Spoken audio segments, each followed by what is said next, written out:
All right, y'all, let's get it. Hopefully it's still on. All right, let's go. Yeah, buddy.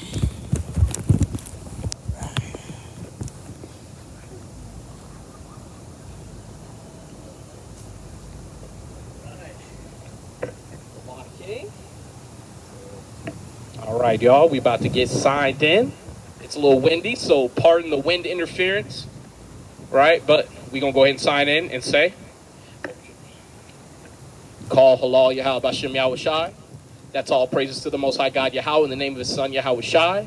We are San Antonio Masada, and we are back on the River Walk with yet another lesson. There's going to be a parade or something that goes down the street at some point, starting like 5 to 8. We don't know exactly when.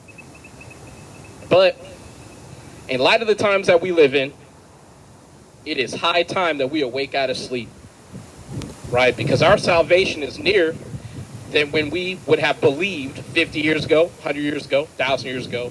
Hell, during the time of Paul, during the time of Yahushua. We are basically at the very end.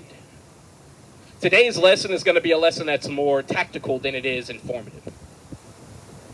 And it's not to say that we are contorting ourselves to appease the heathen, but we are making a plea to our people, right? To Northern Kingdom, the house of Ephraim, right? Just like we're the house of Judah, composed of Judah, Benjamin, and Levi.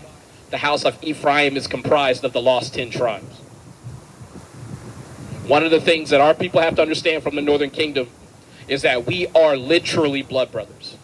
We are of the same seed. And because we are of the same seed, we literally have the same behaviors. We have the same problems. Hell, we have the same rap sheet when it comes to our God. Brother, can you start me off with Isaiah 34 and 1 through 8? Right? Because again, today's lesson is to make a plea to our people, and hopefully they'll hear. Because I understand that our relations are extremely strained.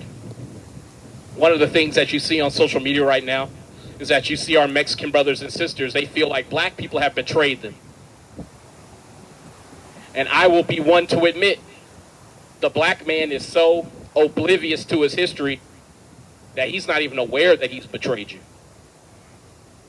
He's not even aware that we are the same people and that he has the scepter of leadership, so that the northern tribes are waiting upon the southern tribes before they move.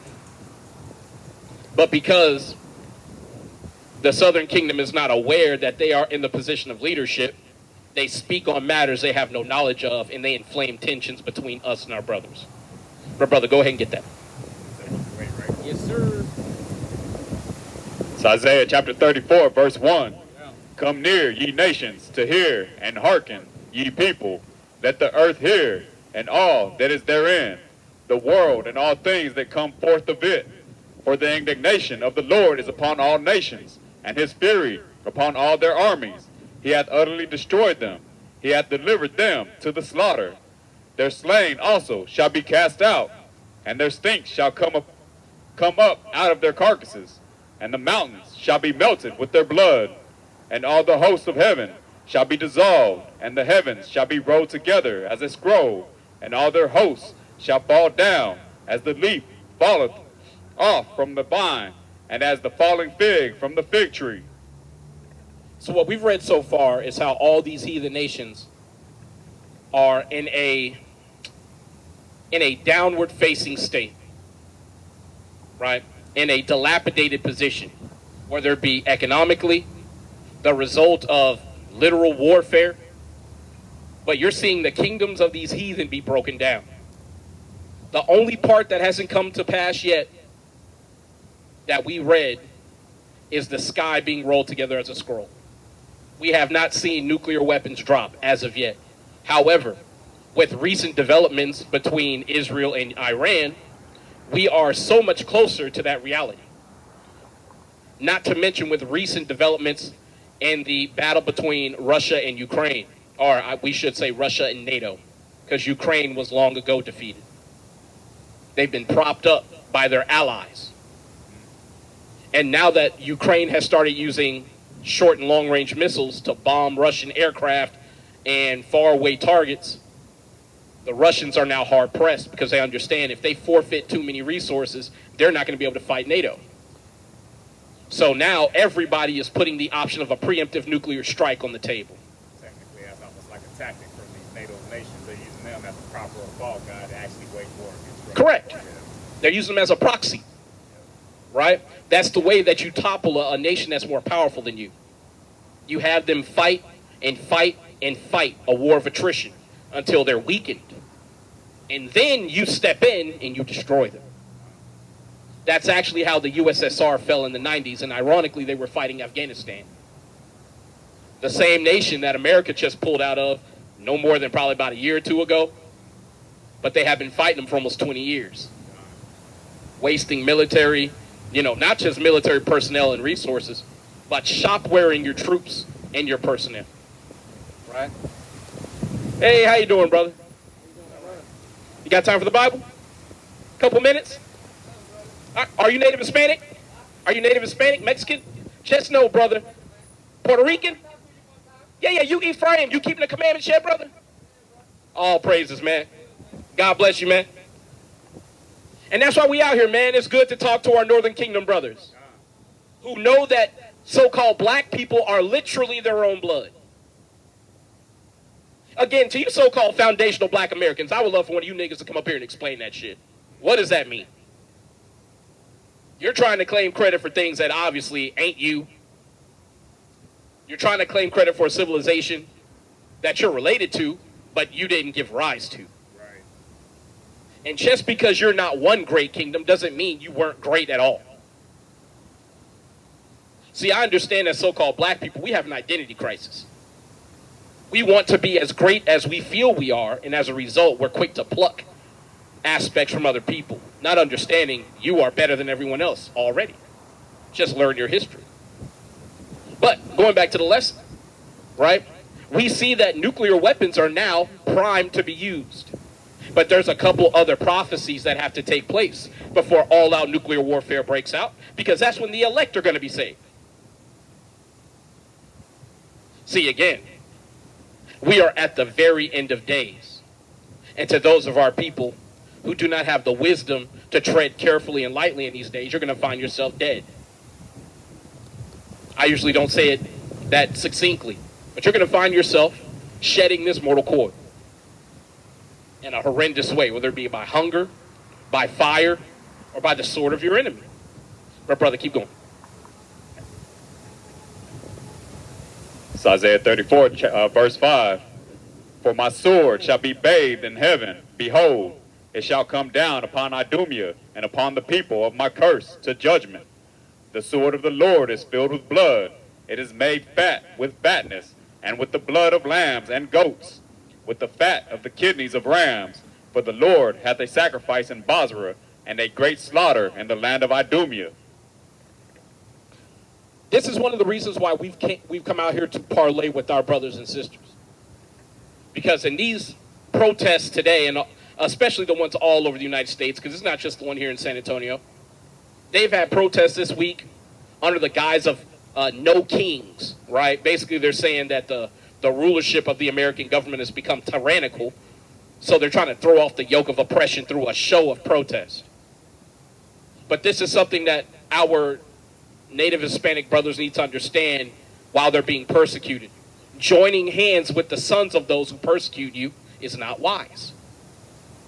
How is a so-called white man or woman going to join hands with you and promise you security and safety when it is their very same people who are deporting you, putting your children in cages at the border, sex trafficking your children, your young men, and your women?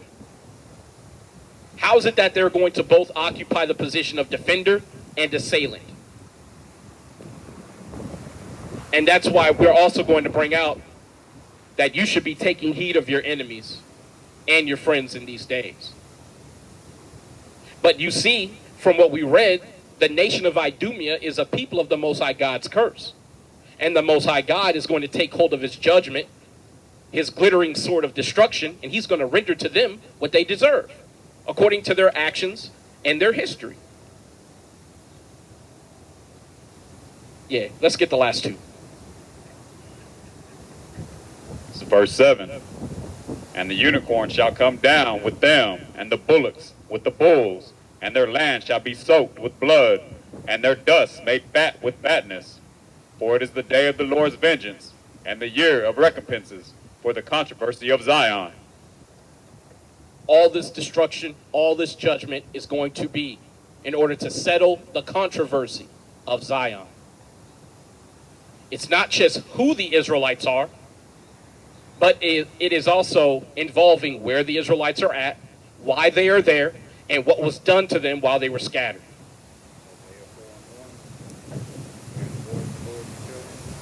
Go ahead and get it. So Hosea chapter 4, verse 1. Hear the word of the Lord, ye children of Israel. For the Lord hath controversy with the inhabitants of the land, because there is no truth, no mercy, nor knowledge of God in the land.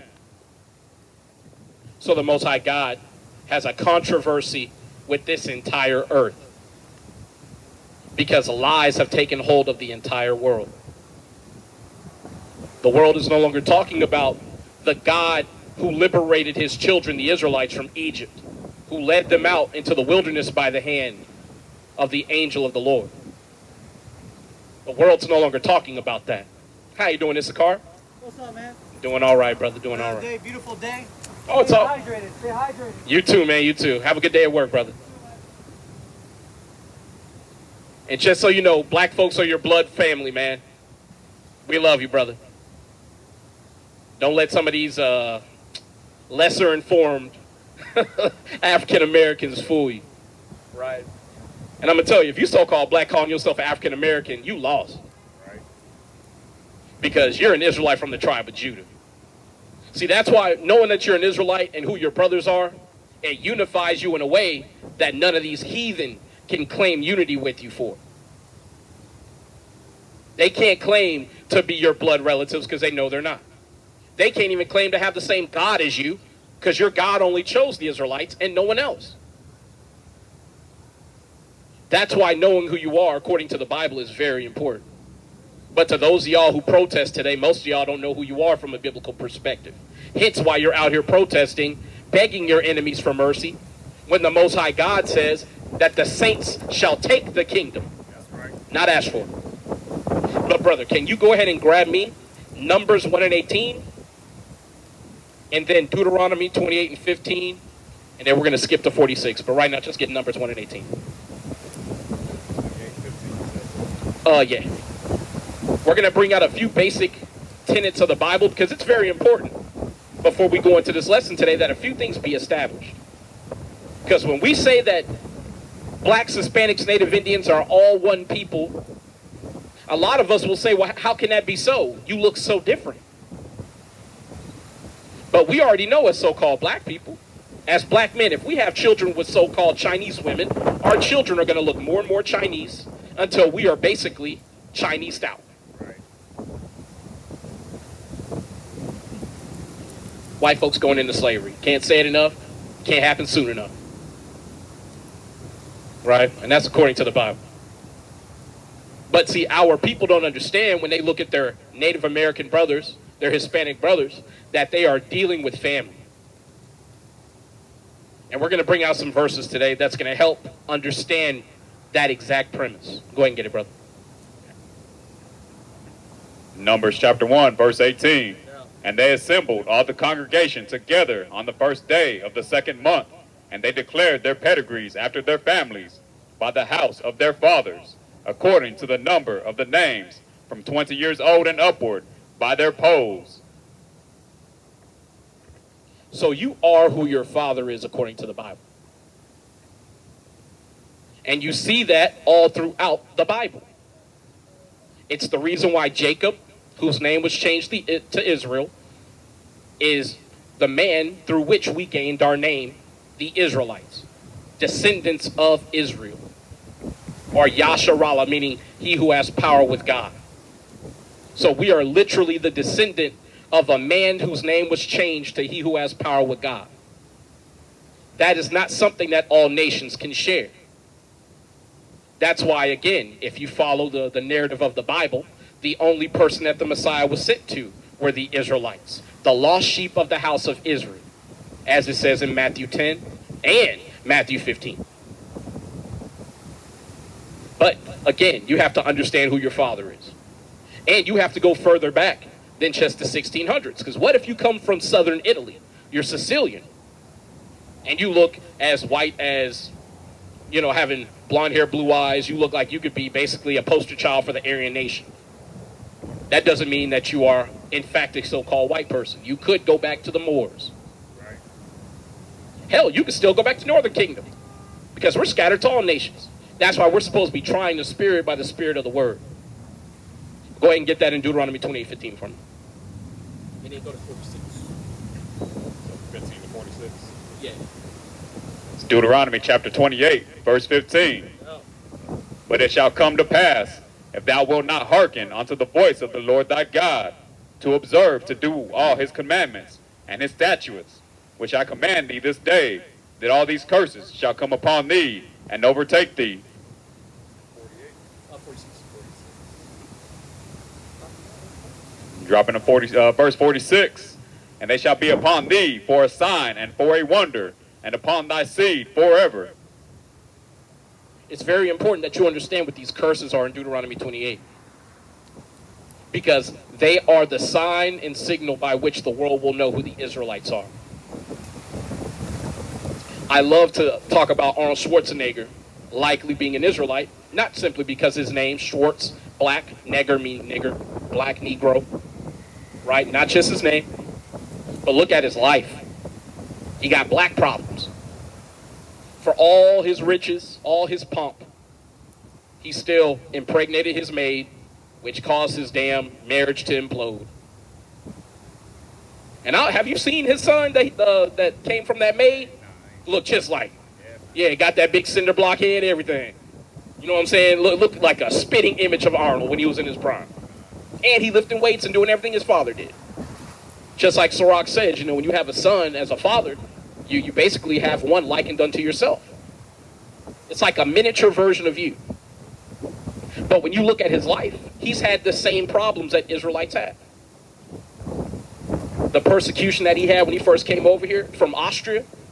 And like most folks don't even realize that when Arnold Schwarzenegger first started starring in films, they didn't even let him speak. They played audio tracks over him. They said his accent would turn off viewers. But his natural charisma and his physique attracted viewers. It did the complete opposite. Right. They said the same thing about Sylvester Stallone. They said he was too short. Lo and behold, Sylvester Stallone at his prime was one of the most premier action film heroes of all time. He's actually probably one of the big three here in America. Arnold Schwarzenegger, Jean-Claude Van Damme, and Sylvester Stallone. And those of you who know enough about the Danes and all them folks up in the Netherlands, Denmark, all that, there's a lot of Israelites up there. They were part of the slave trade real heavy, the European competition. And if you think Jean-Claude Van Damme ain't an Israelite, you're crazy. Hell, and you should look at all those, the kickboxers who come out of that region as well. I forget his first name. I think it might be Bob Keimer. They call him Captain Low Kick. Simple low kick. The most devastating low kick that any man has ever had in kickboxing. He literally won championships off of it. But the thing is, though, if you know that we have naturally higher our bone density is naturally higher than all nations, it should make perfect sense why this man is an undercover Israelite. Because you think he's a soft, you know, graham cracker built cracker, right? But it turns out he's an actual Israelite. So you have to understand that we're scattered to all nations. And what we're reading today is you are the product of your father. And the curses are going to follow you all around the earth. Brother, can you get me 2nd Ezra's, or actually give me Hosea 7 and 8 through 10? And Brother Derek, how you doing, man? Good, yeah. I'm doing all right. You prepared for the protest that's coming through today? No, I was just trying to enjoy this weather. Okay, all right. Well, be safe out here. You got time to listen? Yeah. All right, man. So we're just going to read a few things because we're going into today how we are, in fact, allies, Blacks, Hispanics, Native Indians. We're all one family, right? And most of our people don't understand that. And I know our Mexican brothers are frustrated with black people because, you know, a lot of our brothers are being deported, their families are being split up, and black folks were sitting back with our arms crossed talking about, well, y'all didn't help us. Not understanding that y'all did help us. During slavery, you opened your border to us. If we could make it to Mexico, y'all branded us free men on the spot. When it came to the Black Panthers, our Mexican and Puerto Rican brothers were standing right beside us, the Brown Berets and the Chicanos, and the Brown Panthers. But the thing is, though, the so-called black man, he's not in his right mind to lead. So we're insulting our brothers instead of welcoming them in. And see, we'll insult a Mexican man, but we'll tell the white man, hey, come to the cookout. Hey, marry my daughter. You see, that's upside down because we have the same enemy. How can we be free if we're both giving quarter to the enemy and we're hating one another? Right? Can you get me, brother, get me Sirach? Yeah, we'll just get this for the brother. Get me Sirach, I believe it's 7 and 13. It might be 6 and 13. Separate thyself from thine enemies and take heed of thy friends. And then we're going to go to Sirach 12 and 10. Yeah. 13. Sirach chapter 6, verse 13. Separate thyself from thine enemies, and take heed of thy friends. So the Bible literally tells us that we need to figure out who our enemies are and separate ourselves from them. And we need to figure out who our brothers and our friends are, and we need to gather together. Well, how can we do that if everybody's in the same room talking about love everybody? That's where you have to go back to the Bible to see who was who, right? But before we do that, let's go to Sirach 12, and then we're going to go to Psalms 83. Because before you leave here today, Derek, I want you to understand that it's not us saying who your enemies are, it's God saying it. All right, we're going to prove that. Yeah.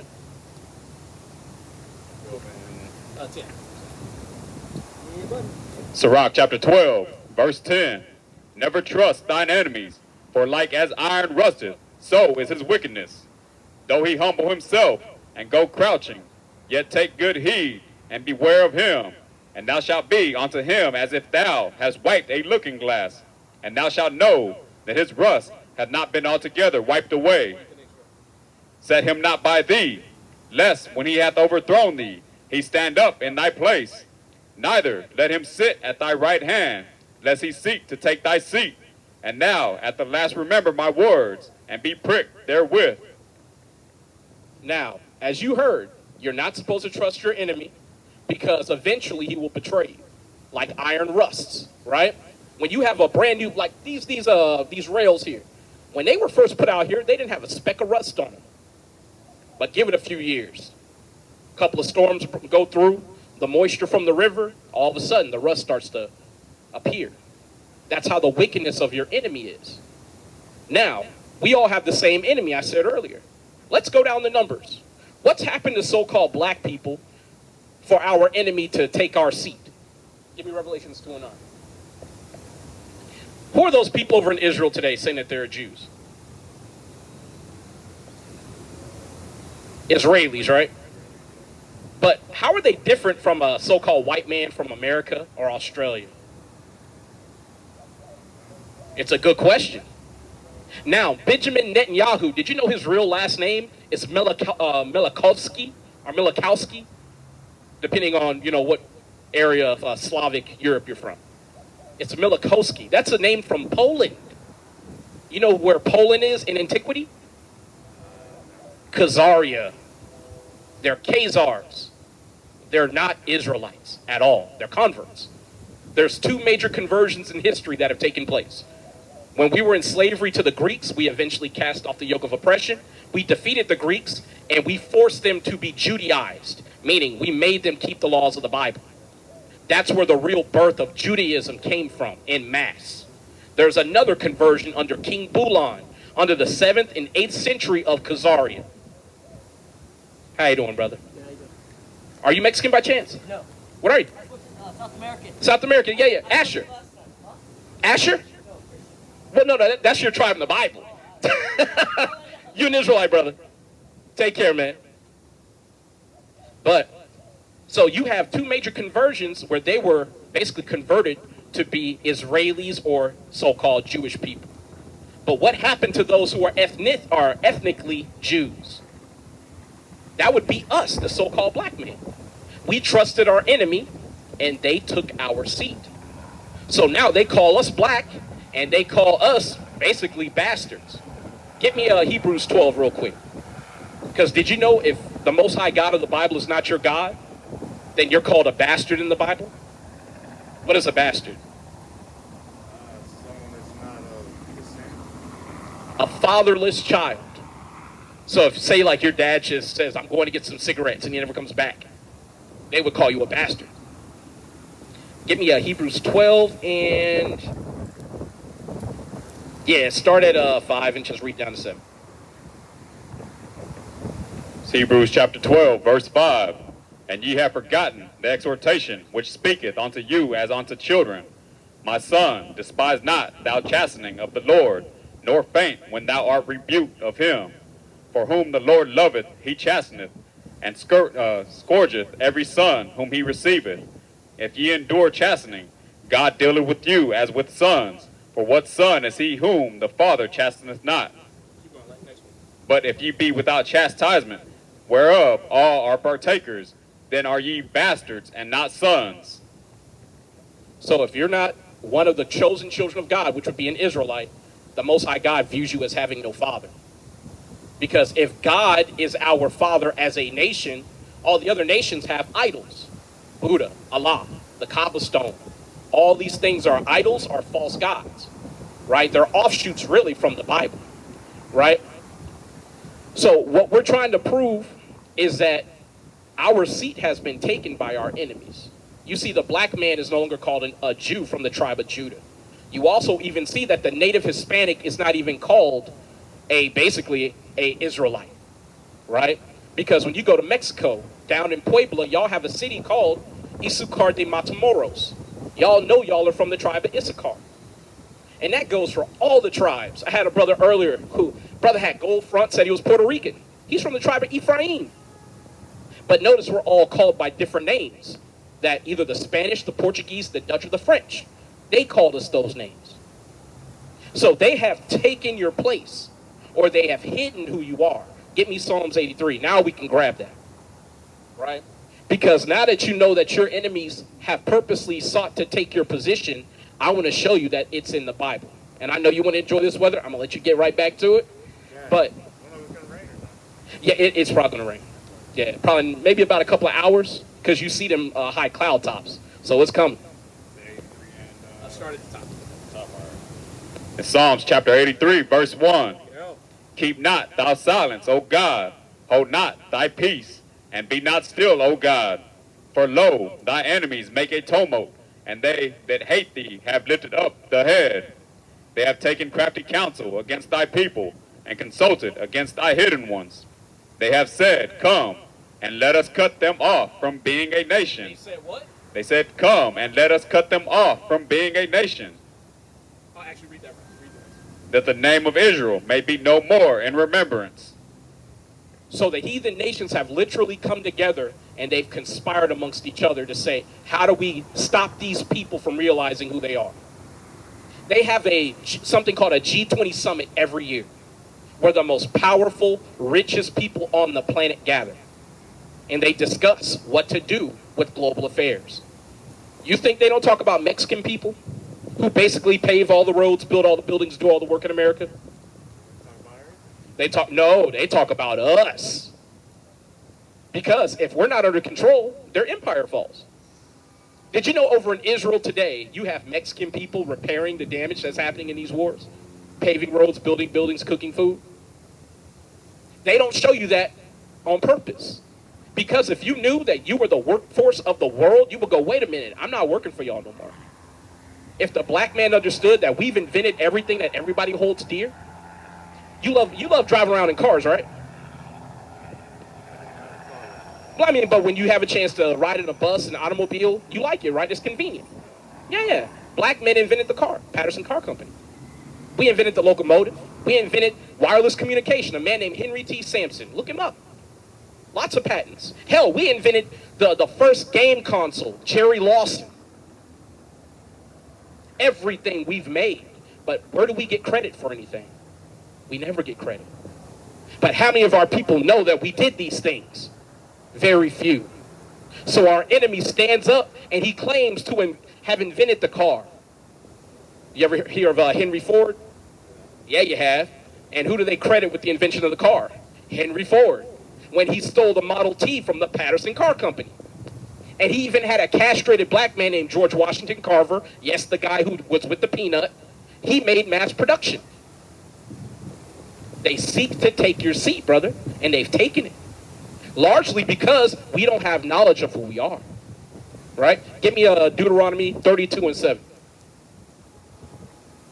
See, that's why it's important to come out here and talk to blacks, Hispanics, Native Indians. Because your enemy is walking about in his mind thinking that everything that has happened on this planet, he did it. Do you know who King James VI is? I've shown you his picture before. I'll show it to you again. Where's that damn book at? Should be out here somewhere. If not, nah, it's cool, man. Yeah, if it's in there, it's in there. But King James had a grandson named King Charles II, whose nickname is Black Boy. They don't tell you about these things. They even have a statue of King Charles II over in England today. And guess what he looks like? A black man with big curly hair. And they constantly have to move that statue and repair it. Why? Because the so-called white man keeps defacing it and damaging it. Because it's evidence that we're the people who ruled in Europe for 1,000 years. They're not those people. Have a question. When's the last time they rebuilt a castle? They never have. How about a pyramid? They never have. You can't build what you didn't design. Have you ever been part of a construction project? You have a foreman and an architect. Without those two people there, chances are what you're building is not going to get built. Especially if your architect is trash. Hell, can you imagine you're working on the you're working on the building the second story of a building and it collapses on itself because the architect didn't account for the weight of the material that he was building with? That's what it's like to build those castles. They were building it out of stones. Stones that weighed millions of pounds. Same with the pyramids. Have you heard about the recent development that they found about the pyramids? They found those columns that are upwards of about 600 yards long down into the earth on the corners of the pyramids. Yeah, they take advantage of the pressure that's basically put on those columns and the natural motion of the earth. There's a whole branch of science called torsion physics that's behind. It's how you get 0-point energy. Anyway, but I better get out of here. yeah, you good? But before you go, I just want to read this list. Keep going, brother. 32:7, right? No, just go back to Psalms 80. Yeah, just read through this. So you want me to drop down to the Yeah, 6? just drop that. Yeah, we good. I'll sit by. So verse 5, they have consulted together with one consent. They are confederate against thee, the tabernacles of Edom, and the Ishmaelites of Moab, and the Hagarenes, How you say that? Ebal? Cabal. Gabal, and Ammon, and Amalek, the Philistines, with the inhabitants of Tyre, Assur. People is joined with them. They have Hopen, the children of Lot Salah. Now, I'm going to go over this real quick. The children of Edom, you've heard me say the Edomites, right? White man, so-called Esau. So you know who they are. But he had help. The Ishmaelites are who you would call Arabs today. Primarily the body of who are called Muslims, right? People who are over in like Saudi Arabia, Yemen, those areas, right? Then you have the children of Moab. That's who you would call the Chinese today. Moab and Ammon. Don't they all have slanted eyes and crooked teeth because their jaws are too small? Yes. And you know what that's a sign of? Mongolism. And that happens because of incest or inbreeding. You remember Lot in the Bible? He had children with his daughters. Sodom and Gomorrah. He's the only righteous man who got brought out. Anyway, his daughters got him drunk and he ended up having 2 children. Right? One of which gave rise to Ammon as a grandson. And then the other one was outright Moab. So you have Moab and Ammon, the Japanese and the Chinese. You have the Edomites, the so-called white man. Then you have the Arabs, so-called Ishmael.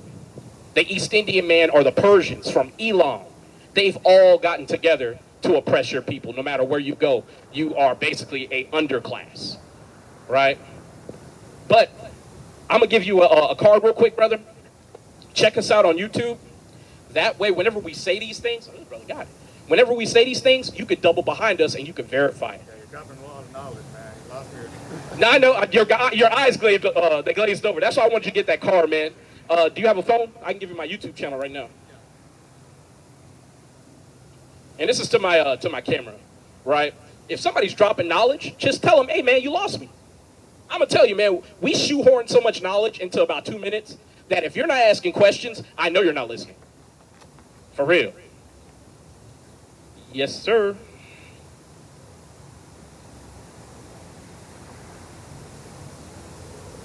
Shit.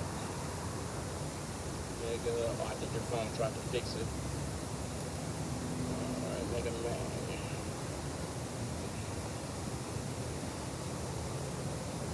You got autocomplete on, don't you? It's a new phone, man. Yeah, it's on. Okay. Man, that's me, right there. All right, Brother Derek, we're going to let you get out of here before that storm gets through, man. All right, I'll look y'all up, man. Yes, sir. God bless, brother. Don't get caught in the rain, man. Oh, we're going to be out here even if it does rain. Yeah, buddy. Now, we'll probably leave. I want to say I'll stand out here in rain, sleet, and snow, but shit, ain't nobody going to be out here, so, you know. But again, this is why we're out here, though, to remind our people that you have a history that spans all the way to the dawn of time. That's why if you let the white man tell it, he's going to tell you that your history began with slavery. See, and that's why it's so important to pick up some books. And I'm going to tell you, man, some of y'all are on the internet all day looking up things you shouldn't be looking up, and you won't even take a break. You know what I'm saying? I say it all the time, man. Take a break from Pornhub. Look up something that'll educate you a little bit. Right. Before you know it, man, you'll have no desire to look that stuff up anymore. Because you'll be too busy trying to learn about history. And see, I saw somebody down there pointing at us. Get used to it. Because we're your future slave masters. And in the kingdom of heaven, you ain't going to be pointing at nobody. You better be pointing at a big old bushel of cotton that needs to be picked. Other than that, keep your pointing to yourself. See, once you blacks, Hispanics, Native Indians understand who your real enemy is, you will stop letting them walk around here feeling so comfortable in the land that they raped, robbed, and murdered to acquire. I'm not saying to do anything violent, but your enemy should not be walking around as if y'all are friends. There should be a definitive understanding that the white man is only here because of conquest, rape, robbery, and murder. Other than that, we have no dealings with one another. There is no peace between us because you've never been peaceful. And on that note, the devil's got to go. But, brother, can you grab me that Hosea 7 and 8 through 10. Let's go ahead and get that. Because one thing we got to understand about our Northern Kingdom brothers is that they are mixed in amongst the heathen. More so than the tribe of Judah. Although the tribe of Judah has done a fair share of mixing themselves in as well. Go ahead and get it. So Hosea chapter 7, verse 8. Ephraim, he hath mixed himself among the people. Ephraim is a cake not turned. Strangers have devoured his strength, and he knoweth it not. Yea, gray hairs are here and there upon him, yet he knoweth not. And the pride of Israel testifieth to his face, and they do not return to the Lord their God, nor seek him for all this.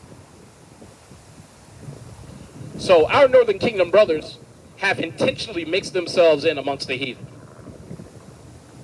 Our Northern Kingdom brothers literally say it's for the betterment of their race to look more white. Is it like Viva la Raza or some shit like that? It's like life to the race or something like that. Right? But they believe if you look more like the oppressor, then basically you're increasing the value of yourself and your race. Not understanding the Bible lets it be known clearly that you're diluting the strength of your seed. And you shouldn't even have to be told that when you got to put on sunscreen to go outside. That makes me think of how the Philippines, they be bleaching their skin and shit. Oh, and it's not just there. Yeah. Shit, Philippines, Nigeria, India, they rub turmeric on their babies. My wife pulled that out. Can you imagine? You got a brown-skinned baby, perfect condition, and you say that baby is broken. Let's put some turmeric on him and try to rub that brown shit off. That's crazy. Absolute madness. And then that kid has to spend the rest of their life putting on sunscreen and getting sunburned. Thanks, Mom. Looking crazy as fuck. Yeah, looking crazy. That shit just don't look for, what's that, Sammy Sosa? He look Man. fucking crazy as shit. Sammy Sosa looked like Neapolitan ice cream. Right. Nigga don't even look white. So-called white anyway. But that's what happens when you're destroyed in the mind by your enemy. And your enemy seeks to take your seed. Because I'm going to tell you, if he could take your melanin, he would. They have something called melanotan. Melanotan 3. Right? It's on the 3rd iteration of it.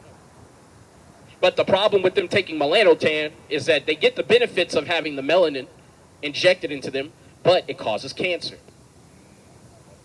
All praises, right? The Most High God has made melanin almost like a miracle molecule. Because melanin is the only biomolecule in the body that interacts and folds in on itself, depending on the need that the body has. So you have not just one or monomelanin, meaning one melanin molecule by itself. You have dimelanin, meaning 2, trimelanin, quadmelanin, quinmelanin. They don't even know the upward capabilities of melanin. And it's in every organ of your body. And guess who has the highest concentration of what they call neuromelanin? Israelites. Hey, brother said it right. Niggas. So-called blacks. And the reason why I say blacks is because it's not all black people. It's who you call Negro or black. We have the highest concentration of neuromelanin, hence why we are the best dancers and singers. Because you have to have literal blackness in your soul in order to do them things. And the higher the concentration of your so-called soul, the more proclivities you have toward that behavior. Hence why the tribe of Judah, it's in the name, Yahweh, God's praise. I say it all the time. You're built different, Jake. Jake being shorthand for Jacob, the man whose name was changed to Israel. You're built different. And when you mix yourself in with these heathen, you dilute the power of your seed. Hence why, when's the last time you saw a Michael Jackson caliber music artist come out of Russia? I'll wait. How about the Netherlands? How about Britain? Hell, the last so-called white man that can authentically sing is a man named Rick Ashley. Never gonna give you up. And guess what? He's Irish with red hair. You ever hear about the term smoked Irish? See, again, we're mixed in among the people, and where we are, we can't lose the spark of who we are. That salt is naturally upon us. Right? But with that said, brother, can you go ahead and get me 2nd Ezra 13 and 39 through 45? Because we like to explain to our brothers from the northern kingdom how they came to this land called Arsareth. And it's not a secret that Arsareth, being the 4th part of the world, the land where nobody lived in, that land was North and South America. This is Arsareth, or Turtle Island, whatever you want to call it. 39 to 41. Yes, sir. All right, 2nd Ezra chapter 13, verse 39. Oh, 45. All right, got it. 2nd Ezra chapter 13, verse 39. And whereas thou sawest that he gathered unto another peaceable multitude, and whereas thou sawest that he gathered another peaceable multitude unto him, those are the 10 tribes which were carried away prisoners out of their own land, and in the time of Hosea the king, whom Salmanaser, the king of Assyria, led away captive, and he carried them over the waters, and so came they into another land. Hey, sister, you want to talk about how the Native Hispanic man and woman came over here? Because, you know, protesting with the white woman ain't going to do nothing. Y'all done that before. See, again, the biggest sucker action is to march and hold up signs. Because the white man don't respect that. See, again, why the Native American and Native Hispanic is asking the black man to come out there and do something that don't work is beyond me. We organized something called the Million Man March. We tried it, they've seen it. It Yeah. doesn't work. We took 1 million men and marched on Washington, D.C., and you know what everybody did the following Monday? Clocked in for work. Didn't do shit. So it's a mixed bag. Some of our people don't want to go, some of our people refuse, and some of our people realize that marching just don't work. So to our Native Hispanic and Native Indian brethren who are out there marching with white folks, chances are one of these days you're going to either have the National Guard, the Marines, or one of these damn military groups cut you down while marching. and you're going to die in vain, advocating for something that God is vehemently against, and that's unification amongst all the nations, because God is not for that. But keep going, brother. Should get ready to be picking up his almost 5 now. Yeah. All praise. This is verse 42. That they might keep, or verse 41. It's verse 41. But they took this counsel among themselves, and they would leave the multitude of the heathen and go forth into a further country where never mankind dwelt. That they might there keep their statutes, which they never kept in their own land. And they entered into Euphrates by the narrow places of the river. For the Most High then showed his signs for them, and held still the flood till they were passed over. For through that country there was a great way to go, namely, of a year and a half, and the same region is called Arsareth. Which is why you have something called Chief Joseph's cuneiform stone, right? A stone tablet with Phoenician Sanskrit on it, dated from Assyria. That's because our people kept that as a keepsake from the times of old. And it shows that our Native American brethren are of the lost 10 tribes. You have the Back Creek stone, which has Paleo-Hebrew on it, found up in Ohio, that our Native American brothers are responsible for. You have the Los Lunas stone down in New Mexico, or the Decalogue stone, because it has Hebrew on it, and the 10 Commandments. Hell, our Puerto Rican brothers, they got over 800 pieces of archaeological evidence with Hebrew on it, showing that they are of the tribes of Israel. Again, I have to keep saying it. How many people does the white man have to rape, rob, and kill before our sisters leave him alone?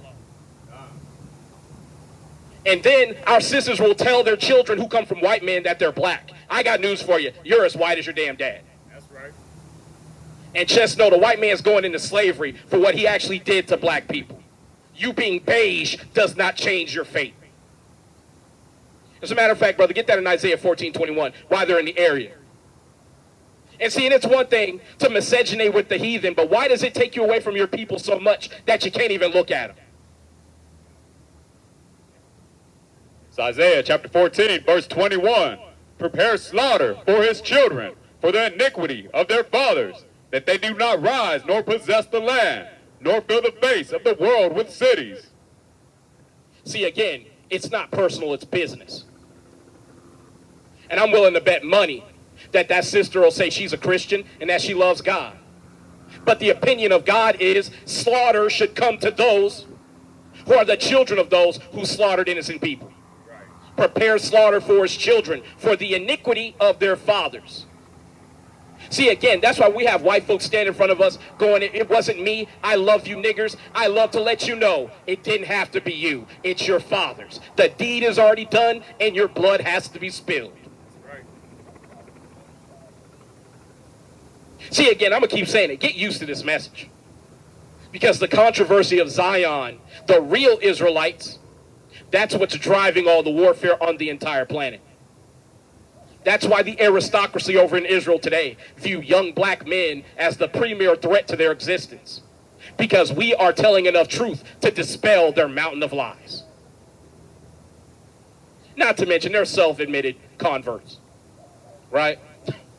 I mean, shit, you ain't going to get one of these rabbis who's well-studied, who's going to sit there and tell you that he's a blood descendant of Israel. He's going to let you know that he became an Israelite through conversion. And he's not going to argue according to the Torah. He's going to argue according to the Talmud. An extra canonical book that has no bearing on the Word of God. Because it's a series of commentaries of people who say they believe in Christ, or well, they say they believe in God, not necessarily Christ. Right? Because in the Talmud it says Christ is boiling in excrement. Because he dared to say that he was the Son of God.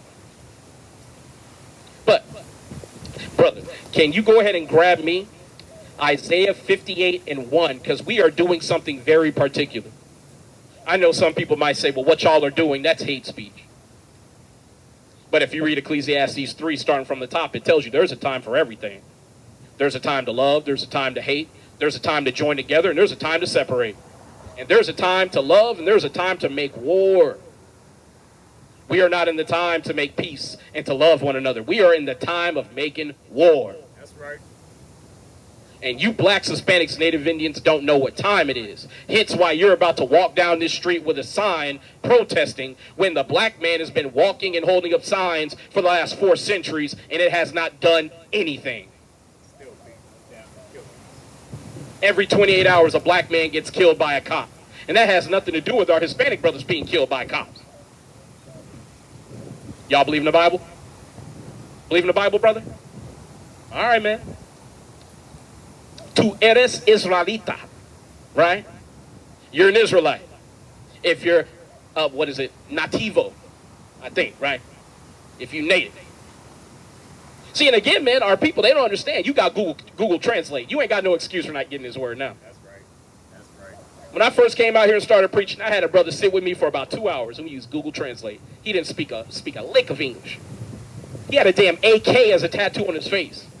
But even he saw the importance to get this word. I gave him my first well-precepted Bible. I literally gave it to him Right. because he needed it.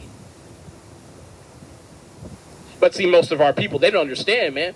All we're doing is sowing seeds. You can go talk to a brother who knows just as much as we do or more who speaks Spanish. That's right. All you need to know is look up Hebrew Israelite. You'll find your way home. But instead, our people are so full of pride, they'll make up any excuse. But if I said, hey, if you can understand what I'm saying, I'll give you $500,000 cold hard cash. He would have bent over backward to understand what I was saying. But because we're telling him to repent, keep the commandments, so you can inherit the king of heaven or the kingdom of heaven, he's thinking, ah, man, I don't believe that shit. Right. But see, there's going to come a day where when the Messiah returns, everybody's going to be fumbling and bumbling, trying to explain why they didn't get it and why they should get a pass. Right. Not understanding there is no grading curve to get into the kingdom. My brother, go ahead and grab me. Yeah, you got it. He's gonna be reading on down. 58. You said start. No, just read it. It's Isaiah chapter 58, verse 1. Cry aloud, spare not, lift up thy voice like a trumpet, and show my people their transgression, and the house of Jacob their sins. Yet they seek me daily, and delight to know my ways. As a nation, they did righteousness, and forsook not the ordinance of their God. They ask of me the ordinances of justice. They take the delight in approaching to God. Those who actually stop and listen, they take a delight in hearing the words of the Most High God through his prophets. Not just the prophets that you see before you, but the prophets of old who wrote these things for our learning. Because we're crying aloud and we're not sparing anybody's feelings. I'm going to tell you, that sister walking with that damn cave devil, she going to go home, she going to go, that's why I hate them niggas. That's why I got me a white man. Not understanding your brothers gave you the love that your parents should have gave you a long time ago. And see, more times than not, our sisters were taught by their damn mama, taught to hate their brothers, taught to hate their fathers, taught to hate everything black about themselves as they straighten their hair and they color their faces a lighter palette. What they like to say all the time, these niggas ain't shit. Yeah, niggas ain't shit. Courtesy of the black woman. And she don't even realize that she got that from her slave master back in slavery. And she internalized it. But see, the reality is we're coming into the very last days where the white man ain't even got a nickel to rub together. So it should be obvious that he ain't shit. I mean, shit, the only thing that the white man had over your man was that he had money and opportunity. But that's gone. See, again, that's why when you come back to your heritage as an Israelite, you could proudly admit that blacks, Hispanics, Native Indians are above all people. But see, you're not going to be above all people uniting with your enemies. It just ain't going to happen. Motherfuckers are giving the keys to the nation and squandered all that. Man, you can only imagine being given the most talented people on the planet to work for you for free. And you still manage to torpedo your entire nation. Fuck it all up. Squandered all of it. But see, if you left it up to blacks, Hispanics, Native Indians, we give the white man another chance. Another 250 years of slavery. so that we could build his nation back up so he could do it all over again. All right, Master, I got it for you. Yeah, we sick, boss? Oh, don't you worry, boss. I's got it. I's good, nigga, boss. Get you all cleaned up and taken care of, boss. That, what was that, Steven from Django? Oh, yeah. I tip my cap to Quentin Tarantino, man.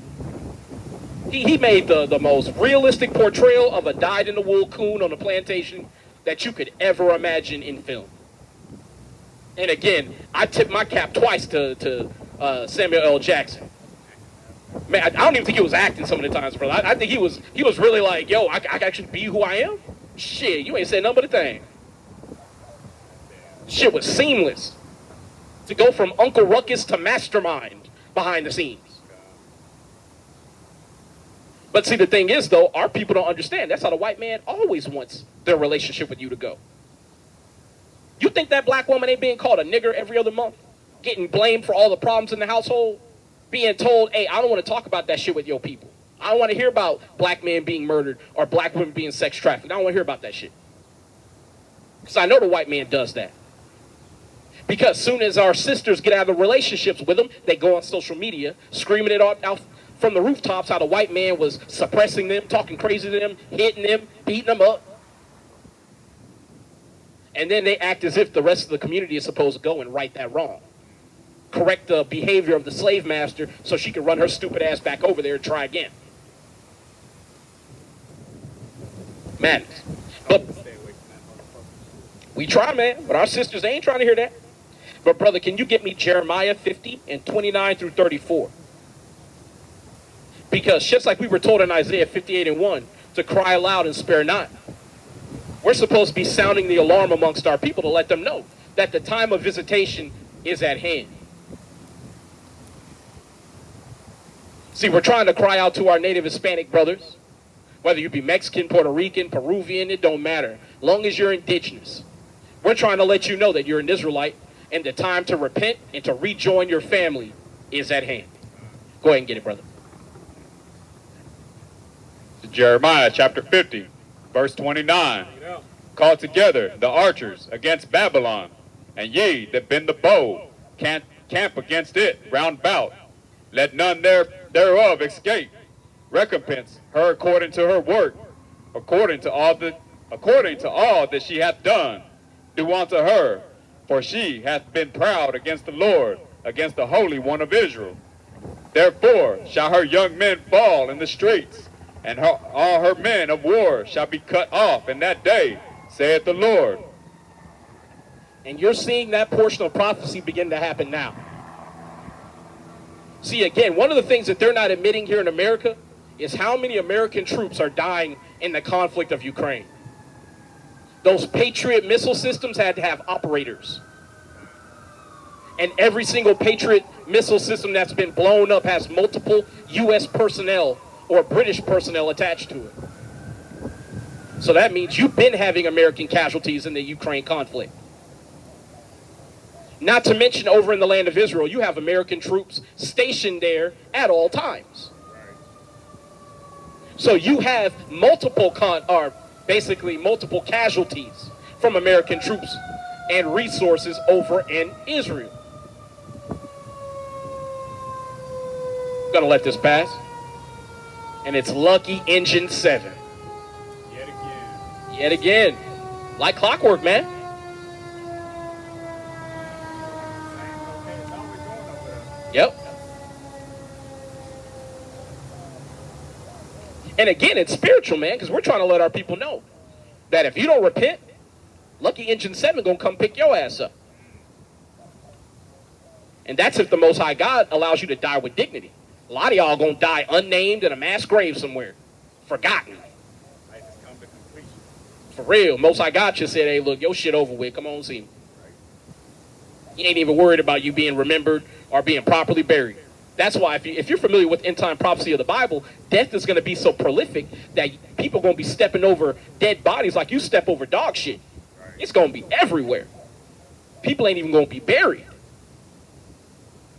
But see, we're trying to inform our people of these things before them days come, so that when they do arrive, our people can call upon the proper name of the Most High God and be preserved.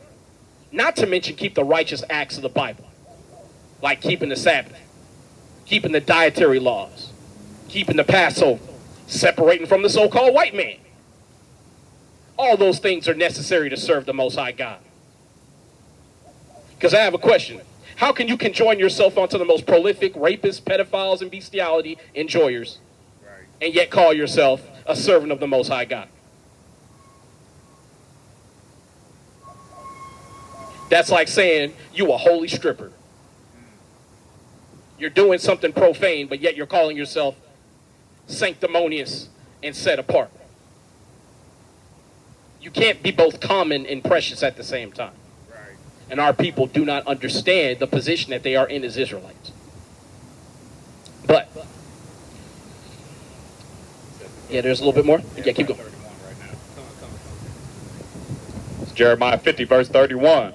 Behold, I am against thee, O thou most proud, saith the Lord God of hosts. For thy day is come, the time that I will visit thee. And the most proud shall stumble and fall, and none shall raise him up. And I will kindle a fire in his cities, and it shall devour all round about him. See, most of y'all aren't even keeping up with the news to see all these fires that are starting in multiple cities in the land of Israel today. See, those who are squatting in our land, calling themselves Jews and are not, they're incurring a lot of God's judgment, not just by way of missiles and bombs from their enemies, but they're incurring that judgment simply by way of the elements. As a matter of fact, while we're in the neighborhood, can you go to Isaiah 29 for me? We're going to come right back here, but go to Isaiah 29. And go down. I think it's 6. There it is. It's Isaiah chapter 29, verse 6. Thou shalt be visited of the Lord of hosts with thunder, and with earthquake, and great noise, with storm and tempest, and the flame of devouring fire, and the multitude of all the nations that fight against Ariel, even all that fight against her, and her munition, that distress her shall be of as a dream of night vision. Ariel means in Hebrew, Lion of God. It's another name for Zion or Israel. And the Most High God, through his prophet Isaiah, lets it be known that God's enemies are going to be visited. How you doing? Are you Native Hispanic by chance? What? Native Hispanic by chance? What's your father? Is he Irish, Italian, German, Russian. Russian? Ooh. Is he native Russian? No. No? Okay, never mind. Damn. All right, whatever. Have a good one. Right? Because over in Russia, you got a group of people called the Samoyeds.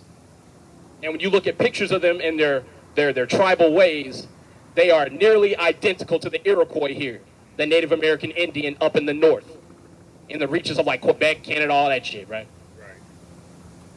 But the Most High God has already let it be known through his prophet Isaiah that his enemies are going to be visited with storm, earthquake, and devouring fire. What's happening to America right now?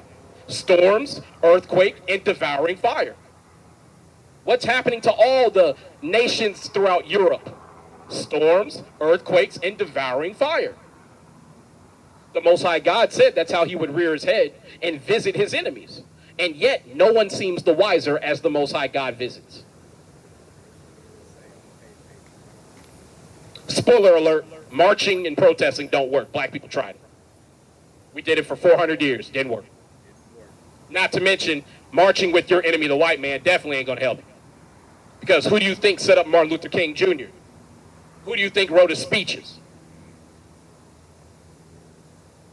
See, the people over in Israel today saying that they're Jews and are not, they're the ones who wrote his speeches. They're the ones who set him up on a pedestal. They're also the ones who killed him when Martin Luther King finally wised up and said, I integrated my people into a burning house. That's why they had a successor waiting in the wing called, what's his name, Jesse Jackson, right? And Al Sharpton, and men like them, who are step-it-fetch-it coons who run up and try to keep the peace when black people finally get it right and want to stand up against their oppressors. They call in the disarmament crew, tell them niggas to calm down. See, again, our people need to understand and spread this word that protesting don't work. Because if it worked, it would have made change by now. And for you blacks, Hispanics, Native Indians who think we changed because we integrated, how many businesses do you own? Do you own your own bus company? How about your own hospital? How about your own food chains? You don't own any of those things, but guess what you owned before integration? All those things. Your own bus companies, hospitals, food chains, etc., etc., etc. But now you got to go get a permit from your enemy to operate out in the daytime. That's why many of our native Hispanic brothers, they operate under the table because they're trying to put the money in their own pocket, not in the pocket of their oppressor. And guess what? I tip my cap to them because that's what you should be doing when you're a damn prisoner of war. But, yeah, go ahead and get it. Yeah, we got a listener over there. It's Jeremiah chapter 50, verse 33. Thus saith the Lord of hosts, the children of Israel and the children of Judah were pressed together, and all that took them captives held them fast. They refused to let them go. Their Redeemer is strong. The Lord of hosts is his name. He shall thoroughly plead their cause, that he may give rest to the land and disquiet the inhabitants of Babylon. Right? So our Redeemer, our God is strong. Right? And it's very important to understand that the time of visitation is upon us. Hence why you see World War III breaking out at neck-break pace. But not to skip over the verse before, I just want to save it for last, right? Because in verse 33 where it says, the children of Israel and the children of Judah were oppressed together, all that took them captives held them fast and refused to let them go. I have a question. Those people over in Israel, who's trying to hold them captive and refuse to let them go? When's the last time somebody said, hey, those Israeli people, we need more of them over here right now, stat? You've never heard that happen, ever. Why? Because they don't do any labor. They don't do anything creative or artistic. All they do is handle money. And not even their own money, stolen merchandise. Hence why they were driven into the Caucasus Mountains in the first place. Hence why, while they were the Khazars, they were known as the name stealers. But see, you blacks, Hispanics, Native Indians, as much as they say they hate you and want to deport you, they never let you leave. Right. The Mexican man today, the white man deported you and immediately started broadcasting that our farms are failing. Our crops are rotting in the fields. Mexican man, where are you? We'll pay you $13 an hour, up from $2.50, not understanding that you already deported them. It doesn't matter how much you pay them now. Now you've got TikTok. You've got a trend of these white farmers blaming black people for their crops rotting because we don't want to go out there as slaves and pick their crops and not own the land or the means to production. Brother said it the way it is. You got us all fucked up. And not to mention, we did that before. And they didn't treat us very well when they did it. It was called slavery. And sharecropping after that. Sharecropping. Yes, sir. Y'all got time for the Bible today? We're going to grind some wedges. Thank you. All right. Well, we can go around this way. Are y'all Christians by chance? I'm Jewish. You're Jewish? From what tribe? The Ukraine. That's not a tribe. Give me Revelations 2 and 9. I don't have one. Yeah. You're not a Jew. We're the real Jews. Yeah. You from the name stealers, the Khazars. And to my sister, how many people does a white man have to kill before you separate? It's Revelation chapter 2, verse 9. I know thy works, and tribulation, and poverty, but thou art rich. And I know the blasphemy of them which say they are Jews, and are not, but are the synagogue of Satan. That's why the Jewish men over in Israel today are doing oral circumcision. Because they are the children of Satan. See, again, man, it's not a mystery who the children of the devil are. Devil meaning deceiver, Satan meaning adversary. It's not a secret. That's why the Arab man, he knows the people over in Israel today are not the authentic Jews. What's his name? The president of Egypt in about 1952. I believe his name is Gamal Abdul Nasser. He said the original Jews left black and came back white. We will never accept you. There will never be peace. Again, it's not a secret that those people over there aren't the real Jews. But the thing is, though, if if the real Jews are not there to claim their rightful station, then they win by default. Right.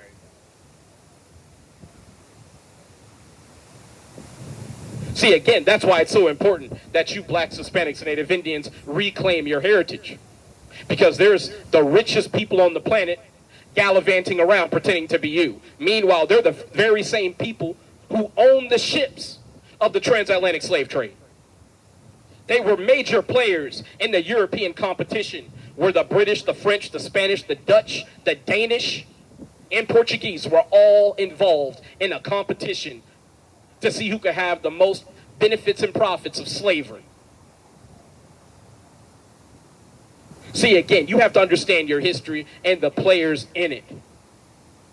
Because in your ignorance, your enemies get to rule over you. But we're going to keep going with the lesson because it goes really with what we're talking about right now. Right?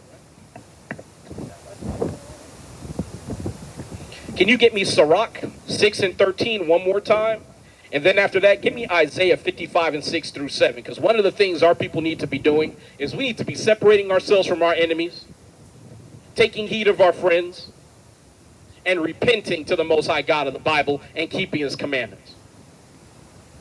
You cannot remain conjoined unto a godless nation and proclaim to love and serve God.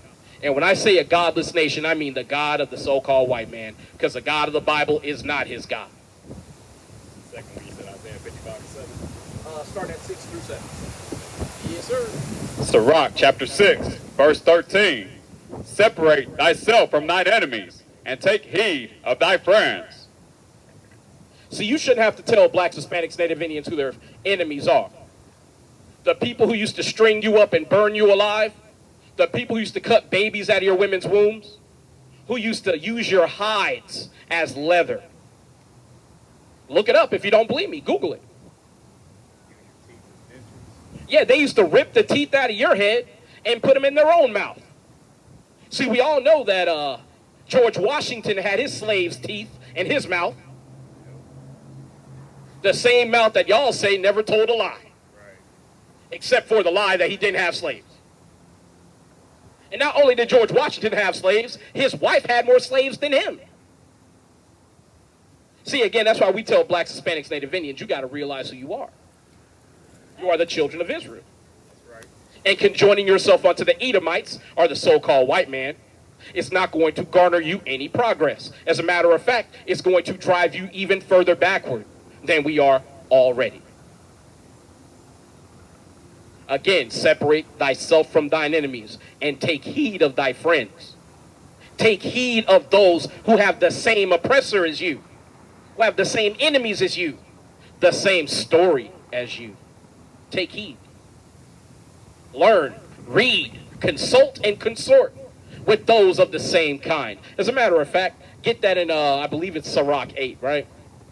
Where it talks about all flesh consorteth according to kind. It might be 7, but I think it's 8. See, again, this is one thing that blacks, Hispanics, Native Indians don't take seriously. They don't take it serious until their enemy stabs them in the back. Then all of a sudden, why didn't somebody, actually it's 13, Salakia. Yeah, 13, 15, right? But we don't take this matter as important until our enemies stab us in the back. Y'all got time for the Bible today? A couple minutes? If you're Native Hispanic, just know you're an Israelite. You're the people of the Bible. You're the children of Israel.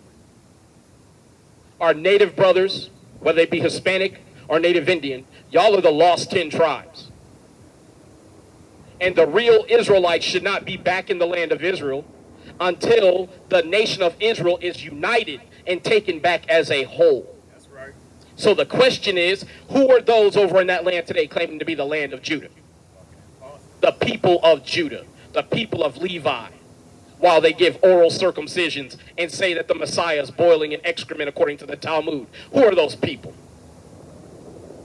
Fakes, frauds. Imposters, that's who they are.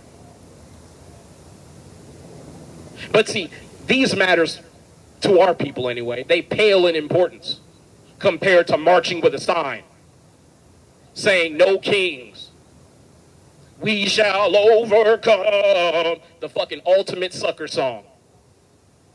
Black man been singing that shit for 4 centuries. Black man can't even overcome the strip club, let alone his oppressor. Because if you think we didn't have strippers and all them things and them speakeasies, those jazz clubs where we were smoking weed and drinking, in between shifts on the plantation, mind you.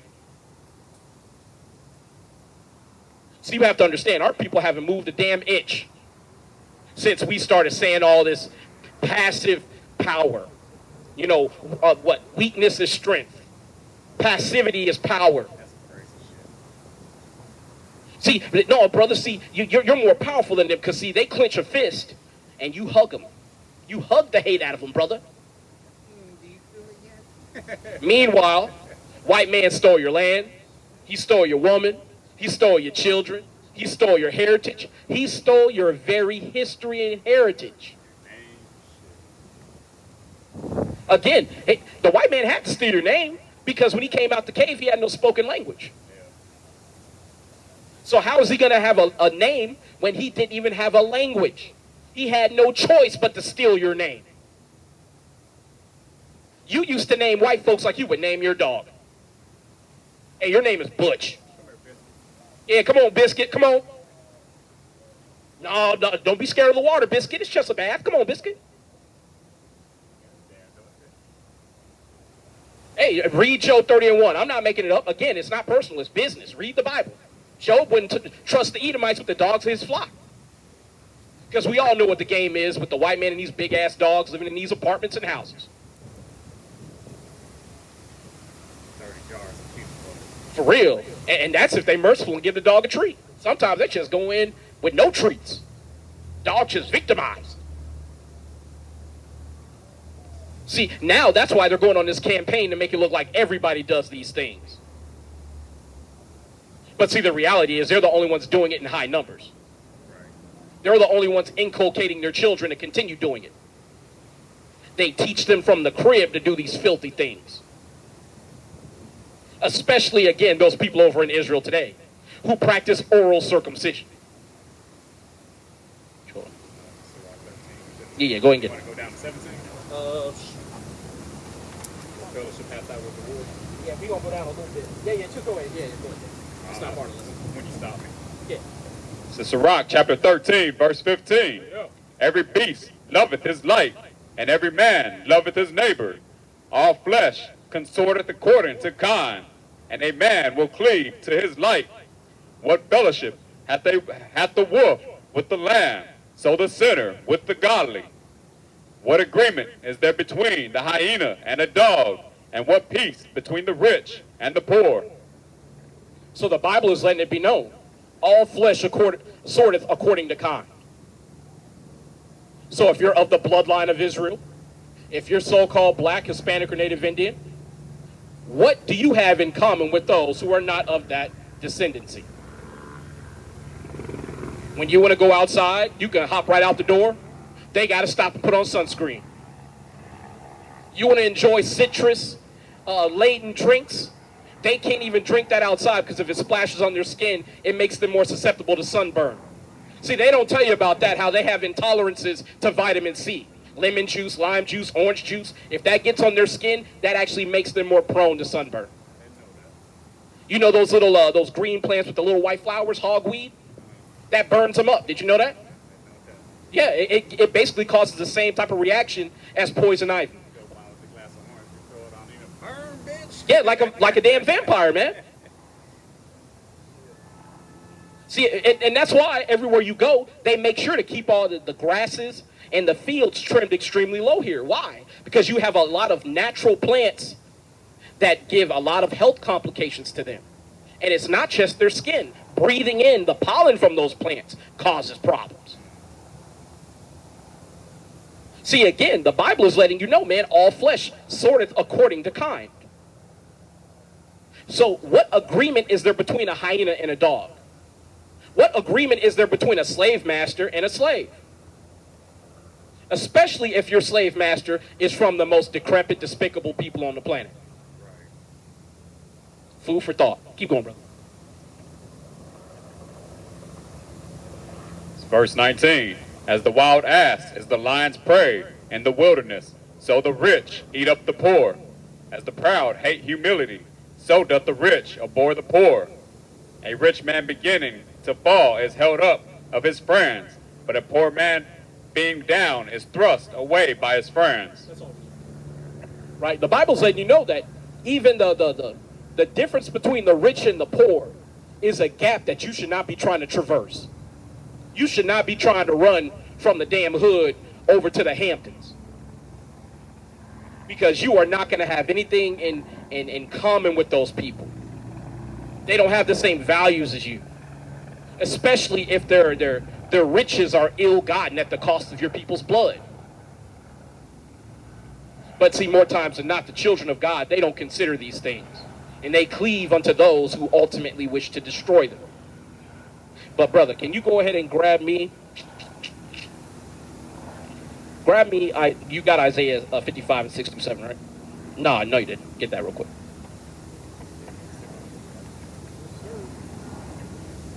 It's Isaiah chapter 55, verse 6. Seek ye the Lord while he may be found. Call ye upon him while he is near.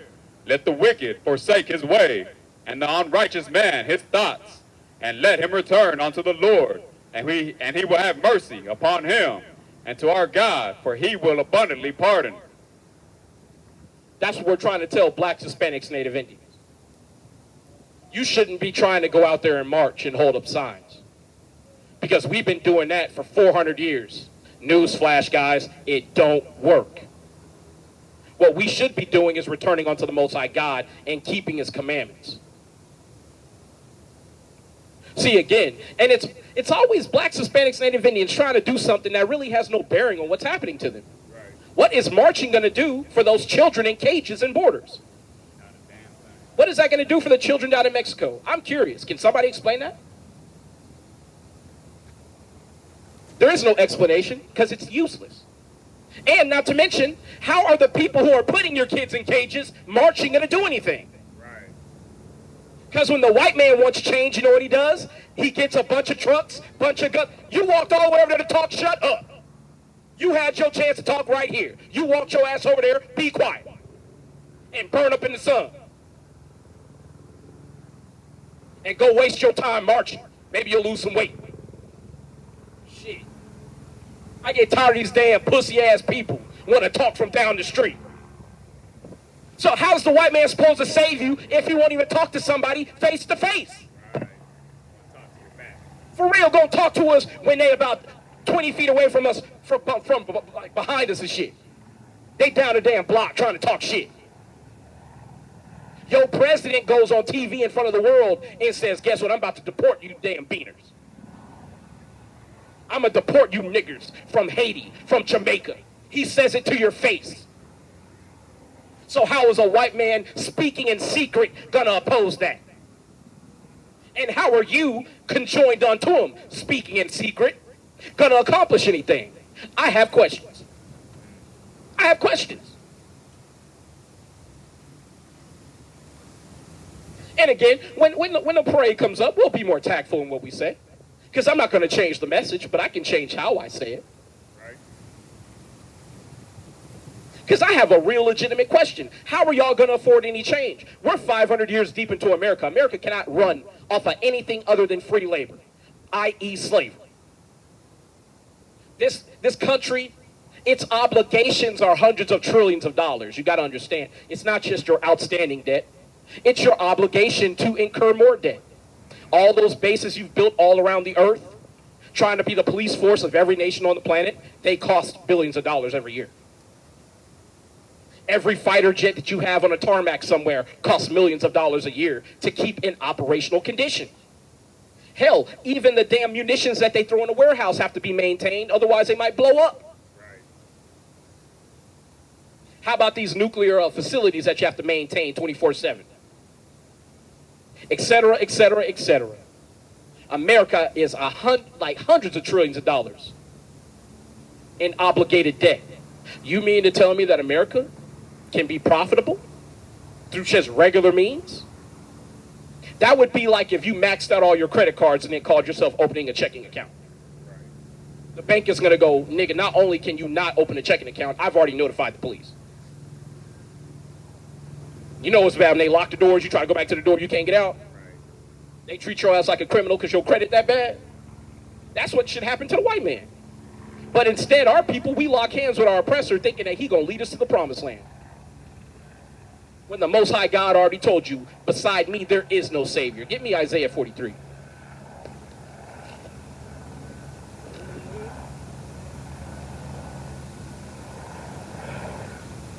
And go to verse 11.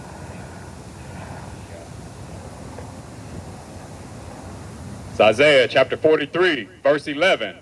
I, even I, am the Lord, and beside me there is no Savior.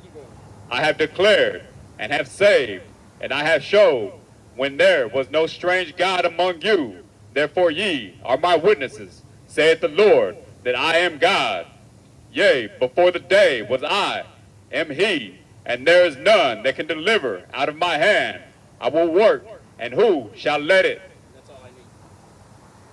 So the Most High God is your Savior, blacks, Hispanics, and Native Indians. You marching, you protesting, you holding up signs, you writing your congressman, you advocating to your president to change his ways, your voting pattern, none of that matters. Whether you be Republican, Democrat, doesn't matter. See, and those of y'all who are talking about you're a damn Democrat, the Democrats are the ones who started the Klan. So how does that work? I'm really curious why everybody is shaking their fist and talking shit about Republicans. Meanwhile, the Democrats literally started the Klan. Literally. And the person who financed the start of the Klan is a man named Judah P. Benjamin Rothschild. One of those small hats. Plugged in with the Rothschilds. In other words, he basically was hooked up to the printing press and had unlimited money. So no expense was spared to persecute you, Jake. And you were already in slavery. I mean, goddamn. You in slavery, and there's a damn small hat going, damn, I just can't stand these niggers. I got to do something more. These are the people that you're trying to conjoin hands with.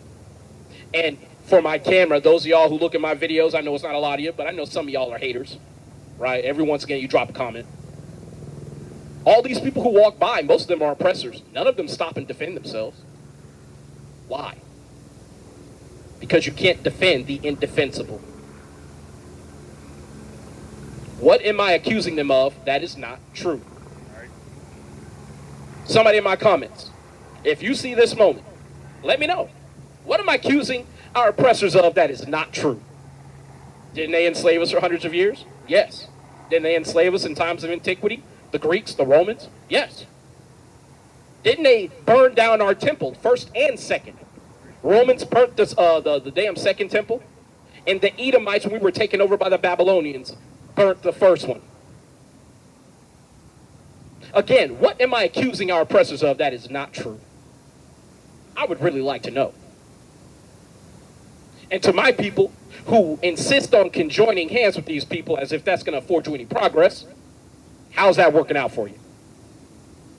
But anyway, brother, can you go ahead and grab me Zephaniah 2 and 1 through 3? Because of all the things that we need to be doing as a group of people, we need to be gathering together, keeping God's laws, and repenting. It's that simple, and it's that serious. Again, the days of us being able to be out here are very short. Blacks, Hispanics, and Native Indians, your prophets are out here according to the Bible. Read Isaiah 58 and 1, where we're supposed to cry aloud and spare not. We're out here to wake you up to your true heritage and to tell you to keep the laws of God. How y'all doing today? Believe in the Bible, brother? Yeah. What tribe you come from in it? Do you know? Do you think that's important? Do you think that's important? Christ said he was only sent to the lost sheep of the house of Israel. He even only sent his apostles to the lost sheep of the house of Israel. Your sons know how important it is. Why don't you, elder? And I mean no disrespect. Because if you're supposed to be the leader, you're supposed to know what your God loves and he hates. You're supposed to know who he chose and who he rejected. So if you don't know what tribe you come from in the Bible, how do you know if salvation is for you or not? Just look up the Hebrew Israelites when you get home. See, again, if I was saying I had $1 million right here, they'd be right here. Hand out, going, okay, I stopped, give me the money. But what if I told you that only the righteous are going to inherit the kingdom of heaven? As a matter of fact, get that for me. And Matthew, I believe Matthew chapter 6. Actually, you know what? Let's get it shorter than that. If thou will enter into life, keep the commandments. Get that. Because blacks, Hispanics, and Native Indians, you are God's chosen people. You are the Israelites. But if you think the Most High God is going to just welcome you into the kingdom of heaven while you don't have any idea what his real name is, you don't know what his son's real name is, you don't keep any commandments, you are insane.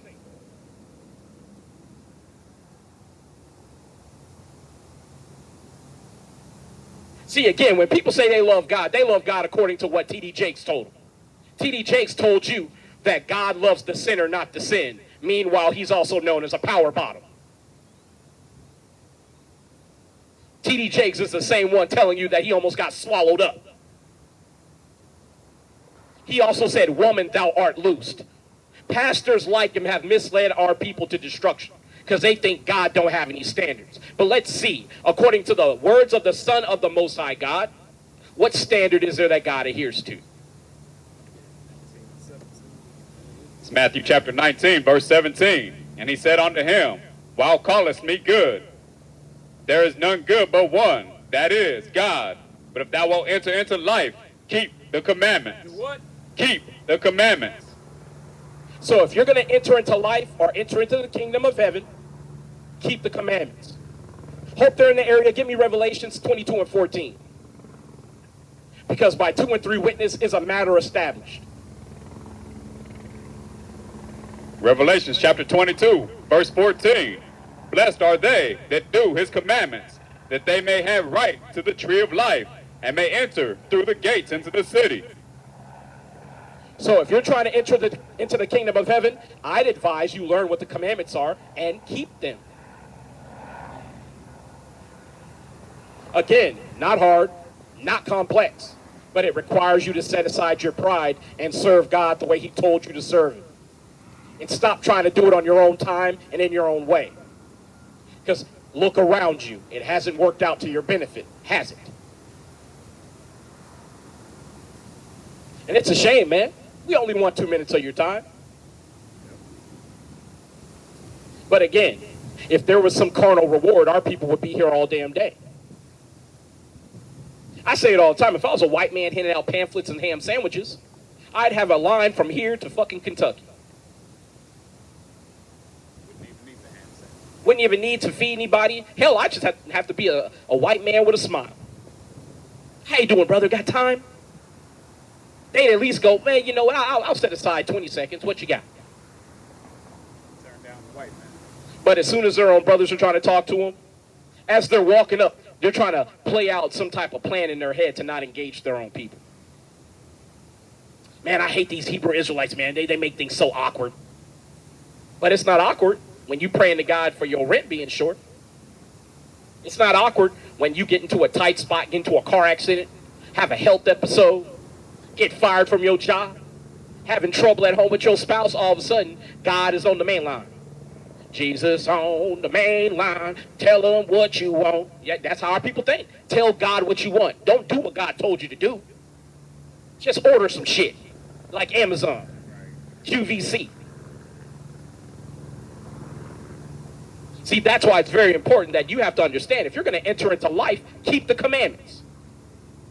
And those were the words of who you call Jesus Christ, whose real name is Hamashiach Yahweh Shai. Now, ain't it funny? Everybody says they love Jesus, but Jesus tells you that he was only sent for the Israelites. And if you want to enter into the kingdom of heaven, keep the commandments. How many of our people internalize that and actually believe that? Very few. They'll immediately tell you that Jesus Christ loves everybody, even the people who put you in slavery, and God doesn't hate the sinner. He doesn't hate the sinner. He loves the sinner, just not the sin. But we're going to dispel both those things. Right? Can you get me, I believe it's John 18, where it says that God doesn't hear the prayer of sinners. Right? And then we're going to get that God hates the sinner in Sirach. As a matter of fact, I'll grab that now. 1 second. So we can just knock this down and get going.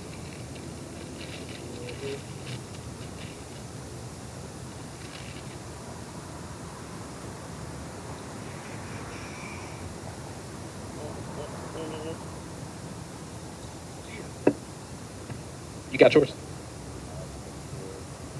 Yeah, go down, go down, go down. Shit. No, that's cool. I'll get it. I'll grab it real quick.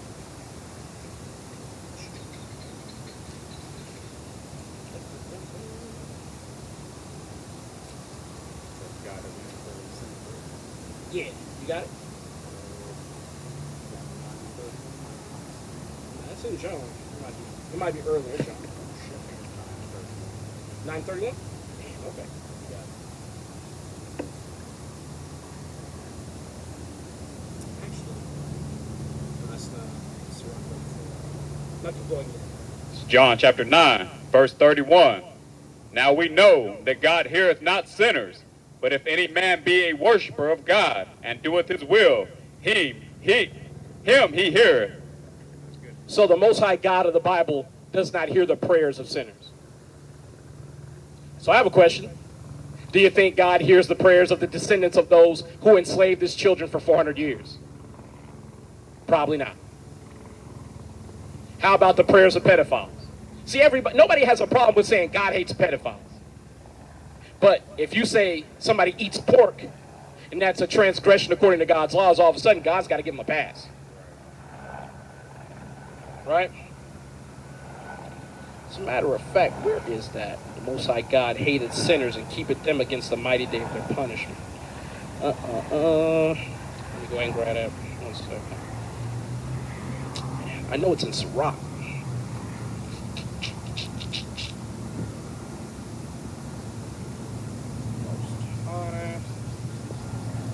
Hated sinners. Proverbs 28:9. He that turneth away his ear from hearing the law. Get that real quick. Oh, yeah. Wrong thing. You speak it to the phone? It's Proverbs chapter 28, verse 9. He that turneth away his ear from hearing the law, even his prayer shall be an abomination. Again, a lot of times when we're talking to people, we let them know. To you blacks, Hispanics, Native Indians, you're going to get caught up one of these days. You're going to cry out to God. And if you ain't keeping God's commandments, you best believe God don't hear you. God does not hear you. See, again, that last moment repentance that everybody is told that they could do, deathbed confessions, God don't hear that. This is Sirach 12:6. For the Most High hated sinners, and will repay vengeance unto the ungodly, and keepeth them against the mighty day of their punishment. Y'all got time for the Bible today, a couple minutes? Thank you, sir. Do y'all believe in the Bible? Yes, sir. What tribe you come from in it? Non-denomination. See? That's why you need to listen to us, man. Because Christ said that he was only sent to the lost sheep of the house of Israel. It has nothing to do with your denomination of Christianity.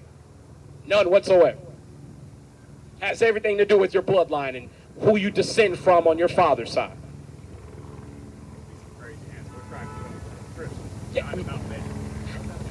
And my whole deal is, you can have every person from all around the earth claim to be Christian. Right.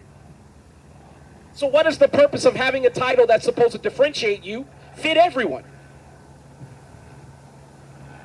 See, again, man, blacks, Hispanics, Native Indians, you've been listening to your enemies for so long that you don't even understand that the Most High God divided the nations.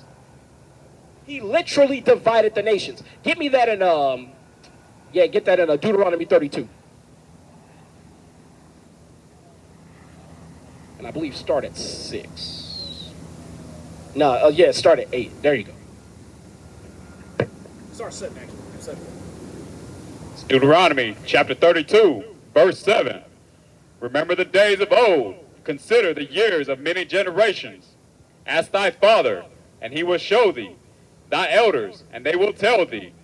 When the Most High divided to the nations their inheritance, when he separated the sons of Adam, and set the bounds of the people according to the number of the children of Israel. So the Most High God divided the nations. Again, guys, it's not personal, it's business. So if the Most High God separated the nations, who are you to conjoin them together?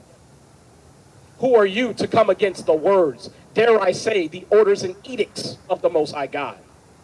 And yet you profess to love and obey him. That's why the Most High God had to let it be known through the scriptures. They draw near me with their lips, but through their actions, they deny me. Hell, even Christ had to say, why call you me Lord, Lord, and do not the things which I say? Right. But see, most of our people, they don't think God has any standards. They think God is just out here trying to take any old body. So as long as you're willing to say, I love Jesus, God's like, all right, got another. Participation trophy. Yeah, but Blacks, Hispanics, Native Indians, man, you should already know by now, ain't no participation trophy for you saying you love God. You got to do what God tells you to do.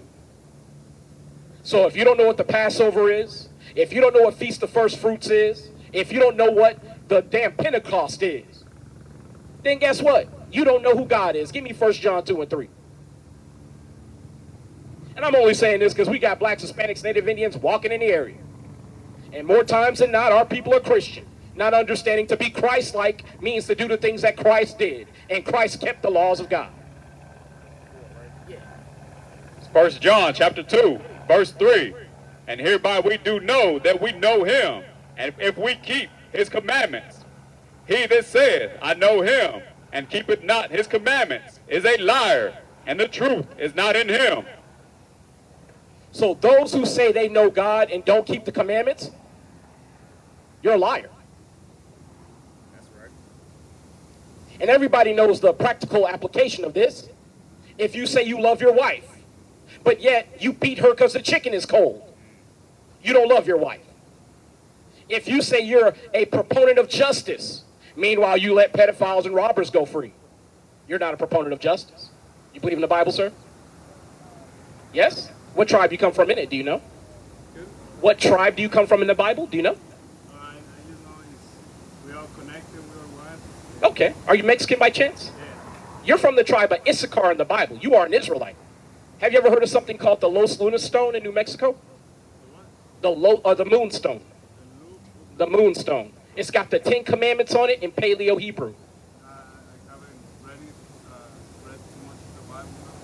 Okay, okay. Can you get me Matthew 15:24, and then we're gonna go to Matthew 10 and 6. Yeah, get 10 and 6 first. Yeah, get 10 and 6 first. Yeah, start at 5. It's Matthew chapter 10, verse 5. These 12 Jesus sent forth and commanded them, saying, Go not into the way of the Gentiles, and into any city of the Samaritans enter ye not, but go rather to the lost sheep of the house of Israel. So those are the words of Christ saying to his apostles to go to the Israelites. Go to the lost sheep of the house of Israel. Now let's see who Christ goes to. 15 and 20.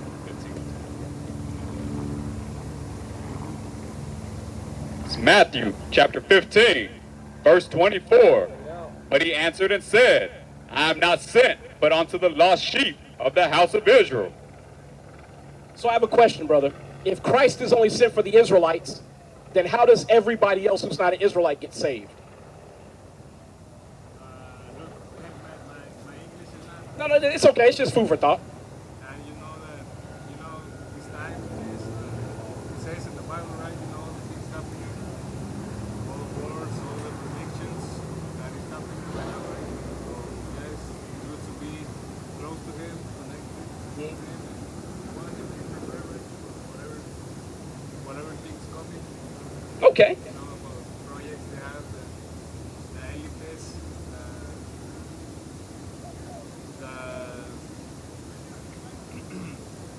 the plans they made, how's it called? The prophecy. The prophecy. The prophecy, okay. Everything is coming on. Yeah, the prophecies certainly are coming true. But I want to read this to you real quick. I'm going to read it in Spanish. Now, I don't know a lot of Spanish, Now Israel right now, but I can read it. So give me 1 second.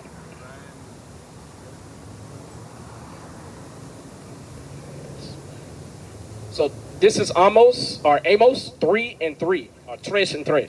3 y 3. Andarán dos juntos a menos que se pongan de acuerdo. Acuerdo. Can you come read it? Yeah, because I know my Spanish is terrible. Pues donde uno más, one or more, they're like connected, it's gonna be. Yeah, that's the church, right? Yeah, but read this real quick. Amos 3 and read 1 and 2. Yeah, verse 1 all the way to 2. Oíd How you doing, esta brother? palabra que Jehová ha hablado contra vosotros, oh hijos de Israel, contra toda la familia que hice subir de la tierra de Egipto, dice así: solamente a vosotros he conocido de todas las familias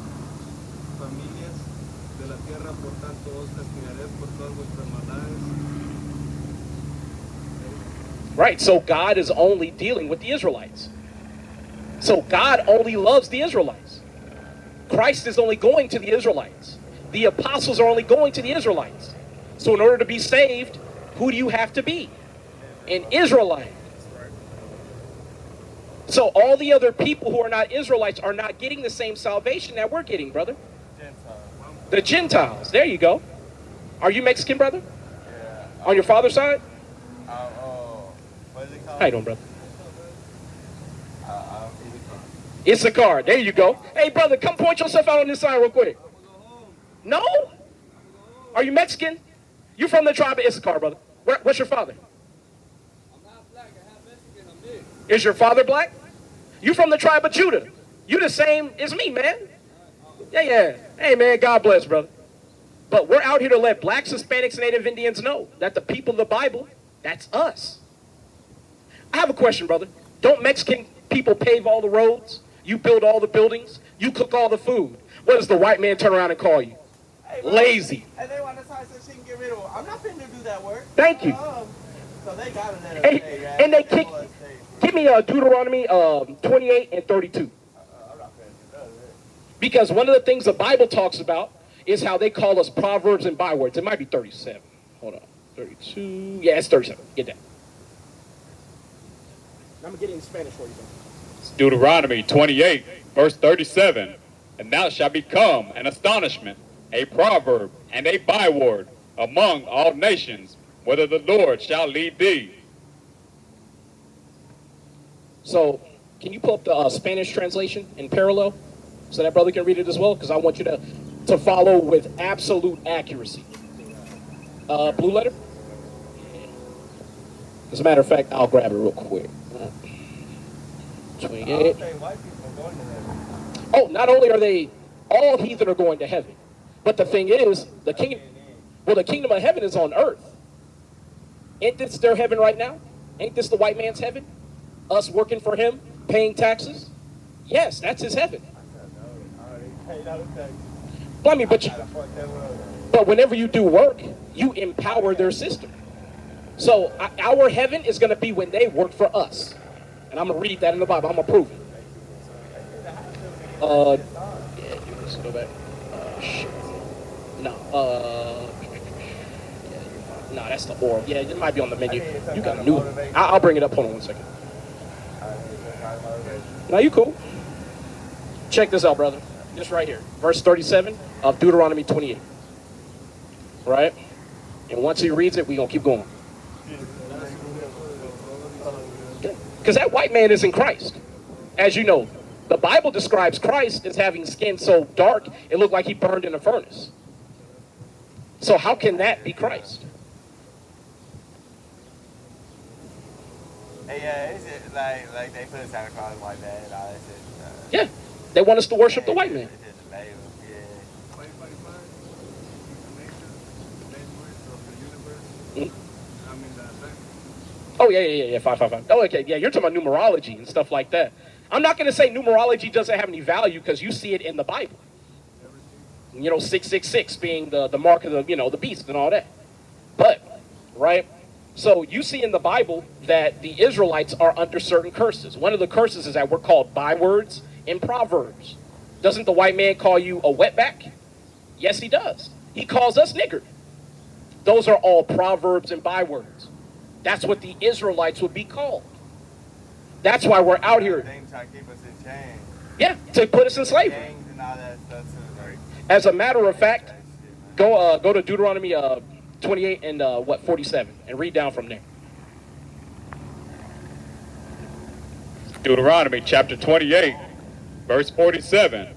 Because thou servest not the Lord thy God with joyfulness and with gladness of heart for the abundance of all things, therefore shalt thou serve thine enemies, which the Lord shall send against thee, in hunger and in thirst and in nakedness and in want of all things. And he shall put a yoke of iron upon thy neck until he have destroyed thee. The Lord shall bring a nation against thee from afar, from the end of the earth, as swift as the eagle flieth, a nation whose tongue thou shalt not understand. Deuteronomy 30? Deuteronomy 28. Okay. 28. It's got all the curses in it. One's a promise and then one's a curse, right? Like, Well, the one before it is the promise. Yes, And then, the chapter 4. because you have two promises that are made. In Deuteronomy 28 and 1, if we obey God, God is going to bless us, of course, brother. But if we disobey God, in verse 15, it says that we'll be under curses. Would you say we're being blessed right now, or are we being cursed? Right now, I'm being blessed by hearing some kind of word of God. Well, I mean, you're being blessed by hearing the word, but as a whole, your people, are they blessed or cursed right now? Why is that? Because without your people, you're lost, brother. Without my wife, I'm lost. Like, man, hey, so I ain't gonna do nothing. Like, young people are trying to get each other. Get verse 54. Hold on, stop right there. Hold on, brother, because I want to show you what you're saying. I don't have no white here, though. My right hand man is black. Okay. And my plug is black. Like, it's just because I don't put no label on none. You can make green. Green my favorite color. Yeah, but here's the thing, though. I work You, with people. you should put a label on it, brother. Yeah. You should put a label on it. Oh, yeah, they got to fill out applications before we. Sorry. No, you good. To just even chill with me. I got you. know them, like, I know, like, God to me, so. Okay. I don't know, man. Well, here it is, brother. Hear this real quick. I hate Deuteronomy chapter 28, verse 54. So that the man that is tender among you and very delicate, his eye shall be evil toward his brother, and toward the wife of his bosom, and toward the remnant of his children, which he shall leave. That That's a generational curse. So if your son is affected by the father not being there, what is he going to do to his son? He going to be there. So how do you fix that, brother? You got to be there. So, brother, hold on a second. All praises, man. Okay. Well, I have a question. So if you're only for yourself, and you know you're a good brother, you could teach younger brothers a lot of good things. What if a brother doesn't have a father, and he needs a father figure? If you're not for your people, brother, you can't help him. You get what I'm saying? My people don't have to be like a cousin. It could be like a friend. Like they could be just. In prison is different, but Appreciate it for your time. Of course, brother. Yeah, it's an honor, man. You're from the tribe of Issachar, brother.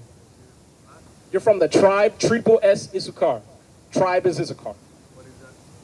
It's one of the lineages of Israel. one of the 12. One of the 12 tribes. So Mexicans got one. White people Yeah, got y'all one. are on the very bottom. Not the youngest, but y'all are just last on the list. Yeah, like that's why this tribe. Issachar.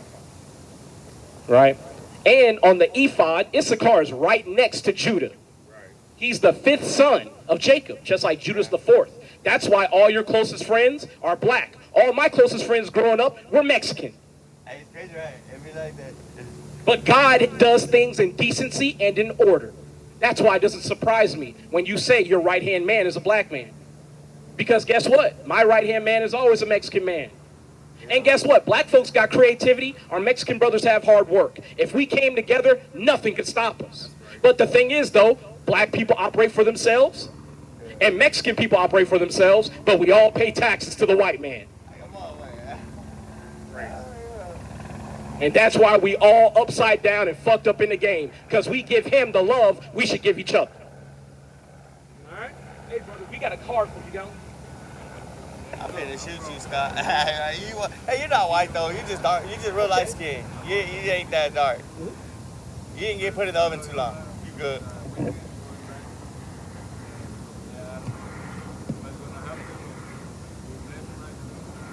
Yeah. What's more? She's good. She's good.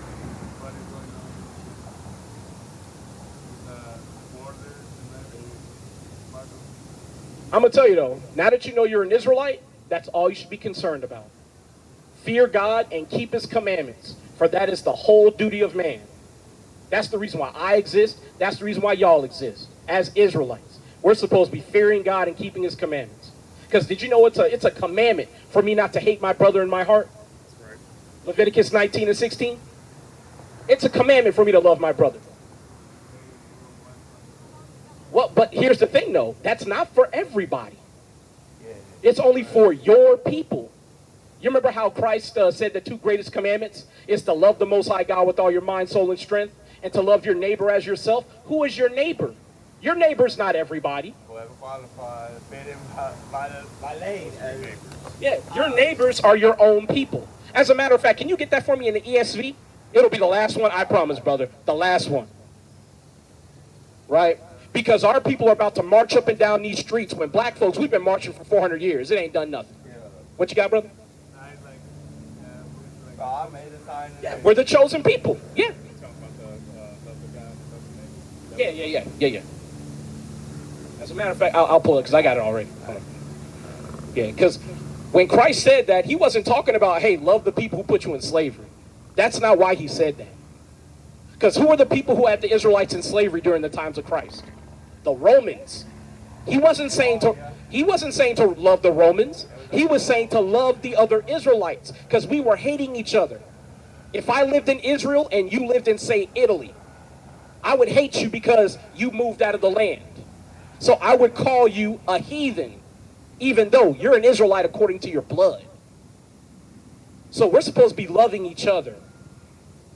Let me go and get that real quick. And brother, I promise I'm going to let you go. Last one, right?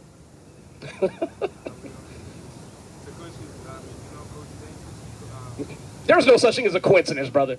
No.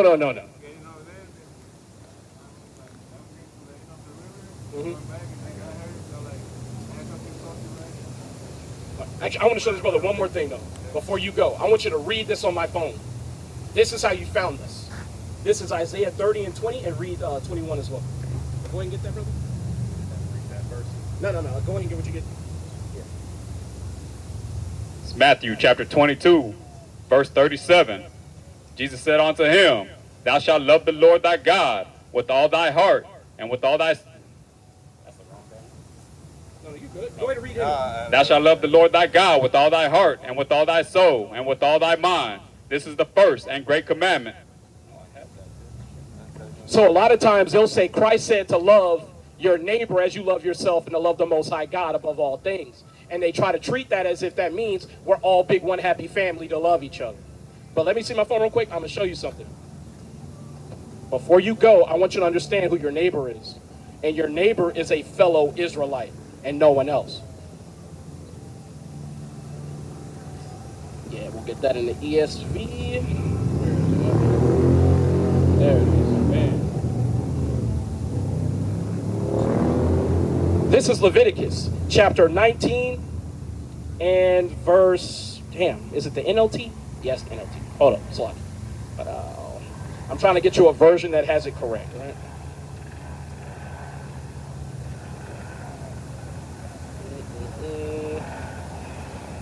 There it is. This is Leviticus 19 and 17 in the NLT.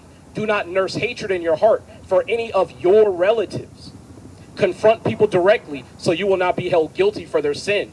Do not seek revenge or bear a grudge against a fellow Israelite, but love your neighbor as yourself. I am the Lord. So if it was to everyone on the planet, why didn't he just say, hey, love everybody? This says, love your own people. Don't bear a grudge or hate a fellow Israelite. Ain't that a problem between blacks and Mexicans right now in the hood? We ride on y'all, spin the block. Y'all ride on us, spin the block. And it goes round and round and round. But nobody rides on the white man when he comes and kills your people. How many times y'all shoot up the police department? Very few. You know how many times we do it? None at all. Now, I'm not saying to do that, but as long as you're out here doing blood for blood, why is it only for your people? What's up? I didn't say you were. You are white. Quiet child. What are you? He's a Gentile. What's your father? He's a barbarian. He's an animal. And this is exactly what I'm talking about, because this is how you breed confusion. You have people saying that, hey, I'm a child of God, when the only children of God are the Israelites. Give me Amos 3:1 real quick. I had you read that, where God said, you only have I known of all the children of the earth. Therefore, I will punish you for your transgressions. God is saying that to the Israelites and no one else. Why do you think you're faster, stronger, and smarter than everybody else? You think that's because God loves everybody so much that he made you better than them? Thank you, brother.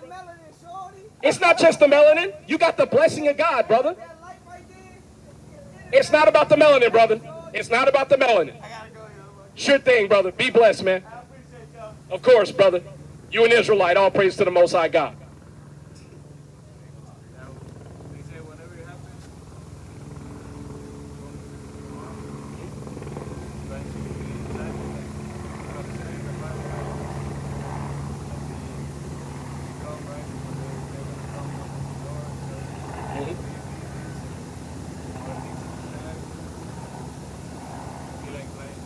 Be wise as a serpent, harmless as a dove. That's what you're saying. Be wise. I mean, you know, I'm practicing my English. I understand some of the words. Yeah, got it. Thank you. Of course, brother. It's an honor, man. My name is Haya El. What's your name? Hey, Abraham, father of many nations. All praises, brother. Yeah. That's one thing the Mexican man's good at doing is having kids. Y'all good at that. But guess what? Judah's better because the Bible says Judah overcame his brethren. See, when it came to all the tribes, we were the most numerous of all the tribes. It's just we kill each other more than anybody else. The black woman currently is aborting over 2 million babies a year. Currently. And it's been that way for years at this point. Man, that's crazy, man. It is, man. Did you know that's a curse in the Bible, brother? I can read it to you right now if you got 2 minutes. Give me Deuteronomy 28:56. I want y'all to hear this. It's literally in the Bible. It says our women would eat their children for straightness in the siege. I want you to see it. Deuteronomy chapter 28, verse 56. The tender and delicate woman among you, which would not adventure to set the sole of her foot upon the ground for delicateness and tenderness, her eye shall be evil toward the husband of her bosom, and toward her son, and toward her daughter, and toward her young one that cometh out from between her feet, and toward her children which she shall bear, for she shall eat them for want of all things, secretly in the siege of straightness, wherewith thine enemy shall distress thee in thy gates. And I saw them brothers slow up to hear it. All praise to the Most High. Because, see, we need to understand why these things are happening. What's up, brother?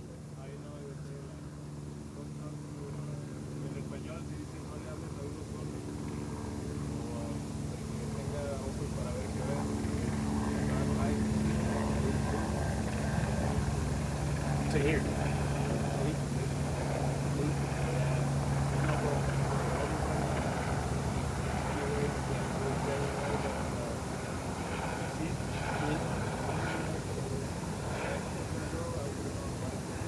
You're right.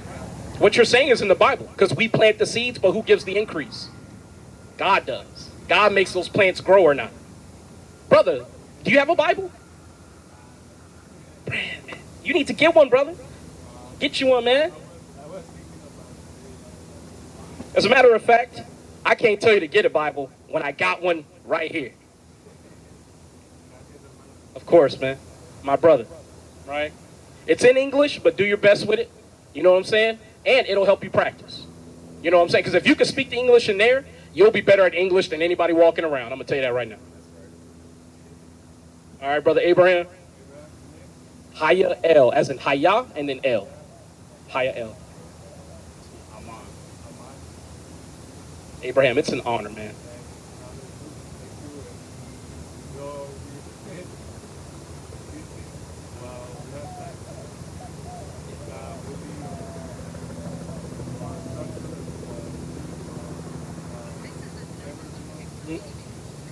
Doing the actions of faith, keeping God's laws. You know what I'm saying? Do you know how to keep the Sabbath? Do you know how to keep the Sabbath? No, you good. Look.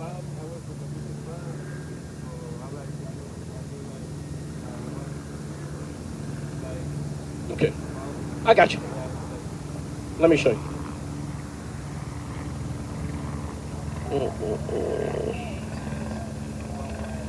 16:11, yes, sir. Right here. Read from verse 9. And this is to my camera.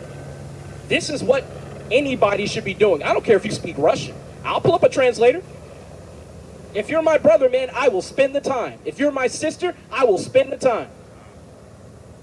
I told you, I one line. I had a brother sit here for 2 hours. Google Translate. We didn't even talk to each other. But by the time he left, the brother was like, thank you. Laced up, man. It don't take a lot. It don't take long. But when you finally get this truth, you don't want to put it down. Keep the Sabbath, brother. Yeah, see? That's how you love God, man. That's how, when you keep the commandments, that's how you show you know God. If you didn't listen to your parents, could you say you love them?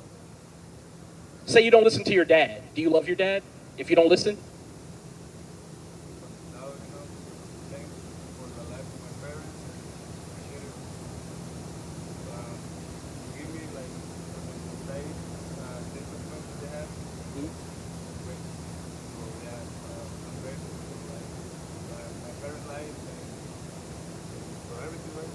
All praises, man. Yeah. All right, brother. Yeah. Every Saturday at 5:30. Well, I want to say, are we going to start showing up later? Or are we going to keep showing up at 2:30? Because we missing the mark like every week now, man. Yeah, so at 3, okay, at 3 in the afternoon, we're right here. On every Saturday. Every Saturday, yes, sir.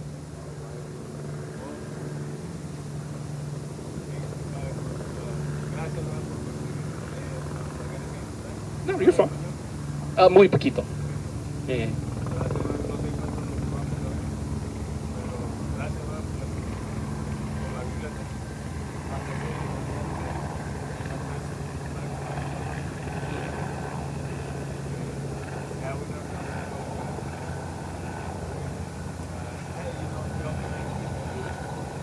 Well, comment on my YouTube page.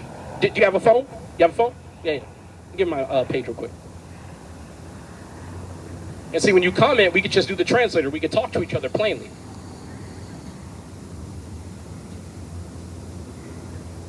I got you. I'll put it in there.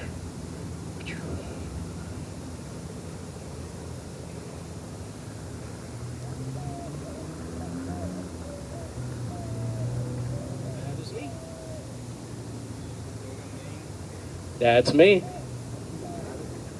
All right, brother Abraham. All right, man. Of course, man. Hermano. Mi familia, right?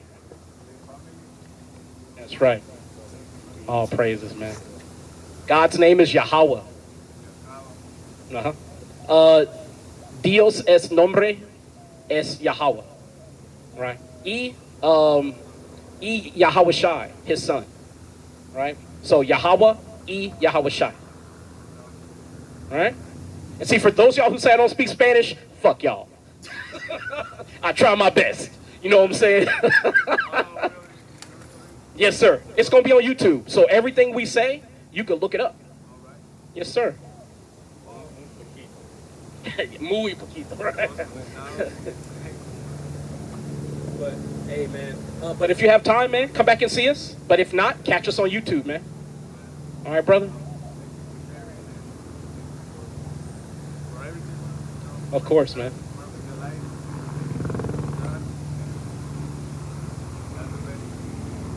Hopefully you do it where you go, brother.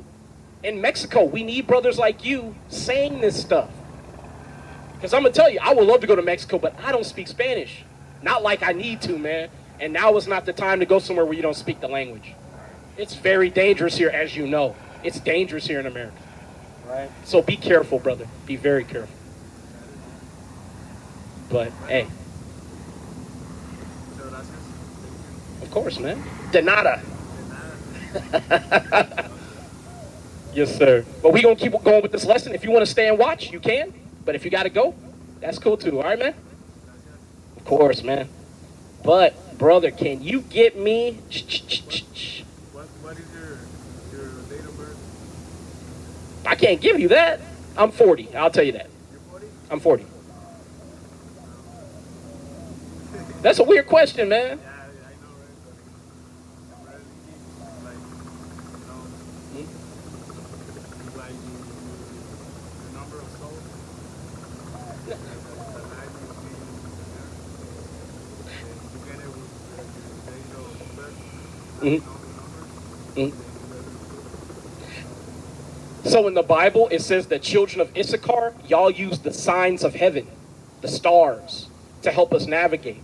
So you asking for numbers and stuff, that's not out of the ordinary. It's just you got to remember, the white man asks for numbers too, so that he can figure out who we are and sabotage our lives. You see what I'm saying? That's why I'm like, I'll tell you I'm 40. I'll tell you that much. But as for my birthday, I can't say that. You know what I'm saying? Because if I do, it's going to be on YouTube, and I can't have that. So, but Yeah, the stars.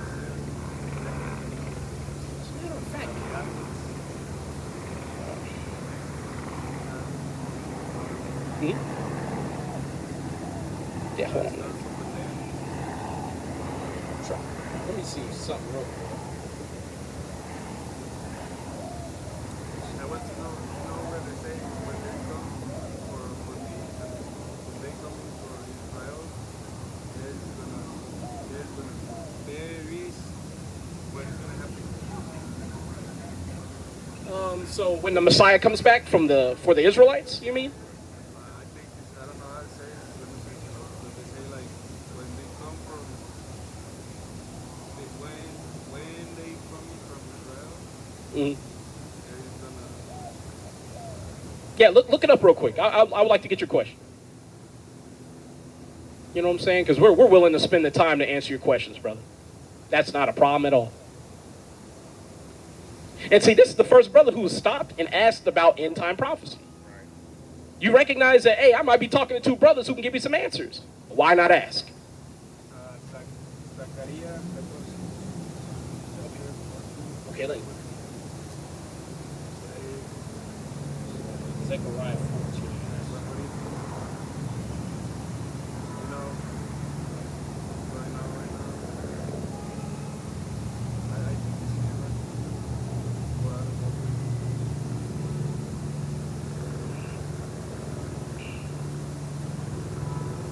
Oh, hold on. I'm going to show you something.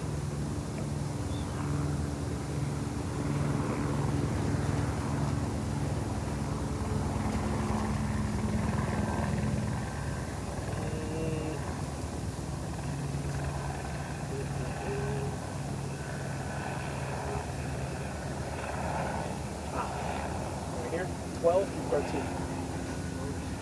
Read that in Spanish. Revelation 12 through 12 and 12 through 13. Because the times that we're in the times of persecution. You know what I'm saying? The dragon is seeing that his power is waning, his kingdom is at an end, and now he's persecuting God's children, which are blacks, Hispanics, and Native Indians. See, everybody's looking at our Mexican brothers, our Venezuelan brothers, etc., but they're forgetting one major thing. After all of y'all are deported, the black man is going to still be here. And all the farms still need to be reaped, all the crops. All the farmhand work needs to be done. We have to understand something. The so-called white man, he can't do that work because it requires being out in the sun. He can't do it. So that means black people are going to be forced to do it. He's going to try to pay us. We're not going to accept the pay. And then he's going to force us to do it. That's why slavery is coming back to America, because America can't run any other way. Right? Did you read it? No, you're going to, okay, I'll give you time. Yeah, you good. Just want to make sure, if you got any questions. Because, see, our people are about to walk these streets protesting when literally protesting does not work. I mean, and that's my question, man. Why walk and protest when we have seen for the last 400 years walking and protesting does not work? I teach immigrants, so I'm going to walk and protest for them. Yep, you're going to do nothing just like we did for 400 years. Good job. I know, and it's amounted to nothing. Good job.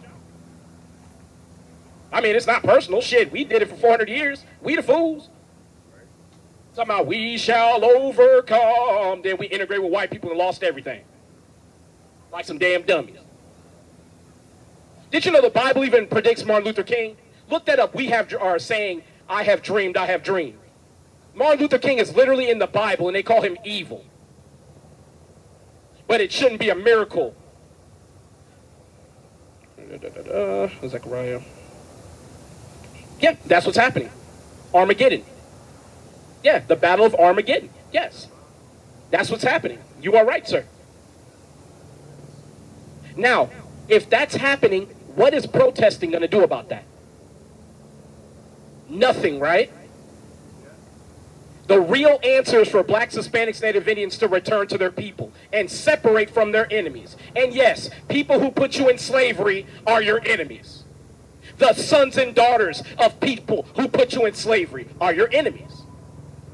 It's not complex, people. It's real easy. But you see how they don't even want to engage with this because they know that's not going to work. No one's going to defend marching because we've done it forever. Why would you defend walking around with a sign begging for help or begging for change when the leader who could give you that change is not even here? Donald Trump isn't here.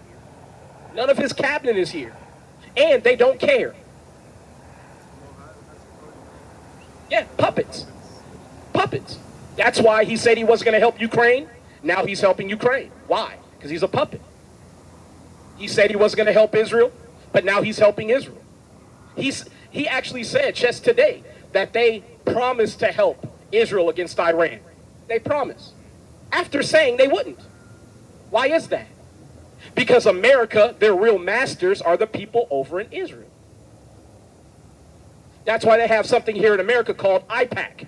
AIPAC. AIPAC. Look it up. It's basically a bunch of, what do they call them? It's basically it's the body of political operators who take money. Right? I forget what they're called. Damn it. Shit, what is it called? Look up AIPAC for me. AIPAC. Because, see, it's very important that blacks, Hispanics, and Native Indians understand that your enemies literally have, basically, man, it was on the tip of my tongue, and then it bounced right off again. Yeah, that's it. AIPAC for short stands for American Israel Public Affairs Committee. They're the people who really govern America's policies when it comes to conflict all around the earth.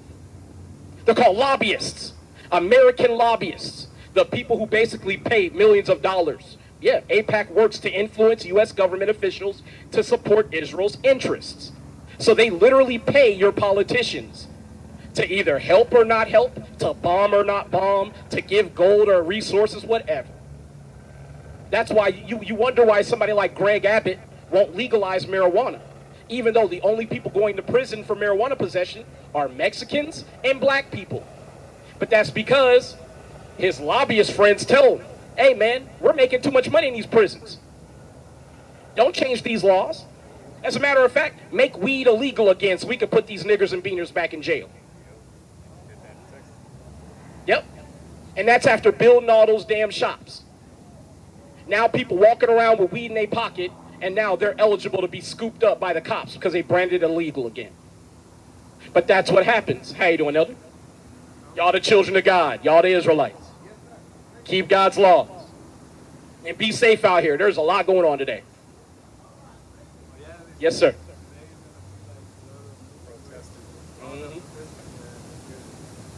Right, they're actually starting right up over there down the street. Yep. Now, this isn't to throw shade at the people going to the protests. I just want to make you think. If you can't even run a half mile, what good are you going to do in a protest? Because what if your enemy says no? And not to mention, again, I'm not a proponent of girl power. I'm a proponent of families. As a man, I would not be able to look myself in the mirror if my wife were standing in harm's way. Your women, your wife, your sisters, your nieces, your aunties, your grandmothers, all should be at home in safety while the men go to war to afford change for your people. Ain't that how change happens? War? So what type of war is walking around with a sign? With a Starbucks cup in case you get thirsty. See, you see the madness here in America? And they'll tell you that's real strength. But when the military wants to enforce a law, they don't come with signs and they don't march. They come with M16s, armored vehicles, 50 cals, tanks if you get out of control. That's how strength is imposed. But yet they tell you, hey, walk around with a sign. It'll work. For realsies this time. It's stupid, right? But, brother, you are right. We are in the times of the very end. What is happening over in Israel today, that is going to bring in World War III.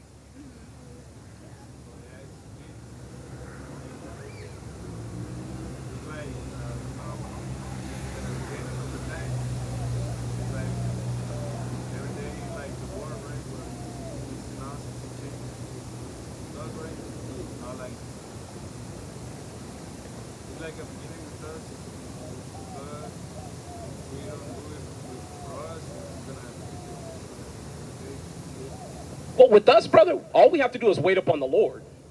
The Messiah is going to return. Once he returns, man, he's going to put down all these enemies. The Bible literally says to wait upon the Lord until he raises up to the prey. But at that point, he's going to use us to put down these nations. Give me Jeremiah 59 and 51 and 19. And I'm going to show you what I'm talking about in the Bible real quick. Because it's very important that our people understand that the Most High God is going to take his vengeance by his people. Yeah, start at 20. So this is Jeremiah 51 and 20 on down. Go ahead and get it. Jeremiah chapter 51, verse 20. Thou art my battle axe and weapons of war. For with thee will I break in pieces the nations, and with thee will I destroy kingdoms, and with thee will I break in pieces the horse and his rider, and with thee will I break in pieces the chariot and his rider. With thee also will I break in pieces man and woman, and with thee will I break in pieces old and young, and with thee will I break in pieces the young man and the maid. I will also break in pieces with thee the shepherd and his flock, and with thee will I break in pieces the husbandman and his yoke of oxen, and with thee will I break in pieces captains and rulers, and I will render unto Babylon and to all the inhabitants of Chaldea all their evil that they have done in Zion, in your sight, saith the Lord. See again, hey, that brother's in the spirit.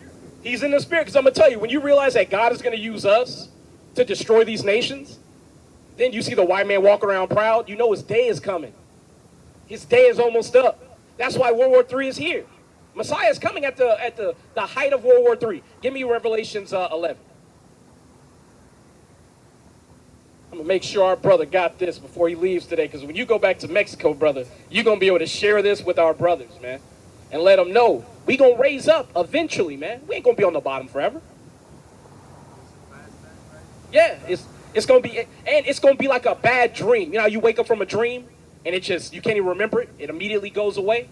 That's what all this is going to be like, brother. Well, let's see. Man,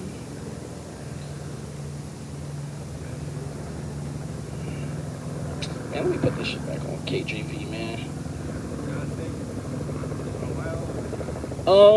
What time is it? Probably another hour. Another hour. Yeah, we'll be here. I want to say another 3 hours, man, but I'm going to be honest, man. I don't know how crazy it's going to get over here. You know what I'm saying? Yeah. Because I don't want it to be so crazy to the point where we're fighting people and not reading the Bible. You know what I'm saying? Because I have had to fight people over here, literally. So, yeah, I know today is going to get pretty crazy. How was that? We were out here on a Friday last week. It was pretty calm. But I know on Saturday and throughout the week, there were protests. So I'm sure it got kind of crazy.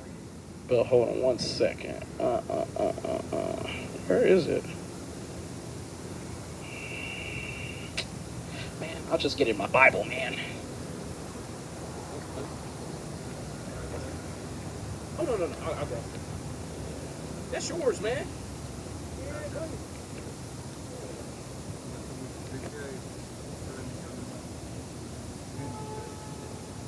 Go to Revelation 11 and 14. Right? Because World War III is even prophesied of in the Bible. And it's the time in which the Messiah is going to come back. As a matter of fact, go a verse above that and read.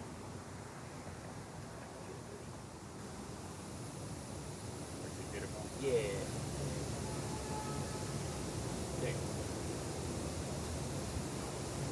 It's Revelations chapter 11, verse 13. And the same hour was there a great earthquake, and the 10th part of the city fell.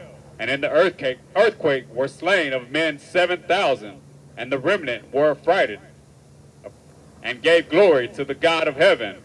The second woe is past, and behold, the third woe cometh quickly. So when you're talking about the third woe, woe meaning destruction, there's been two major woes that the world has undergone. World War I and World War II. And the Bible says the second woe is past, and behold, the third woe cometh quickly. Meaning World War III comes quickly. And a few verses above that, you see the salvation of the Israelites where it says, come up hither. So again, I have to question, what is walking around with signs going to do when World War III is about to break out as we speak? You know what I'm saying? Most people don't stop and think.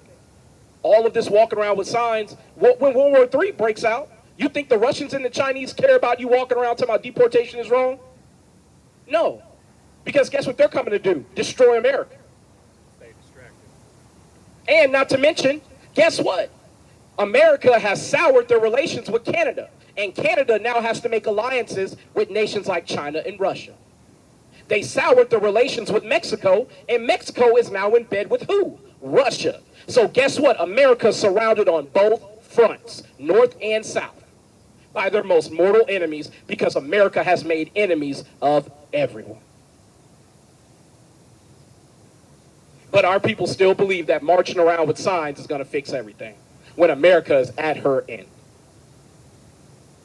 And what we should be doing is repenting unto God so that God could save us out of this. None of this is complex. But the thing is, most of our people don't want to hear it.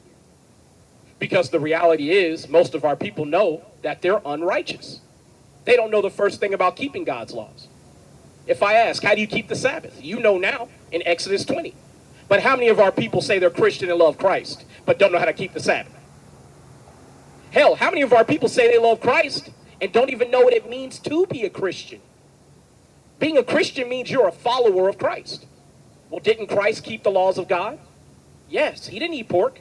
He kept the Sabbath. He kept Passover. But if you don't do those things, how are you a Christ follower? Hey, what's up, Donald? See, and there's something in the Bible called confusion of face. Because you are who your father is, right? So, if your father goes back to an Israelite, how could you ever be anything different? Because if I have a daughter, aren't her children, whatever she has, whatever man she lays down with, the children that she gives from her womb are going to be what he is. So she has to get with an Israelite to give birth to Israelites. But as a man, you can never do anything but give birth to Israelites. So you have to have a father who is an Israelite on your father's side. But we don't even look at your paternity. We look at the curses. Go to Deuteronomy 28 and 46. Because this is how we see who the Israelites are.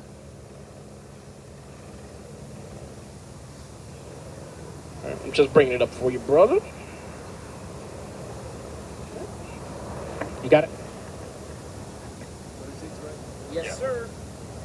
Deuteronomy chapter 28, verse 46.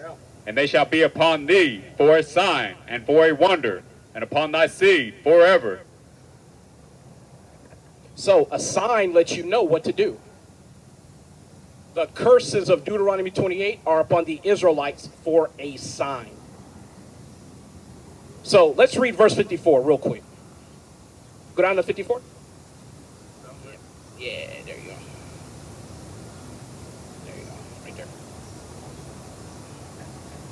Deuteronomy chapter 28, verse 54.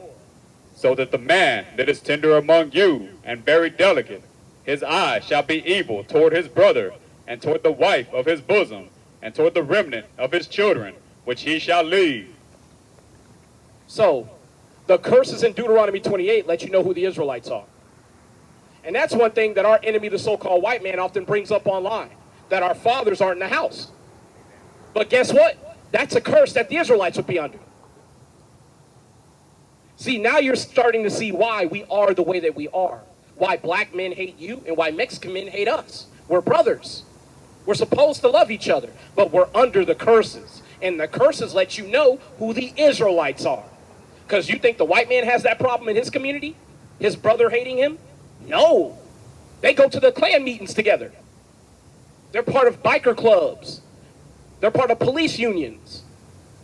They're on the HR board together. They bowl together. They barbecue together. They talk about how much they hate us, blacks and Hispanics, together. But they're not under the curses, brother. We are. That's why little areas like this, where blacks and Hispanics and natives can all come together, we should be here in armies listening to the Bible, getting this information so that we can learn how to love each other and most of all, obey the Most High. But the reality is, we would rather do this shit, walking around trying to get closer to the white man who's done nothing but rape, rob, and spoil us. When we should be trying to get as far away from these people as humanly possible. And that's one thing you'll notice. I don't like them walking around your land feeling comfortable. I hate that. Because this land is Mexico. So is Arizona, so is Nebraska, so is Colorado, so is Nevada, so is California. It's all Mexico. And again, I have to ask, how much land and how many people does the white man have to kill before the Mexican woman will separate from the white man? And you know it because your sister, she'll look at you like you're nothing, but she'll hug the white man and love his dirty draws. Our black sisters do it to us too, brother. But it's a curse, brother.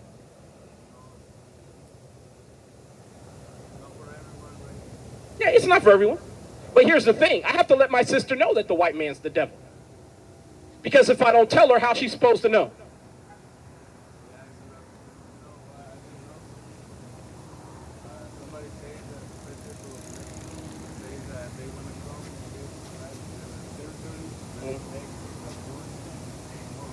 Mm-hmm. It wasn't like that, but now they want more. But my question is, isn't a Jewish woman the president of Mexico right now? Yeah. So how is she going to reclaim your land and she's part of the people who stole your land in the first place? You see how stupid it is that the white man is talking about, oh, we going to fix everything. You fucked it up in the first place. That would be like, brother, if I took your bike, I set it on fire, and I said, hey, we going to get that nigga who burnt your bike up. You'd be looking at me like, yo, but you did that, though. You see how it is? But when you tell our people that, they get mad at us. That's how you know it's spiritual, brother. Get me, they shall be smitten with madness. I think it's either verse 27 or 25 and 28.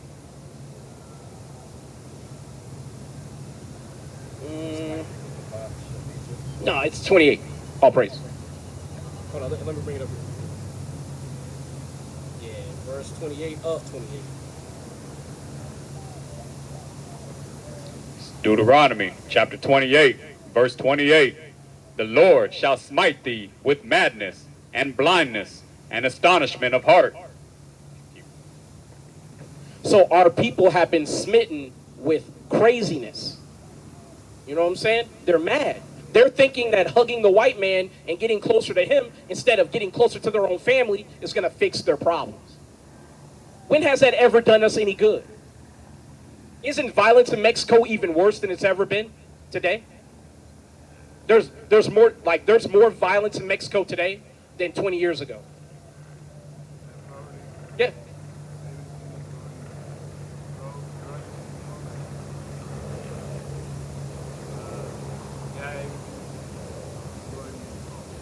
Yeah, the violence, the killings, the cartel shootings, MS-13, all them people, right? But here's the thing, though. Your enemy is in charge. Why would I really want to ask this to my camera. To you blacks, Hispanics, Native Indians who really think all of us coming together, ask yourself this. If all of us coming together would fix our problem, we're already on top of each other. Why are our problems getting worse? We've already integrated. So why are things getting worse and worse and worse? With black people, things are so bad, we don't even have families anymore. Have you seen online that black men don't like black women and black women don't like black men at all? We hate each other completely. We don't have families at all. And our women run to the white man trying to create families when he destroyed our family. So to those of y'all who watch my videos, I would really like to know, if coming together would fix our problems, why are our problems only getting worse? Why? And why is it that our enemies feel like they can speak for us when we can more than speak for ourselves? Your enemy doesn't have to say, hey, let's join together. I'll cast the vote for you. When you're capable of casting your own vote, thinking for yourself. If you want to love the white man, then you say you love him. But don't let your enemy say that you love him. Get me what's it called? Give me 2 Maccabees chapter 4, and I'm going to have to find that in Spanish. Here. Make sure I got it first. These? Oh, yeah, that. Down there? Christ? It's just a picture. Yeah. He's Es Negro. Yeah. Have you read that before?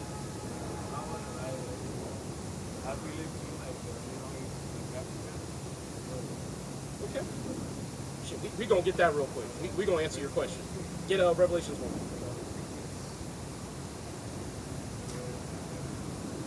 Oh, I'm gonna show you, brother. And then we're gonna show you it's in Daniel as well.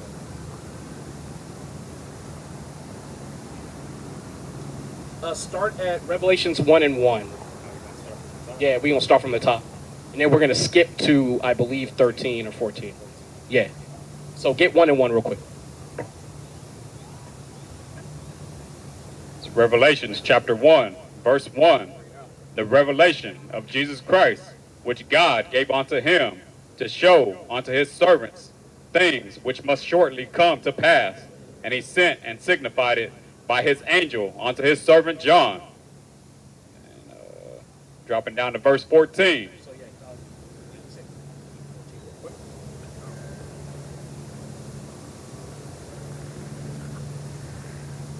Start at 13. It says start at 13. Yeah, start at 13. Verse 13. And in the midst of 7 candlesticks, one like unto the Son of Man, clothed with a garment down to the foot, and girt about the paps with a golden girdle. His head and his hairs were white like wool, as white as snow, and his eyes were as a flame of fire, and his feet like unto fine brass, as if they burned in a furnace, and his voice as the sound of many waters. So what color is brass, brother? What color is brass? Brass. What color? So brass, the metal, what color is it? Yeah. It's like brown. But it says it's so dark, it looked like it was burned, correct? So if you burn brass, what color does it turn? Black. So That can't be Christ. That's not Yahushua.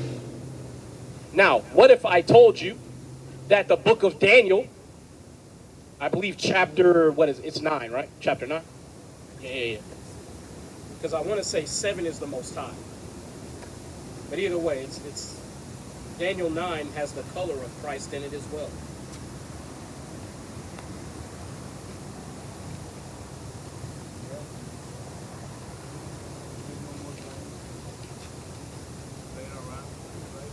Hey, this brother is in the spirit. There's no more time to play around. You are exactly right. We laugh and we try to make it funny, but we're serious out here.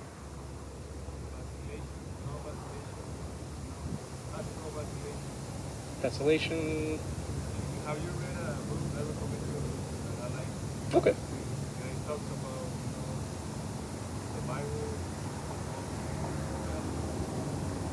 todas las cosas. Well, it's called Golden Book. I'll look it up.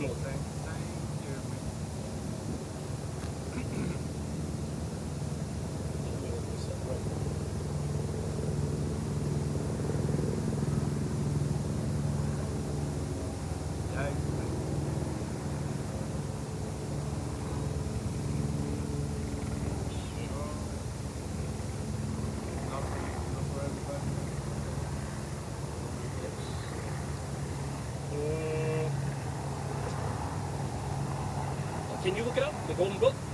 Yeah, because I'm getting like a series of like 14 books or something like that. It's like weird like that.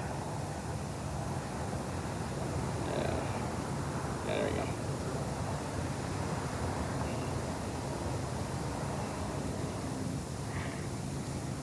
Yeah, it's Daniel 10. Yeah. The Golden Book, Saint Germain. Oh, okay. Saint Germain. Okay. Yeah. I'm gonna have to look into that because there's another one by Saint Clement. Have you heard of him?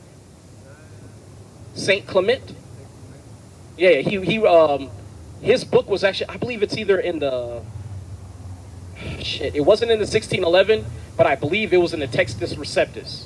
Let me look it up. One second. Hold on. Book of Clement.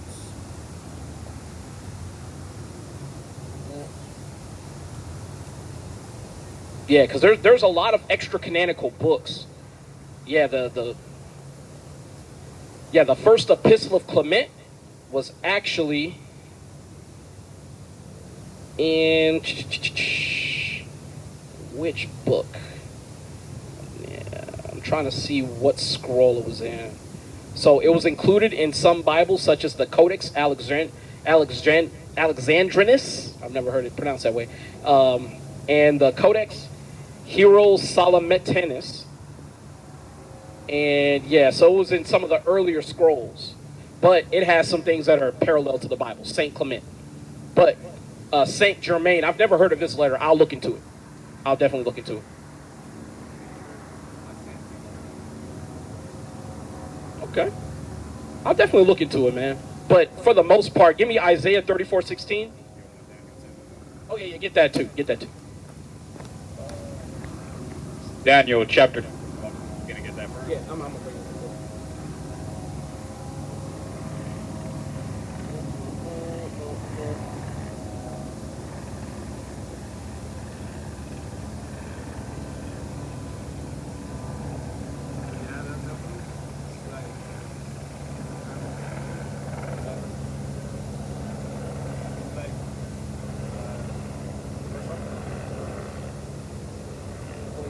Daniel chapter 10, verse 5. Then I lifted up mine eyes and looked, and behold, a certain man clothed in linen, whose loins were girded with fine gold of Uphaz. His body also was like the beryl, and his face as the appearance of lightning, and his eyes as lamps of fire, and his arms and his feet like in color to polished brass, and the voice of his words like the voice of a multitude. So you see that the image of Christ, that's him right there too. He's the color of brass. So how did Christ come to look like a so-called white man? See, and Give me Job 9 and 24. Because the Bible says the earth has been given into the hand of the wicked. They covered the faces of the judges thereof. And the ultimate judge is Jesus Christ. And they made the judge look like them. Did you know Jesus Christ is a real man? His name is Cesare Borgia. Cesare Borgia is the son of Alexander Borgia, the sixth Pope of Rome, Pope Alexander. His first name really is Rodrigo Borgia, right? Cesare Borgia was a pedophile. He slept with his own sister, and he killed his own brother. That's who they say Christ looks like. Can you think of a better representative for the white man? No. Because guess what? Wherever they go, don't they do those things? Incest, bestiality, murder, pedophilia. They do those things all over the earth. There's a Jewish sect that they caught in Guatemala named Lev Tahor. They are currently being investigated for trafficking and assaulting hundreds of children. And not only are they being investigated in Guatemala, they were also kicked out of Canada for the same thing. Yeah, there's a lot going on, brother. But here's the thing. Wherever these white folks go, they do the same thing. It don't matter where they're at. You can't change the people. Right? Yeah, go ahead and get that. Yeah, I'm ready. Of course, I'm sure.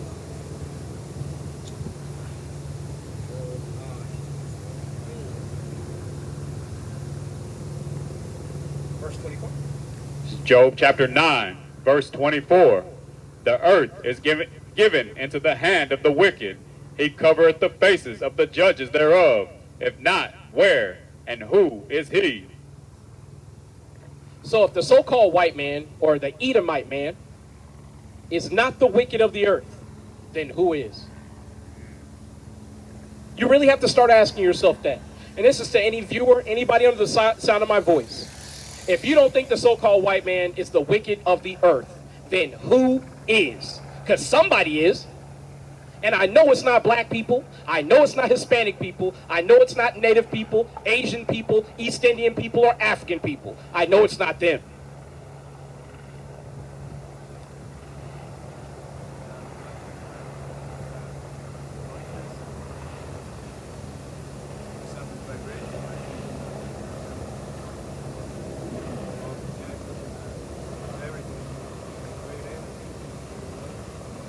Yeah. Well, I mean, God created us to be different, though.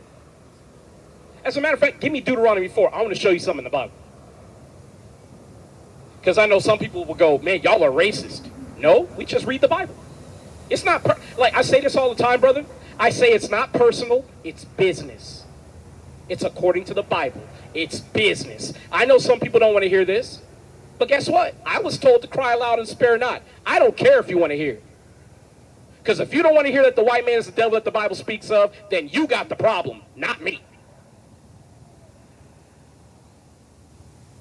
And I only say it like that because I see somebody down there looking at us like we crazy.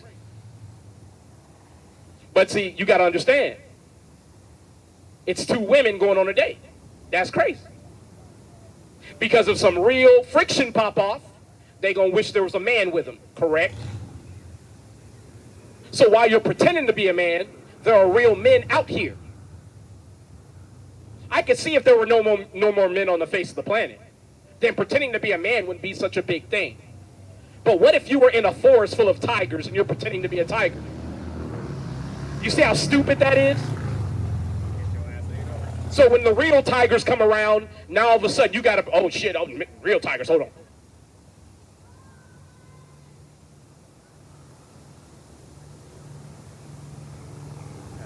Yeah, but see, here's the thing. The black woman of all the women on the planet wishes she was a man. She wishes she was. And it's a shame because the black woman used to be the standard of beauty. She used to be. But now the other nations call her a gorilla because she's lost all of her ladylike prowess. Because she wants to be a man so bad. Instead, she's a joke. Because you can look like a man all you want, but when you get put to the test, you're still a woman. If there's a bump in the night, you're still a woman. If there's a street fight coming your way, you're still a woman. If war comes to your country, you're still a woman. And our women are about to find that out personally.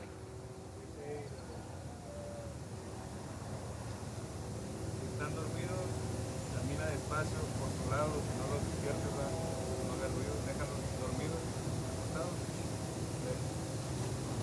Like, whoever is sleeping, más para time, don't make a sound, don't try to wake them up. Because I passed through that and I was like, hey, no, look, and trying to open their eyes like that, see this. But then we lost like, we lost like our camino, Our community. Yeah. community sender, no, trail, or trail. We lost our way. Our path. You're right. Part of it, like, so yeah, like, just fast and silence and everything. Because right now we can be talking over here, but I don't know, more the future, maybe they're gonna, like, they don't like us. Mhm. They don't want to, they don't want the waking. Can I read you something real quick? I would believe you. Actually, I think you're right, but here's the thing. We're told to go and preach this before the Gentiles. We're told to preach this to people who hate us and don't want to hear it. I'll prove it too. Get me Deuteronomy 32 and 7. I got it right here.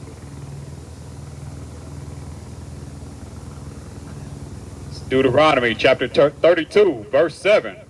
Remember the days of old. Consider the years of many generations. Ask thy father, and he will show thee. Thy elders, and they will tell thee. That's it. So we're supposed to be seeking the old paths, right? I'm going to show you that our people, although, go to Jeremiah 44 and 4. Yeah, but that's what I want. Our people have been sent prophet after prophet, and they don't want to hear it. Verse 4. Jeremiah chapter 44, verse 4. Howbeit I sent unto you all my servants, the prophets, rising early and sending them, saying, Oh, do not this abominable thing that I hate. Keep going. But they hearken not, nor incline their ear to turn from their wickedness, to burn no incense unto other gods. Wherefore my fury and my anger was poured forth, and was kindled in the cities of Judah and in the streets of Jerusalem, and they were wasted and desolate as at this day. So even though our people are wasted, we still got to tell them. I have a question. When you got in trouble by your parents, if they told you not to do something, wasn't it worse? If they said, hey, don't go over your friend's house or you're going to get in trouble. And you go over there and something happens. I like watch, they tell you not, they're more like, like curious to what that's what Yeah, curiosity killed the cat. I get you. But the Bible says that essentially a servant who has been informed of what to do and doesn't do it shall be beaten with many stripes. I have to inform my people even if they don't want to hear it. You saw how that sister did that, like she motioned like that woman was giving her fellatio. She didn't do that to me. She did that to the Most High. Because homosexuality is a sin punishable by death. Now, what if she's driving home and she gets into an accident where she flips her car and it gets on fire? And we hear about her burning to death on the news. Everybody's going to go, oh, poor her. But not according to the Bible. Give me Proverbs 1 and 21. Man, you're going to have a lot to tell your brothers, man. You're going to be laced up. We're going to get you right out here, man. Oh, praise. Oh, of course. 21? Let's just read down. It's Proverbs chapter 1, verse 21. She crieth in the chief place of concourse, and the openings of the gates. In the city she uttereth her words, saying, How long, ye simple ones, will you love simplicity? And the scorners delight in their scorning, and fools hate knowledge. Turn you at my reproof. Behold, I will pour out my spirit unto you. I will make known my words unto you. Because I have called, and ye refused. I have stretched out my hand, and no man regarded. But ye have set at naught all my counsel, and would none of my reproof. I also will laugh at your calamity. I will mock when your fear cometh. When your fear cometh as desolation, and your destruction cometh as a whirlwind, when distress and anguish cometh upon you. So the way she did that motion in the car, we were crying out to her with wisdom, trying to let her know what God finds acceptable. She didn't want to hear that. So guess what's going to happen when she needs God? God gonna go, hey, you don't need me. Give me Judges 10 and 13. Now, I have a question. What you're reading about the Most High, doesn't that sound like your parents? It does. And that's exactly why I teach the way I teach. It makes God real. That's one thing that many of our people don't understand. God is real. He has real emotions. He has real standards. He has real expectations. And when you break his commandments, he's really disappointed. Our people don't know that. That's why that sister did that. Because she thinks, well, shit, it don't matter what I do. God don't care either way. When God has told you what to do and what not to do. You got that in Judges 10 and 13? Let me get this real quick.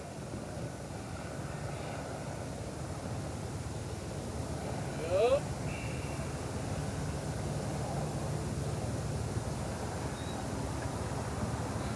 Judges chapter 10, verse 13.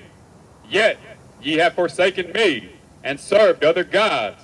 Wherefore I will deliver you no more. Go and cry unto the gods which ye have chosen. Let them deliver you in the time of your tribulation. Don't that sound like your parents? Don't that sound like your parents? I told you not to do that. You did it anyway. So now you got to deal with it. I've been arrested a few times. Well, more than a few times. But I was arrested a few times when I was in my parents' house. And some of those times I got arrested when my parents told me to be at home, not in the streets. You know how much worse trouble I got into when my dad had to pick me up from the police department? And my dad had to hold in all the anger because now he's embarrassed. He's like, not only I'm embarrassed, I got to pick my son up. And my dad is in the military, or he was. So that could fall back on his career. All because I didn't want to do what he told me not to do in the first place. Now imagine if God says, hey, don't be a homosexual. And then you're a homosexual and you catch HIV. And now you're praying to God for healing. What do you think God does? God goes, nah, nigga, it's your fault. You handle it. Consequences. And repercussions. It's all on you. Now, it's not to say God doesn't have mercy, because he could destroy you where you stand. But the Most High God is long-suffering, and he would much rather you repent than be destroyed. But if you refuse to repent, well, shit, what else is left?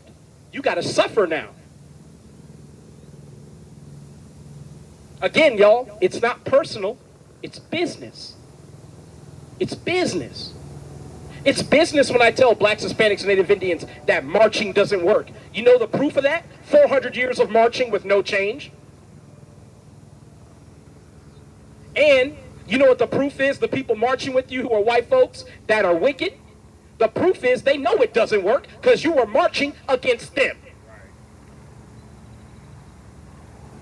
If I'm foolish, somebody please let me know. Tell me the glories of marching and all the change that it has afforded us. Please. Tell me how marching and boycotting is going to turn America around. A country built on rape, robbery, slavery, and murder. Please, enlighten me. For real. Hey, give me that in the Bible where it talks about, I have dreamed, I have dreamed. Did you know Martin Luther King is in the Bible? Yeah, he's in the Bible. Now, this brother's in the right spirit. He's like, man, it figures. Because everything is in the Bible. But when you actually read that people saying, I have dreamed, to not listen to them, the Bible literally tells you not to listen to people who say that. We're going to get it. Yeah. I'm sorry. I'll wait. Yeah. So that brother's willing to wait for his questions. That's why I think you're one of the speckled birds. But I'm still wondering, Donald, where are your fringes, brother? Get Numbers 15:38. Keep the commandments, Donald. Come on, man.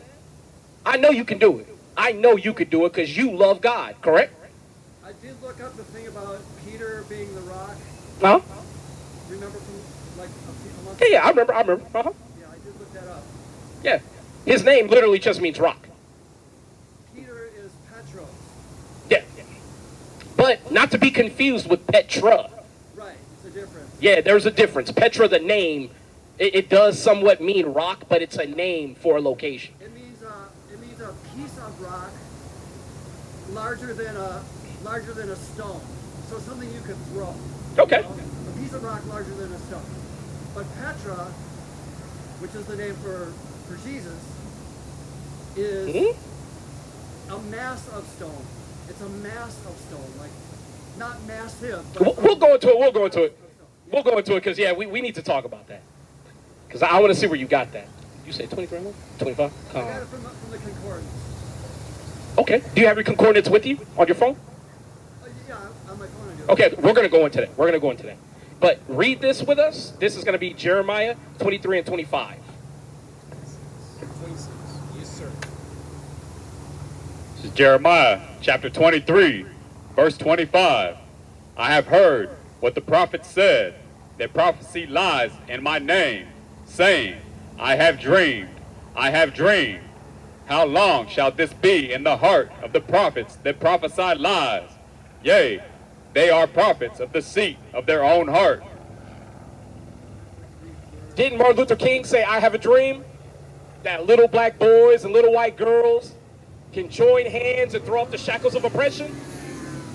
The Bible says that those are liars. They prophesy lies in the Most High God's name.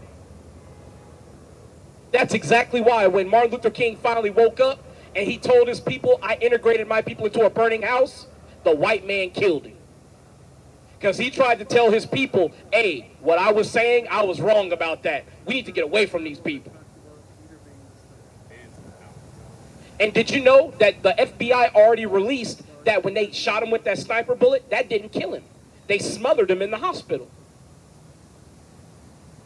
They've literally released that information. They paid Coretta Scott King and the King family millions of dollars as a result of what they did to Dr. Martin Luther King. Again, this is all stuff you could just read, and it's public information. But yet, our people are going to walk these streets thinking that they're affecting anything around them. They're thinking they're getting closer to freedom, when really, they're standing still. Nothing is changing. No, you good. Yeah, man. Yeah, man. I'll give you a hug, brother. Yeah, man. Hermano, man. Hey, man. Comment on the videos. If you comment on the videos, we can keep talking, brother. All right, brother. Have a good day, man. Be safe out here. All right, man. De nada, brother. De nada. Be safe, man. Yahweh be with you in the name of Yahweh Shai, man. Yes, sir. Be blessed. Be blessed, man. I wish I knew more Spanish, man. Next time you see me, brother, I'm going to know more Spanish.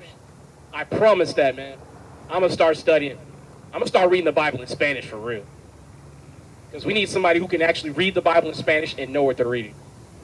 So whether that's you or me, or we got to put our heads together or something, we going to get this shit accomplished.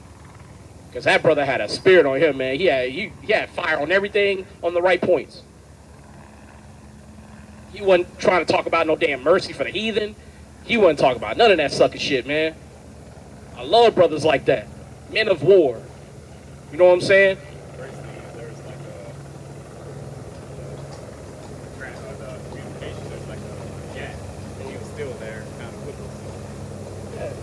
I'm gonna tell you, man, the gap is only as wide as you make it. You got a translator in your pocket. There's literally verbal translators. You just hold the shit up, and as they talk, it translates for you. That's why when our Hispanic brothers walk by and they say they don't speak English, I know it's bullshit. Because if I was a big booty stripper and you wanted to get at me, you pull that translator out. If I could go left cheek, right cheek, your ass would be right here. That's why, again, man, I'm not fooled by folks who try to say like, oh man, you know, man, I ain't got time, or yeah, because again, if I had $500,000 to give you, you would be right here. You would call whoever you had to call to tell them, hey, I'm gonna be a minute. Hey, just don't worry about it. I'm trying to secure the bag. You know how people be trying to get that bag. But yet, the kingdom of heaven is being spoken unto you plainly. That's the thing I'll never understand. Our people don't realize the Most High God is very pragmatic in his approach to reach his people. He literally goes, hey, you, nigga in the world, wake up. Put the blunt down. Get up. Hey, tell your host go away. Tell all your sinner friends go away. You got shit to do. And if you refuse, he turns your whole world upside down. Hey, go to Jonah for me. Next thing's going to be the consequences in the door. Next, put the blunt down. Hey, man, whatever it takes. And I tell blacks, Hispanics, Native Indians, God will turn his whole world upside down if you don't listen to him. And he's got a calling on you. He will turn this goddamn world upside down on you. All for you. Jonah is a very short book, and people often overlook it. But Jonah, the book of Jonah, and the book of Nahum. Because Nahum got in his feelings because the Most High God aimed to spare Nineveh for a very brief period. And Nahum was like, well, shit, why are you going to spare them? And the Most High God gave Nahum a gourd to enjoy, you know, sit back, kick back, be shielded from the sun. And then after his nap, the Most High God killed the gourd. Just to show him, like, yo, I do what I want to do with my shit. That would be like if I built you a couch, you slept on it a few nights, and then I burnt it. And you say, hey, man, you burnt that couch I like. It's like, nigga, that's my couch. Who are you to tell me what to do with my shit? Sometimes our people just have to be reminded, man, the Most High God run this shit, man. But hold on, let me get this real quick. Because I want to see where we're going to start it. Because I was just walking past the courthouse over there, and a SWAT car pulled up next to the curb, like where I was walking, and it was a lady, and she rolled down her window, and she says, is everything okay? Like, with that attitude, everything okay? And I was like, of course, you know? They're always trying to... Start something. Exactly. Yeah. You know, they do that over here. Like, do we need a welfare check or something like that? You know, I'm like, it's so ridiculous. No, they do that over here. But it's gonna get worse for us because this is good. This is already considered hate speech. Oh, yes. What we're doing is considered hate speech. Oh, yeah, I know. I'm well aware. Yeah. I'm well aware. Shit. But, so, if you could get me Jonah, and start at the top, man. 1 and 1, and go down to. As a matter of fact, shit, just read through 9. Actually, read through 12. We're going to get this whole pericope here because it's very important to understand. If the Most High God has a calling on you, there is no turning the Most High God down. The Most High God didn't select the wrong guy for the job. You just in the wrong frame of mind, and it's going to be corrected. And it will be corrected, or you will be sent back to the spirit realm, and the Most High God will get a replacement for it. Jonah chapter 1, verse 1. Now the word of the Lord came unto Jonah, the son of Amittai, saying, Arise, go to Nineveh, that great city. Nah, I'm good. Arise, go to Nineveh, that great city. Hey, sister, you got time for the Bible today? Time for the Bible?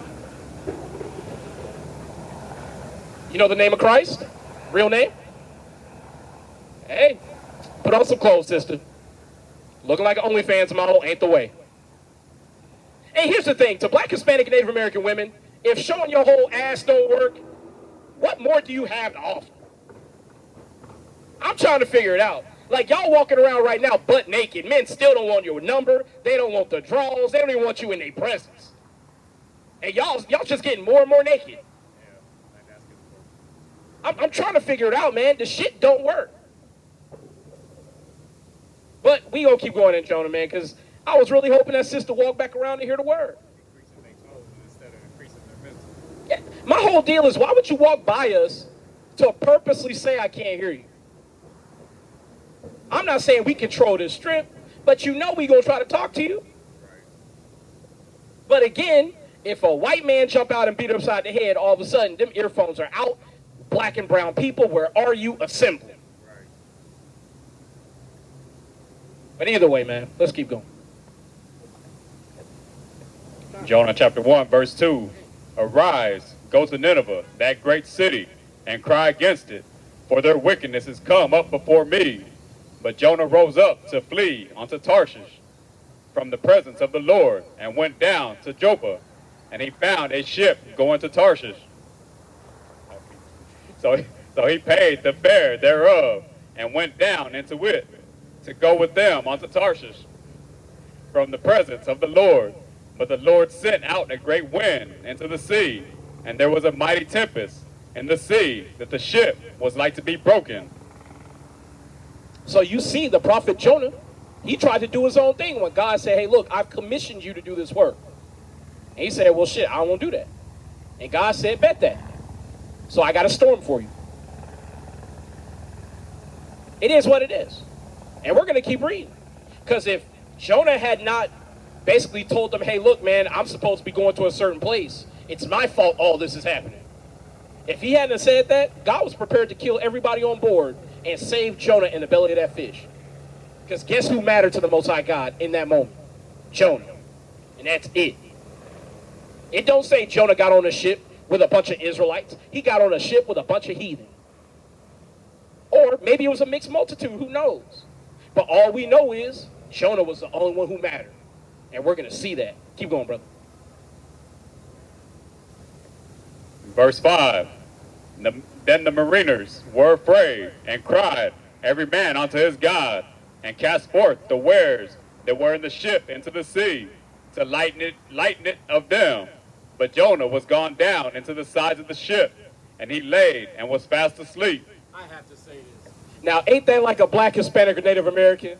The whole world on fire because of they actions, and they're missing in action. Whole ship about to be sank, and Jonah down in the damn bowels of the ship sleep. Let me sleep it off. That's exactly how our people are when we're going off from the Most High. We try to delude ourselves into believing that, hey man, it's not a big deal. The Most High God, let his anger play out, and he'll be placated in a second. Not understanding God is going to get his way. It's not a matter of if, it's a matter of when.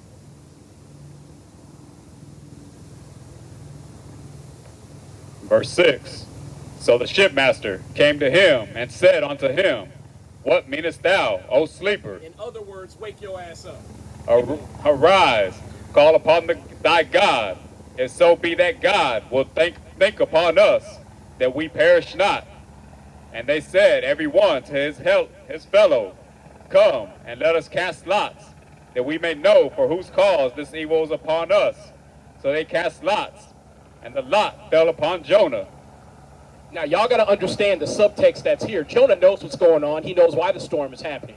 And he knows his God is angry and about to kill everybody. And he still goes, oh, shit, I don't know, guys. Hey, God, preserve us, please. So everybody's like, okay, since we can't get anybody to admit what's going on, let's cast lots. I mean, that would be the equivalent of drawing straws. But most people don't understand all things happen according to the will of God, including what you perceive to be luck. So Jonah was thinking, I'll hide in the numbers. And the Most High God was like, I'm still pointing at you. No one else but you. Jonah tried to sleep. Captain comes down and goes, hey, nigga, why you still asleep, bro? You know what's going on. What is going on? Like, literally, why sleepest thou, O sleeper? Hey, what's up, brother? Right? So he gets woken up rudely by the captain. The captain tells him, hey, pray to your God, man. We're all sitting here begging our God for mercy, and your ass is sitting here asleep. You better join us in doing this. Jonah literally puts on a face of praying to his God, knowing that he has disrespected and disregarded his orders from God. So much so that when they cast lots, Jonah didn't go, hey, y'all, it's me. Until God said, hey, the lot's going to fall upon you. And it's going to show everybody it's you who's the problem.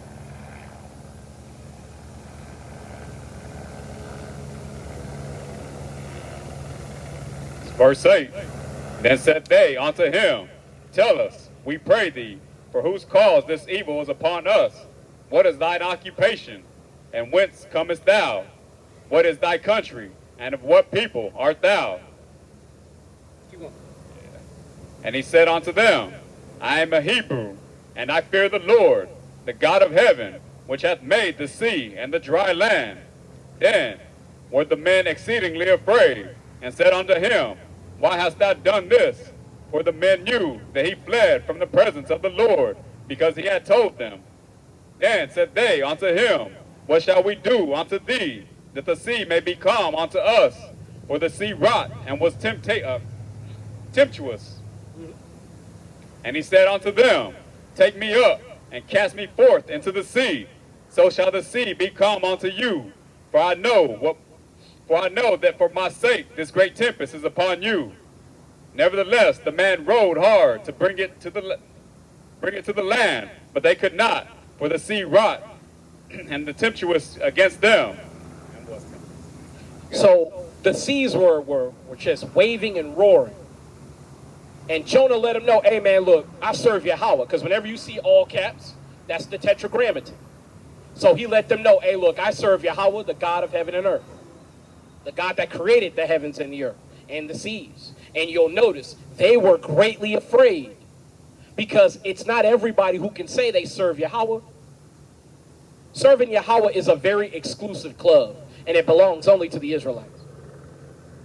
That's why I tell y'all, you blacks, Hispanics, Native Indians who can understand these precepts, but you do not heed them, you are in the position of Jonah. And you are casting God's words behind you when God has given to you them plainly. He sent you a teacher telling you to stop doing the things that I hate. He sent that teacher who didn't charge you anything. All they required was your time and attention. And all you did was throw it behind you. So guess what God has to do if you are meant to receive these words? He has to turn the whole world upside down around you. And even the heathen had to say, wait a minute, you serve who? What is your problem? So let's see what happens after Jonah gets thrown overboard. And I know I'm spending a long time on this, but this is something we very rarely read as Israelites. I'm going to tell you, in my entire 7 years in the truth, my entire 4 years of teaching, I've never heard anybody go over this. In a sit-down lesson or on the street. I've never heard it. And this is something that everybody should be aware of, that your God will fuck your life up to make you do what he told you to do. It's your choice how bad you want things to go. The Most High God likes you, and he wants you. Now, we could do this the easy way, or we could do it the hard way. The choice is yours. Again, you can laugh, but God ain't laughing. God is not laughing. Some of our people have watched their friends literally get buried around them. If you out there selling drugs, pimping, thugging, spinning the block on niggas, sliming niggas out, Most High God will kill everybody around you. If you're the one who's called to repent. If you got wicked ass niggas around you who won't let you go, keep trying to pull you back, Most High God, he will cut their hand off at the damn wrist. Metaphorically or literally. The Most High God is the king of terrorists, according to the Bible. You know my favorite verse of Deuteronomy 32. Verse 39. See now that I, even I am he, and there is no God with me. I kill and I make alive. I wound and I heal. Neither is there any that can deliver out of my hand. Y'all got time for the Bible today? Now says. See again, the Most High God kills and makes alive. But our people don't know that. Right? But keep going, brother, a little bit more. This is verse 14. Wherefore they cried unto the Lord, and said, We beseech thee, O Lord, we beseech thee, let us not perish for this man's life, and lay not upon us innocent blood. For thou, O Lord, hast done as it pleased thee. So they took up Jonah and cast him forth into the sea, and the sea ceased from her raging. Now, we all know that Jonah got swallowed by the fish right after that. But take note of what happened immediately when they threw Jonah's ass overboard. The Most High God said, cool, I don't need the storm no more. What I wanted to happen to Jonah just happened. So now I ain't got to kill all these people. So now I can stall them out. Can you imagine you challenge a singular man and you're in a group of 2,000 people in the very back with a megaphone, you talking shit. And that man proceeds to move 1,999 people out the way. Like he's swimming through them. They ain't shit. Until he's faced with you, face to face. All that shit you thought that stood between you and me, it doesn't exist anymore. Reminds me of that guy that just survived that plane crash. Yep, over in India. Yeah, one out of 240 or whatever it was. Yeah. One guy. And 300 people overall were supposed to die because 60 people on the ground died. One people, and he was in seat 11A. Yeah, Most High God do stuff like that. And it's to show folks, hey, look, I run this shit. It don't matter what it look like, I run this. Have you seen, there was a report in New York a number of years ago. A mother tried to jump under a train with her baby. The mother died. Baby came out unscathed. Not only did they go under the train, they hit the front of the train. Baby was unscathed. Rescue crew said, we've never seen anything like it. By all accounts, we can't even explain what happened. But that's how your God works. That's why when people go, man, you need a miracle to get out of this. No, you don't. You just need God. Right. That's all. That's why I keep trying to tell you, Donald, I keep seeing you around here, man. Where are these? Stop tempting the Lord, man. I'm going to tell you. It might be a little thing to you. It's not little to the Most High. Because people need to know who you are so they can come up to you and go, hey, why are you wearing those? And you could tell them, it's to remind me to keep the commandments. Give me 2 Ezra 3 and 39. I'm going to keep reading this to you until you realize what I'm trying to tell you. You already know what it says. Israel by name hath kept my precepts, but not the heathen. We're going to read it out the Bible until you get it. But there's more than 10. How you doing, brother? I'm doing all right. You believe in the Bible? What tribe you come from in it, brother? Do you know? Okay. Well, are you Mexican, brother? You come from the tribe of Issachar. Now you know. Issachar in the Hebrew means he who was hired. Who are the hardest working people on the planet again, brother? Hey, Mexican people. Yeah, Mexican people, man, because the Peruvian man don't work as hard as y'all. Although he's gifted in his own way. He's from the tribe of Asher. That's why when you go down to Brazil and Colombia, they got all them emeralds, the oil, topaz, rubies, diamonds, rainforests. Y'all know the trope. You go into the damn temple with all the hidden secrets and treasures. That's where Asher live at. See, again, man, it's not, when people say, well, I love God, that's enough. No, it's not, because you got to know where you fit in God's army. In the book of Numbers, where it tells all the tribes how to stand next to the tabernacle. All the tribes don't stand together in one spot. Some stand on the north face, some stand on the south, west, and east. According to the Most High, and the tribe of Levi is in the middle. Because God's the God Of order. All praises. Get that for me, though? 3 and 36, Salaki. 2 Ezra chapter 3, verse 36. Thou shalt find that Israel by name have kept thy precepts, but not the heathen. Call it out one more time and read it one more time. I want you to get this. In 2 Ezra chapter 3, verse 36. Thou shalt find that Israel by name have kept thy precepts, but not the heathen. 2 Ezra 3 and 36. Is that part of the Apocrypha? Yes, and it was part of the original King James 1611. It's in the Dead Sea Scrolls, and it was part of the Greek Septuagint. It is canon with the Bible. E-S-E-R-A-S? Yes. Yeah. It's spelled different than Ezra, but it's the same person. I did look a little bit into this. Okay. I know very little about it, so That's fine. I mean, since we last talked, I did look into the Apocrypha. Okay. But I also remember how, like, multiple places in the Bible it says that if any man adds or takes away from the book, you know. I get what you're saying. I get what you're saying. I'm a little skeptical of the apocrypha because it's like originates from Catholicism. Okay. So how about the Book of Psalms? I'm a former Catholic, so. How about the Book of Psalms? But I'm not like ruling it out because I don't know enough about it. I just I get. looking at it from an outside. So we're gonna come with the Book of Psalms. Give me Psalms 147 and 19. I believe it was Psalms. All praises. So I don't want to hear shit after this. Oh, by the way, Psalms 12. Psalms 12, It was. 7 says, "Thy words, O Lord, are like silver purified in a furnace. Okay. Purified in a furnace 7 times. Thou shalt preserve them," meaning the words, "from this generation, like from this generation forward." Forever and ever. Perpetuity. In other words, that's God's promise that He would not only guide His word as it was being put together, He would preserve it. Correct. Yeah. We would pass it down from our children to our That's children. one that I remember. Psalms Okay. 12. So if God tells you to wear fringes, Maybe I will. all right, read that for me, please. 47 and 19. In 19 Not and 20. ruling it out. We gonna read because you should be convicted by these words if you're an Israelite. See, I'm testing your spirit, Donald. I don't know where you fall now because you ain't keeping the commandments. Come on now. Today's the Sabbath.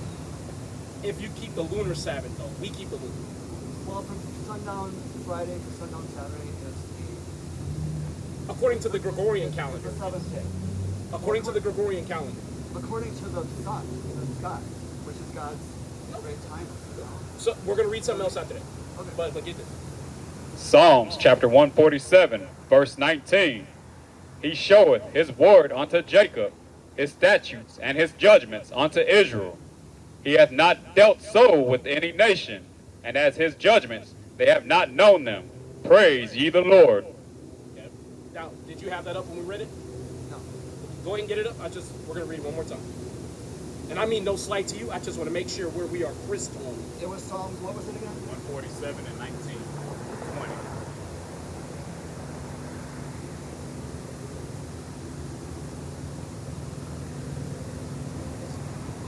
There's something I'm trying to find.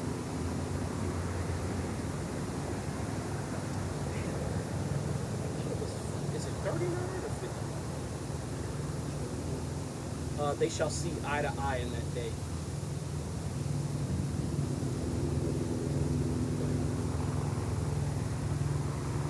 Psalm 47:19. Yeah.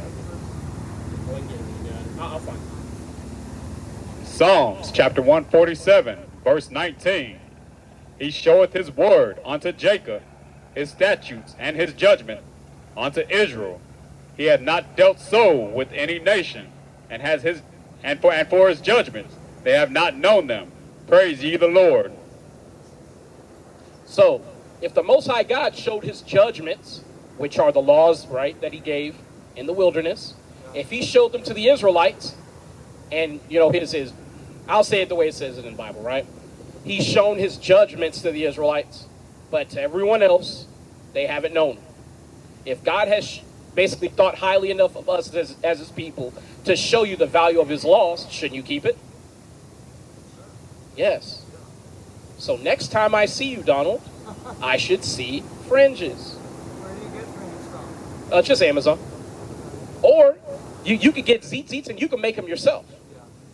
You could just look up a brief tutorial on YouTube, how to make zeets and just make them. I have a sewing machine. So There you go. I made these right here, so Yeah. it's not hard. Now, as you know, actually, I want to ask you. When I told you I was one of the few brothers who would deal with you, was I telling the truth? Yes. I signed up to your, the Masada, am I pronouncing it right? Yeah, Masada. Yeah. I signed up to the website. Okay. Yeah, so you're getting all the videos. You see my channel, don't you? I've seen, like, when you guys do the introduction and then, like, different people are featured. Okay. I'm going to give you my channel now. I'm going to give my channel. Go on YouTube real quick. Now, I know you might not think, because I know you skeptical. You like, nah, I don't trust this thing. But I'm going to tell you. when it comes to people being out here being consistent and steadfast doing the work and taking abuse, I ain't gonna lie, man, this nigga be taking a beating out here. But here's the thing, the prophets of God, we used to that. That's like work to have people yell at you. That shit don't do nothing to me. You know what I'm saying? Because that one sinner that comes to repentance, it makes it all worth it. Because don't the angels in heaven rejoice over one sinner that comes to repentance? Did I tell you that the police put me in jail for one night because of this sign? I'm sure. Yeah, I'm sure. But somebody at the property room carefully wrapped up the sign in cardboard and taped it all up, like to protect it. I think it was probably a Christian. Okay. Fellow believer. They wrapped it all up, and I thought, well, anybody that's going to take the time to find some cardboard and seal it all up with tape and make it like so it won't get damaged, probably notice it. You know, so I thought, well, if that's what the purpose of me getting arrested for, well, so be it. You know? Well, the Bible says when a man's ways please the Lord, he maketh his enemies to be at peace with him. See, and that's one thing that I say to my wife, who might worry about me coming out to do this work. I say this to Israelites, blacks, Hispanics, natives, and the scattered Israelites, who doubt how protected we are by the Most High while doing his office. But the reality is, if your ways please the Lord, he will make your enemies to be at peace with you. You don't have to worry about the multitudes when your ways please the Lord. That's something that I wish our people would internalize, because if they did, they'd be able to serve God a little easier. What you holding, brother? Oh, you got that? Can you get me that, damn, of course it turned off, hey, bro. What was the title of your YouTube channel? It's going to be MEGA, Mega, all one word, and then MAYNE, number 8, Mega Main 8. That is my YouTube channel. How you doing, brother? MAYEH? Yeah, I'll do it. I got you. Yeah, that's it. That's me. See, and again, man, it's not about how you look. It's about your spirit and about your lineage on your father's side if you're an Israelite. It didn't bring anything up. No, it should. Hold on, let me do it. Magic? Nah, it should be mega. Oh, yeah, you got the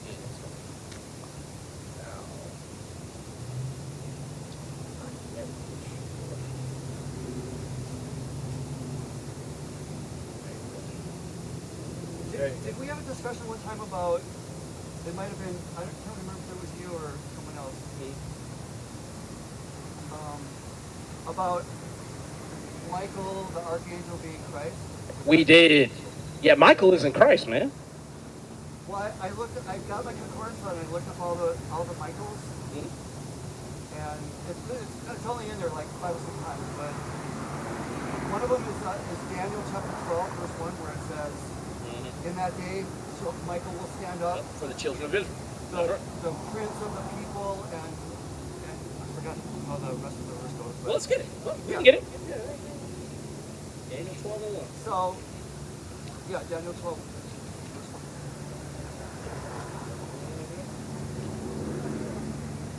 That's something that we definitely have. We need to make sure we understand. Oh, I think I screenshotted that verse, so let me just bring that up. There you are. Well, we can read it right now. We got you. Go ahead. Daniel chapter 12, verse 1. And at that time shall Michael stand up, the great prince, which standeth for the children of thy people. And there shall be a time of trouble, such as never was since there was a nation, even to that same time. And at that time thy people shall be delivered, every one that shall be found written in the book. So, Okay, so, what?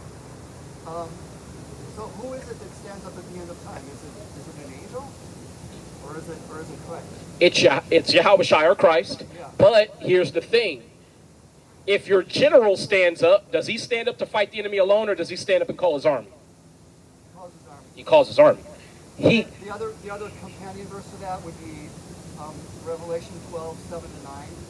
I got a screenshot of that. Okay. So I'll just read it. Yeah, go ahead. It says, it is the King James.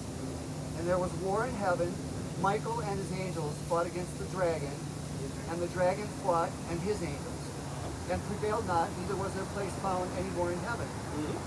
And that great dragon was cast out, that old serpent called the devil and Satan, which deceiveth the whole world. He was cast out into the earth, and his angels were cast out with him. So there's another verse that says, that describes Satan as a great dragon that sweeps a third of the stars with his tail. And Revelation chapter 1, verse 21 says that the stars are the angels. The angels are the stars. So, Well, but you got to remember, those stars represent the children of Israel. Because who does the woman wearing the crown? The woman represents Israel, right? The woman is the church. No. Well, I'll say the Israel. Okay, Yeah. because it is the Israelites. It's not the church. Unless you're calling the church the body of Israel, then I can agree with I you. would say, Okay. yeah. So the point that I was hoping to make was that we know that Satan swept a third of the angels out of heaven because he only deceived a third of the angels. I can't agree with you on that. You can't agree? No. Well, okay, hold on. Before let's stick on this. Okay. So where does it say the angels fell from heaven? Well, it says that the great dragon swept a third with his tail. But that's not in the beginning. This is an end time prophecy. But it's also historical too. Well, So- but that's what I'm saying. It's not both of those things. Because the thing is, Satan works for God. When in Joe, and one time he did. but he still does. Go to the book of Jude. Go to Jude. Yeah, go to Jude. Yeah, buddy. And for those of y'all who don't read the book of Jude, one chapter right in front of Revelation, make sure you read that because there's a lot of little tidbits in there that can help you navigate some spaces. That's another place where where Michael appears. It says Correct. Michael And Satan. Yeah, Michael contended with Satan for the body of Moses. Correct. And actually, Jesus calmly said to his father, "I rebuke thee," or how does it go? No, let's go. Let's read it. Because Jesus doesn't speak here. But give me a Jude 1 and 6. And then read down. It's Jude chapter 1, verse 6. And the angels which kept not their first estate, but left their own habitation, he hath reserved in everlasting chains under darkness unto the judgment of the great day. Now, those angels who didn't keep their first estate, who do you think they are? That's where our misunderstanding comes from. The angels who didn't keep their first estate are the Israelites. I'll prove it. Right? Let's go to Genesis 19. I got you. I haven't given this breakdown in a long time, so I'm going off my notes. Shit. But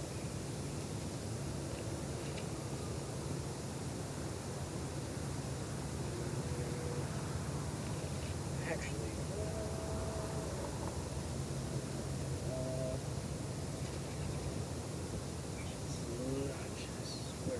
is it Genesis 12? It's where it talks about the famous people. Yeah, that's right.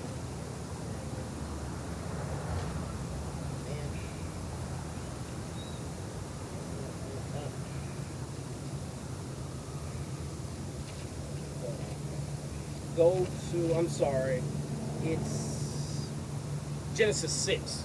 Slots. Yeah, go to Genesis 6, and we're going to start from the top. It's Genesis chapter 6, verse 1. And it came to pass, when men began to multiply on the face of the earth, and daughters were born unto them, that the sons of God saw the daughters of men, that they were fair, and they took them wives of all which they chose. And the Lord said, My spirit shall not always strive with men, for that he also is flesh, yet his days shall be 120 years. There were giants in the earth in those days, and also after that, when the sons of God came into the daughters of men, and they bare children to them, the same became mighty men, which were of old, men of renown. Now, those sons of God that are described here in Genesis 6, are they angels or are they men? Okay, cool. Go to Baruch 3 and 26. Now that is an apocryphal book. All right, just to let you know. I have a King James New Testament. You good, man? See my little Bible about to rip up. Damn, what is that? Oh my God, that Amos is finished. Anyway, let's do a little Baruch 3 and 26.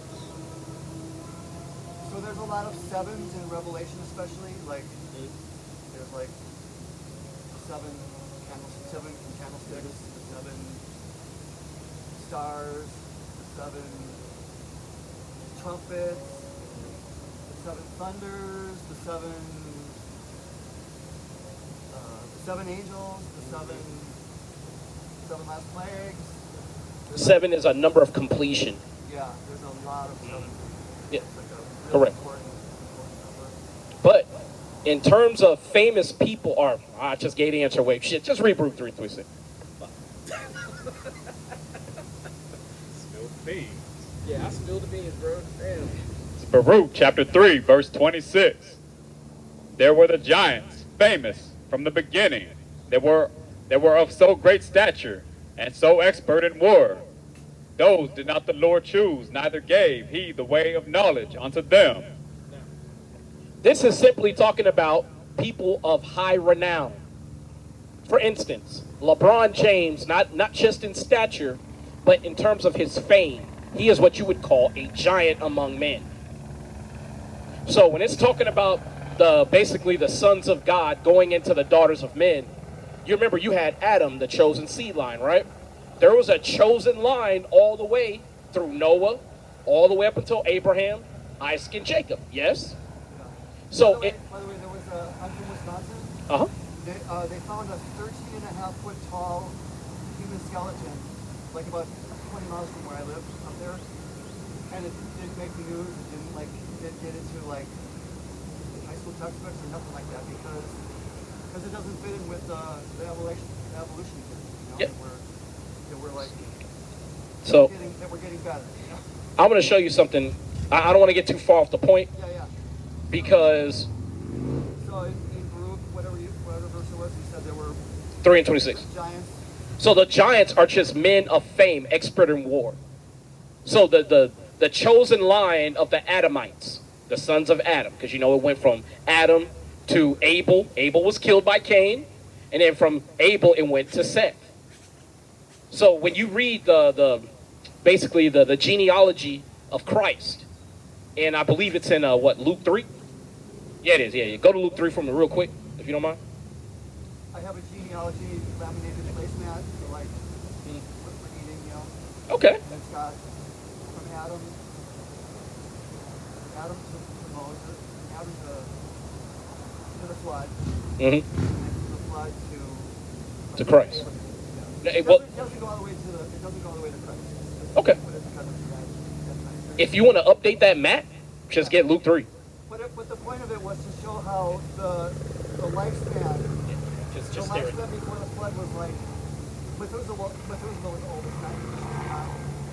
Adam and Noah, I think, both lived to be 950. How you doing, brother? And then it went to like 200 and then to 120. And now we're lucky if we live to 7. Correct. And Psalms lets you know 70 years is a good long life. If you get anything more than that, that's extra gravy. And it's actually considered almost like a curse, because at that point you're sick, you can't really do much, your contemporaries are dead, you know. But anyway, that's off the point. So what we've read so far is when the sons of God, or the sons who were of the chosen lineage, went into the daughters of men, those who were not of the chosen lineage, they produced experts in war. For instance, if say like I were to go over, shit, I'm not even going to use myself. Let's use Michael Jordan, right? Say Michael Jordan goes to China. He gets with a Chinese woman. He has a son. He trains his son how to play basketball. His son is going to be a terror on the basketball court. Why? He's the son of Michael Jordan. He's been taught by Michael Jordan, arguably one of the best basketball players to ever live. That's what it would mean for a giant to be produced among men. Not in stature, but by way of fame because of what they can do. The sons of God were the chosen line. How do we know that? Go to Romans 9 for me.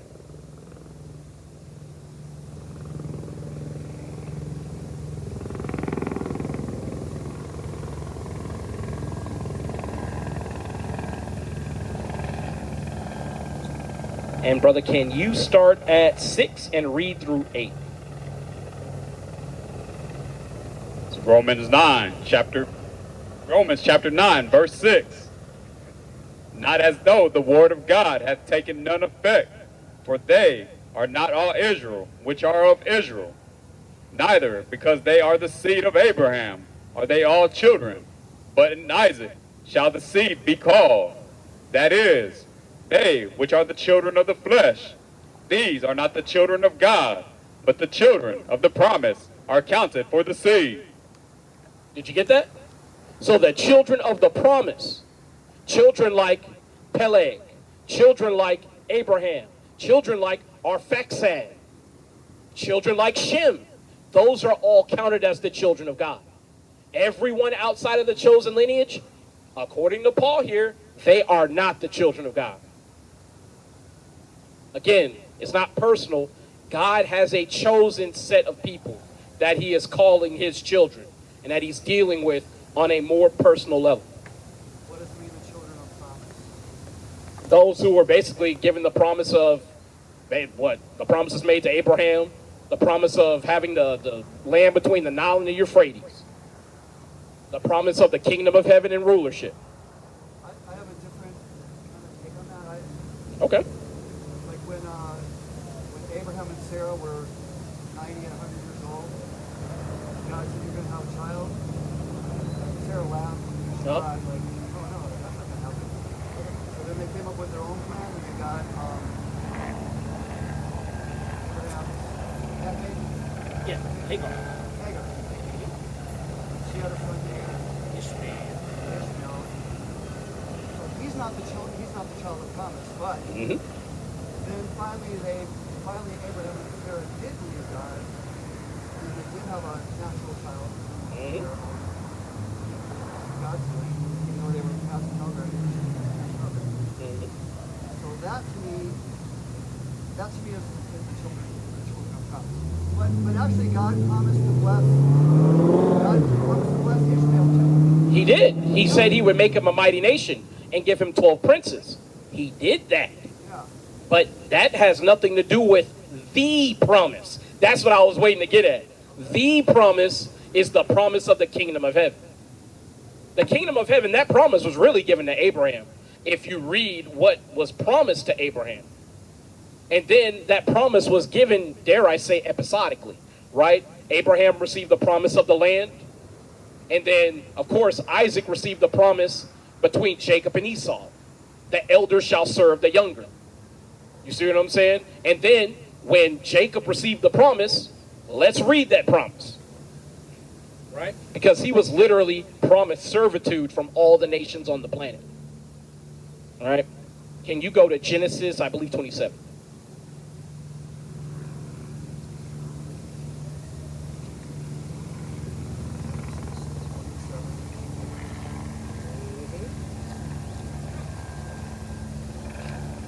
And start at verse 28. Genesis chapter 27, verse 28. Therefore God give thee of the dew of heaven, and the fatness of the earth, and plenty of corn and wine. We're going to take this slow. So we're going to take it slow, right? So you already see here that Jacob and his descendants are going to be given basically the finer things of the earth, corn and wine, right? So they're not going to lack for food. They're not going to lack for drink. Keep going, brother. And the fatness of the earth, right? So the fatness of the earth literally means a multitude of things. Because when you're eating meat, the fat is considered a delicacy, the delicate part of the meat. If you're really into cooking, It's where all the flavor is.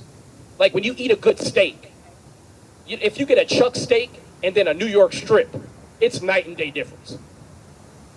You know what I'm saying? Because the marbled meat holds in more flavor along the fatty content of it, right? So it makes the meat taste moist and it makes it taste better, right?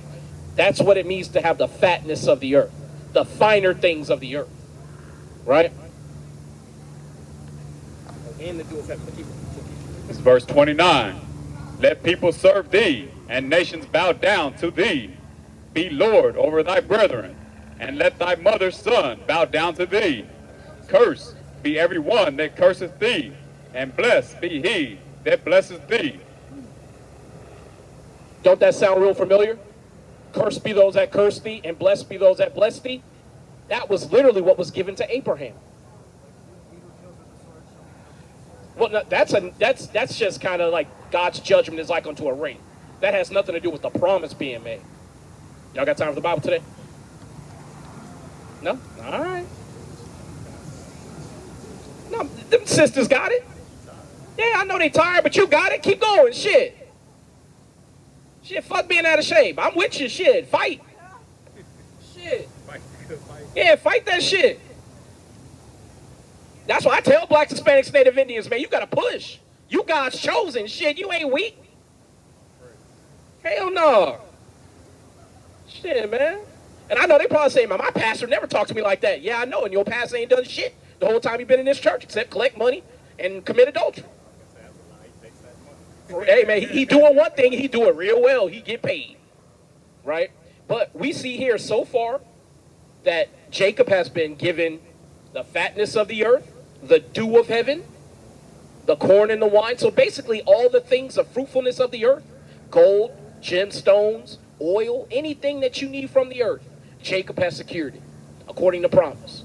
In verse 29, now he's given the servitude of all the other nations. And even within the body of the 12 tribes of Israel, Judah is the head tribe. And the other nations serve Judah. Doesn't mean they're slaves, but it does mean Judah is running things from Yahushua on down. Right? And it also gives the caveat to the blessing of blessed are those that bless thee, and cursed are those that curse thee. These are all given to the children of God. So if this blessing is being given to the children of God, then how are angels going to incur this blessing? But we're going to keep going, right? Keep going. Verse 30. And it came to pass, as soon as Isaac had made an end of blessing Jacob, and Jacob was yet scarce gone out from the presence of Isaac his father, that Esau his brother came in from his hunting. And he also... That's all we need, right? Because we all know that Esau was blessed with the sword. And by the sword, he was prophesied to live. So everywhere, whoever Esau is, he's going to conquer by the sword, and he's going to prosper by war. We see a very definitive group of people on the planet doing that. So-called white people. Everywhere they've gone, it is the same story everywhere. Australia, New Zealand, America, Canada. Right. It is what it is. So for them to say they're not Esau doesn't make any sense. Not to mention, how did the people in Israel today get in that land? By the sword, the 6-day war in 1948. The Bible does not say that the children of Israel are going to fight their way in without God. The Bible literally says that the children of Israel are going to be gathered from all the nations on the earth and taken back home. They did. Now, if you're aware of the prophecies, we know we're almost at the end. That's what I'm trying to tell you, Donald. The little things are going to matter. Because what if the Son of God comes up to you going, hey, man, where your fringes at? You ain't going to tell him, Lord, that's a small thing. What you going to tell him? So why have to even think about that, Donald, when you know it's a commandment? Can't say I didn't know. You damn sure can't say you ain't know, because I tell you this every time I see you, brother. And I'm going to tell you, you see it yourself. Most Israelites don't deal with you like I deal with you. Because I'm not looking at your color. I'm testing your spirit. And I'm going to tell you, every time you show up without these fringes, I go, maybe I'm wrong about it. I'm the token Edomite on another channels. But here's Yeah, I'm like the guy. but here's the thing. And he's in multiple channels. I don't mind. I don't mind at all. You know. No, but hear what I'm saying. And you're in multiple channels just to get fed the word. You genuinely want answers, right? I mean, the other preachers downtown are like, don't go to hell, don't go to hell. That's their message, you know. Yeah, it's empty. It is, yeah. It's like it's a scare tactic. Yeah, You know. especially when you know hell doesn't exist. Exactly. Like, when you know that, it's just like, yo, stop that shit, man. That was the grave. Thank you. Now, you see what I'm saying? Don't judge him by his appearance, brother. Because I'm going to tell you, we done had some straight up black coons stand in front of us, and they might as well be part of the fucking Klan as far as I'm concerned. As much as they hate their own people and love the white man, they might as well be in the Ku Klux Klan. Shit, them Steven from Django niggas, man. That's why I'm telling you, Donald, the best way don't worry about what men say to you. Go to Acts 5:29. Get that for me, brother, please. Baba Kashaw. How you doing, sister? You believe in the Bible, sister? Across the street? Who was looking over here until I said something to her? All right. That's a shame, man. I was going to tell her if she Native Hispanic, she a child of God, man. That's cool. Go ahead and get it, brother. Acts chapter 5, verse 29. Then Peter and the other apostles answered and said, we ought to obey God rather than man. The God of our fathers raised up Jesus, whom ye slew and hanged on a tree. Him hath God exalted with his right hand to be a prince and a savior, for to give repentance to Israel and forgiveness of sins. So we ought to obey God rather than man because we know the promises of God. But people liking you, even other Israelites liking you. Because I'm going to tell you, your appearance, just based on your appearance, they're not going to like you. But here's the thing. We're not supposed to be judging you based on your appearance. That is something in our circles. People talk a big game, but when it comes down to seeing who might be basically of the speckled bird, niggas all of a sudden ease up and they ain't trying to do that. I'm out here genuinely trying to do that. And I know y'all might say, well, you go in hard on the Edomites. I do. And guess what? The real ones who ain't Edomites, they like you. They come right back around and they go, well, shit, I don't like what you're saying, but I understand you got the truth. So I'm going to go ahead and I got to go through what I got to go through in order to learn. That's what you did. When you first talked to me, I went in on you to the point where you were like, yo, is this nigga going to attack me? But after about an hour, I eased up, did I not? And I started to really try to test you, did I not? And I'm still testing you, Donald. Pass the damn test. Remember what I said? What's that? I said I think you and I can be friends. Well, only if you keep God's commandments. Because can two walk together except they be agreed, Donald? No. So what if I'm saying to keep God's commandments and you're saying, well, it depends on which one it is? Now you see the dilemma.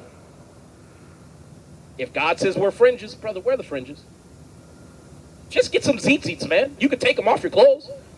Put them on when you go outside. And then when you get back to your house, you have your mezuzah on the door, right? My what? Your mezuzah, you have the commandments on your door, on your doorpost. That's another commandment, brother. You got to bind them on your doorpost. They sell mezuzahs online. Believe it or not, I actually have the Bill of Rights on my door. Yeah, fuck the Bill of Rights, man. Get the laws of God. Shit, fuck that. Because in my town, the cops were like messing with me. He's got something to read to you. Yeah, get this for his brother. Sirach chapter 6, verse 7. If thou wouldest get a friend, prove him first, and be not... We gonna finish. Donald, we have to prove you first. You said me and you could be friends. Maybe that could be the truth, but I gotta prove you first. And one of the proofs is, are you gonna keep the laws of God? If not, then we ain't got nothing to be friends over, man. I love this brother. I would die for this brother 100 times over. But guess what? If he turned around and said he was part of Islam, and I saw him eating a pulled pork sandwich, he wasn't keeping the laws, I'd drop that nigga like a hot rock, man. It's like that. It's like that, man. Because we ought to obey God rather than men. Again, to my camera, it's not personal, it's business. and I am about my Father's business. Ain't that what Christ said? Shit, Christ was cutting people off. He was saying, hey, nigga, I got shit to do. Get out the way. He was only 12 when he said that. Yeah, when he basically separated from his parents for about 3 days. And they found him in a synagogue. And he had to let his parents know, hey, man, the shit I got to do is more important than me pretending like I'm 12 with y'all. Right. I got business to handle, and I'm about my Father's business.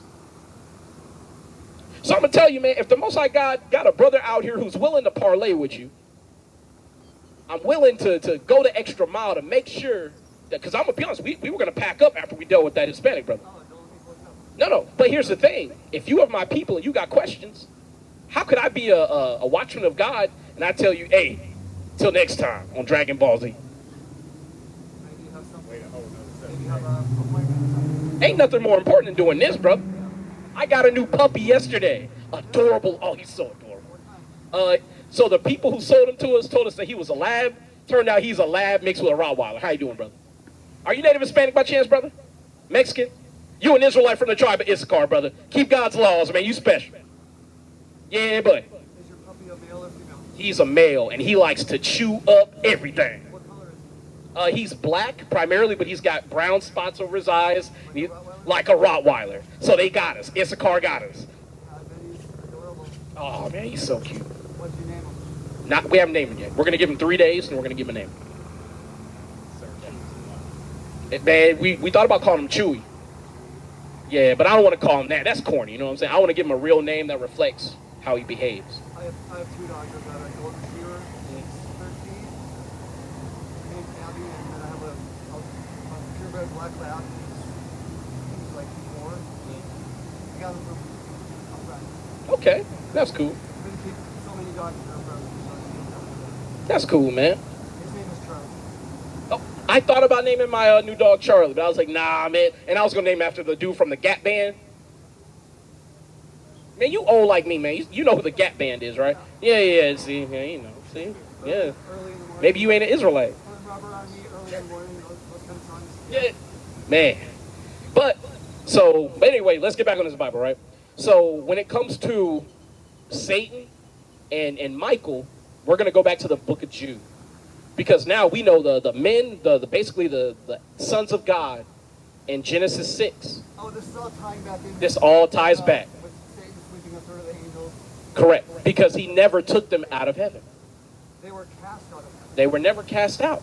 Yes, they were. Where does it say God cast out a third of the angels? Revelation 12, verses 7 to It don't say God did that. It's the one that has to be cut. No. Okay, let's see it. Because it doesn't say God did that. Now, the reason why I don't say this disqualifies him, there are plenty of Israelites who believe Michael is Christ. But if you read Daniel 10, Christ literally employs Michael to help him.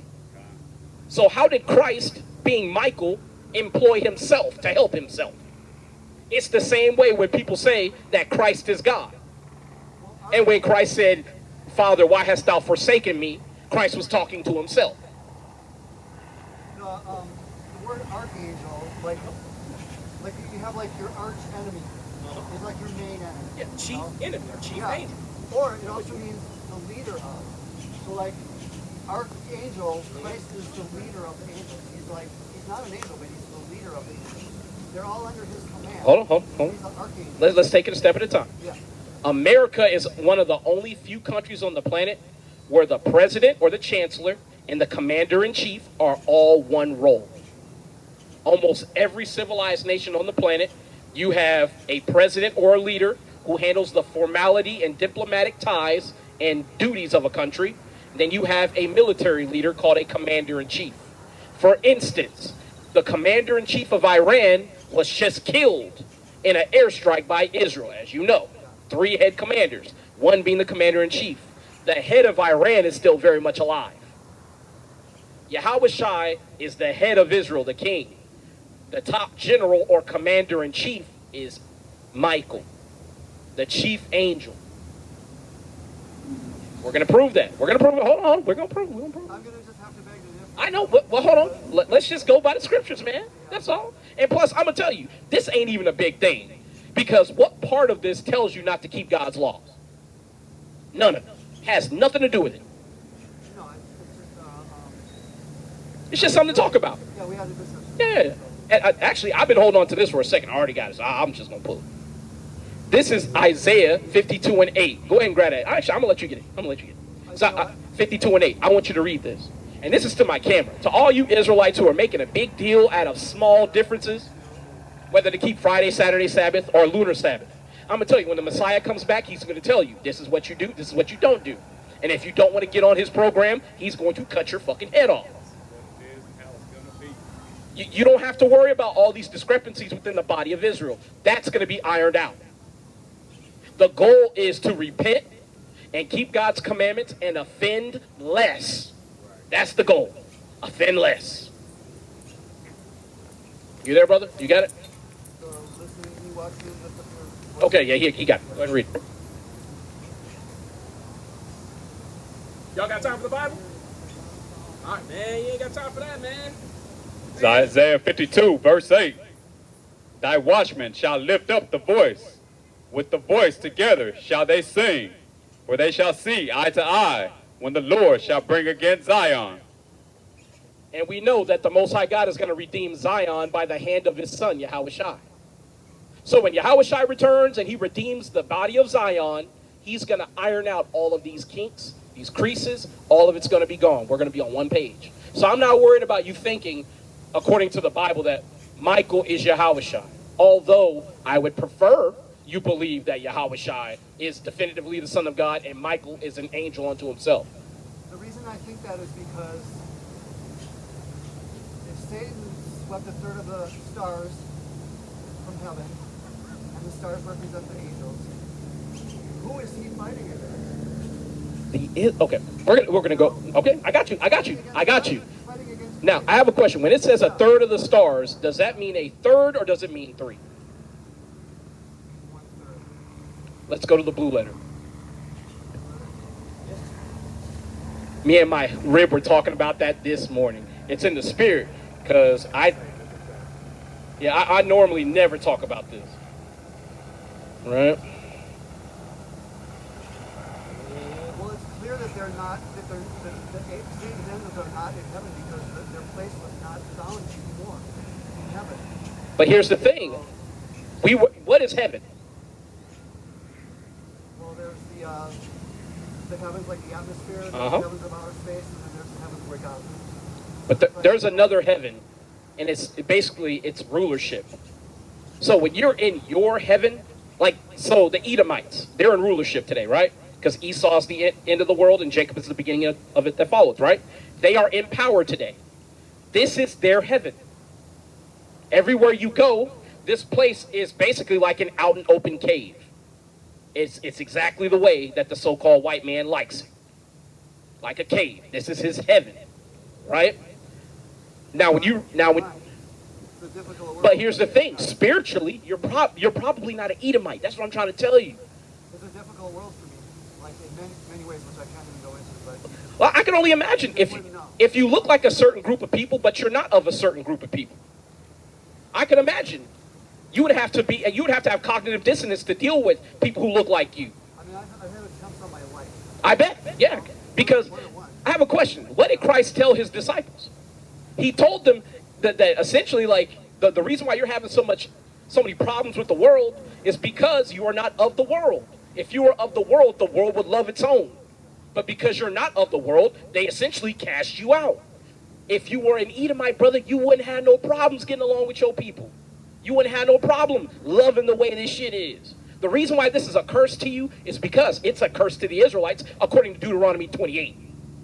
As a matter of fact, we're going to prove that. Give me Deuteronomy 28 real quick. We're going to go to where we was going. And just quickly tying into that, Jesus said, the world will hate you, and if the world hates you, they hated me first. That's right. You know? Yep. So, And a servant is not greater than his master. So, and get me... No, where is it? It's like 23, I think. Yeah. Deuteronomy 28, verse 23.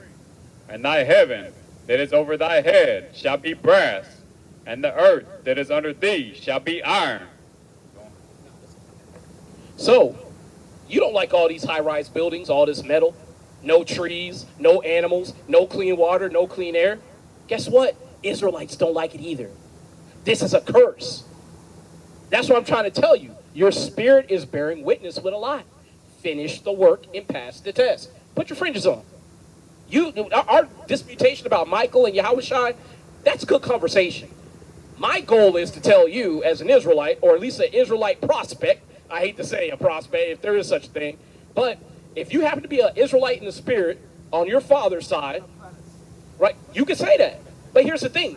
We're all apprentices because the servant is not greater than his master. And the only prophet to ever walk the earth who had the spirit without measure is Christ. Elijah, who Christ gave the accolade of being the best or the greatest prophet ever produced from the womb of a woman. Right? Even he had instances of things that he didn't know or times he was unsure. Like when he prayed to God saying, I'm all alone and they seek my life. And God had to tell Elijah, look, I got 7,000 prophets that haven't bowed the knee to Baal. If he had the spirit without measure, he wouldn't have had that moment of weakness. He would have just said, shit, I'm gonna just get this work done. That's why Yahushua, his example is so poignant to us. It means so much because we see somebody who literally could not be stopped and doing what he was told to do. It didn't matter what was going on. Yahushua was like, yo, I'm doing what God told me to do. Period. And if you call yourself being a Christian or following Christ, I would implore you to do likewise. In every commandment that you find out that you can keep it. It's not hard to wear fringes, brother. It's not hard to have tzitzits. You got a mighty beard, get the tzitzits. And I'm going to tell you, when you walk up to a camp spot, keeping God's laws, brothers they'll deal with you a little bit more. I'm going to tell you, when you're not wearing your fringes, this brother will attest to it. You might as well not even say you're an Israelite. You might as well not even say it, because it's just like, yo, what's your angle? So you're an Israelite who don't keep the law? How does that work? You see what I'm saying? If you know transgression of the law is breaking God's commandments, and you know wearing fringes is a commandment, and you decide not to do it, so you're a lawbreaker. I'm not an Israelite. I never said I was. No, but here's the thing. I'm a Gentile. But I'm trying to tell you, Donald. I know I'm not a literal. No. I'm not a literal. But here's the thing. You're not sure of that. I'm not a literal Israelite. I know that. Okay. How about this? But okay, that's fine. Whatever.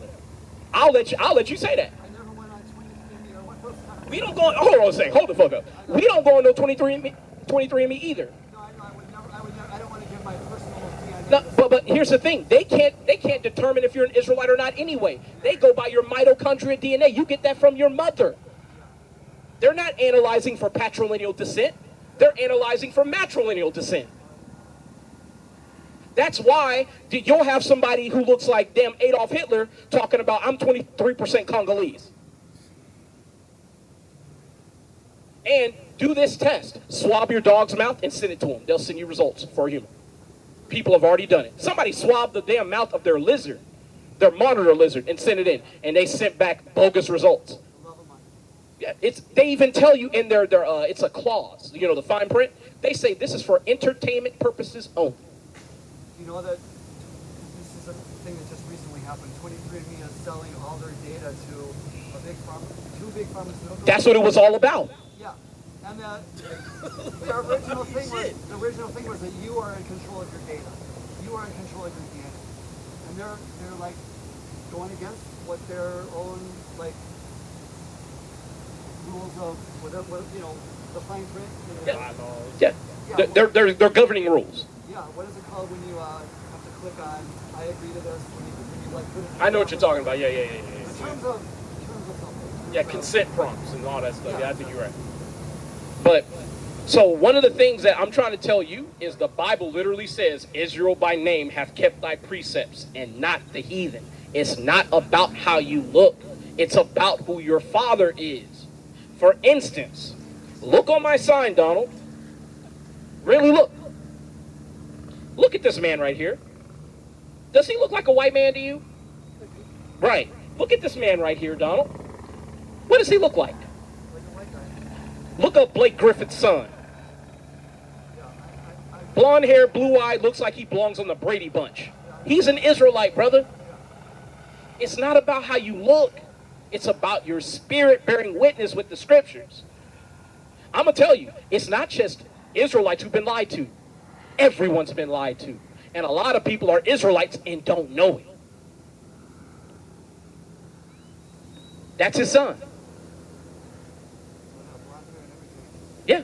Looks like the quintessential Aryan white man. He's an Israelite.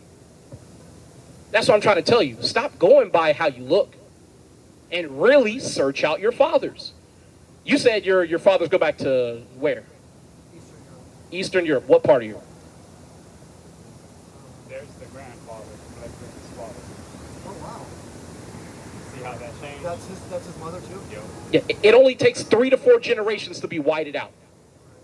that's his grandson that has the blonde hair and all that stuff. Yeah, my heritage is Austrian, German, Polish, and like Scandinavian. Do me a favor, bring up the Coburg heraldry for me. And this is to my camera. This is why when you read, you need to go into history, y'all. Because we're out here as the watchmen of Israel. We need to be able to tell people where to look, where to search. One thing I noticed too, a lot of people that do have dark skin have like white palms. Yeah, It's like a lot. yeah. Well, I mean, but here's the thing. The Most High God makes us unique. You're not going to be just like a black shadow. There's very few people on the planet where their palms are dark and their skin is dark too. You're right. A lot of black people do have brighter palms. But you want to have variance in how you look. If you were drawing a picture, you don't draw a person with monochrome, one color.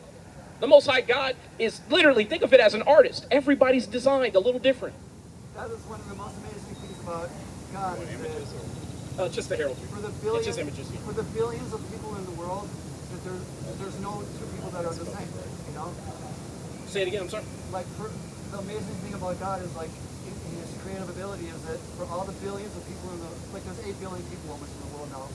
Every single person is different. You know, All is different. could a man make 8 billion things and every one be different? Probably not. You know? No. He's not repeating himself. Yeah, there's not enough variance in how we think. Right? But this brother has something to show you. This is the crest from Germany, Coburg heraldry.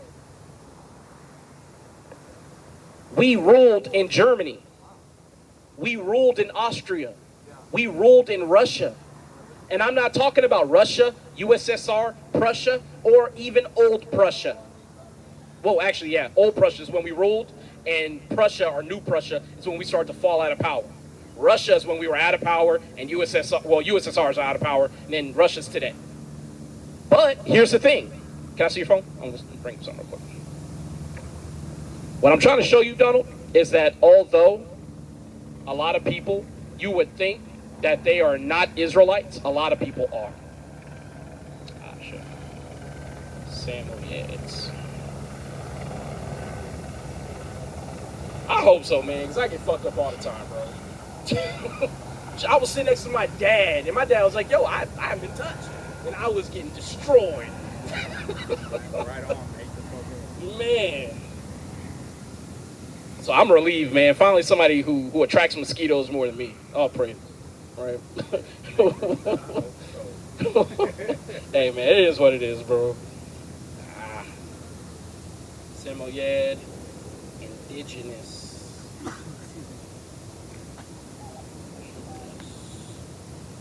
Russians. You ever hear of the Negro Abkhazians? We're going to show you that next. Negroes in Russia. We everywhere, bro. See, I'm going to tell you, only here in America, America thinks that black people only came from the west coast of Africa, and you've been slaves ever since, and you don't exist anywhere else. We are everywhere. But I want to show you these people. Man, your stuff is weird, man. Where's the images on here? Yeah, I don't know what I did. Oh, I clicked Google Shopping. My bad, brother. Yeah, should be able to just go back and back. And then back again. There you go. Sorry. So, Samoyed.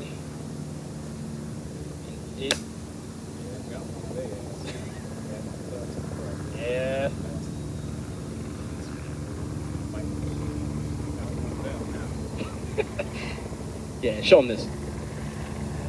Now, for those of y'all who don't know the distance of separation from Russia and Alaska, as a matter of fact, I'm going to get the exact number right now. You want to make the top one big? Yeah, you can do that. They look like Native Americans, do they not? That's because they're the same people. And I'm going to show you why. That's why they try to tell you the Bering Strait theory, where the Native Americans came from Asia. You ever hear about that? The ice bridge? There's no ice bridge necessary. And I'm going to show you why.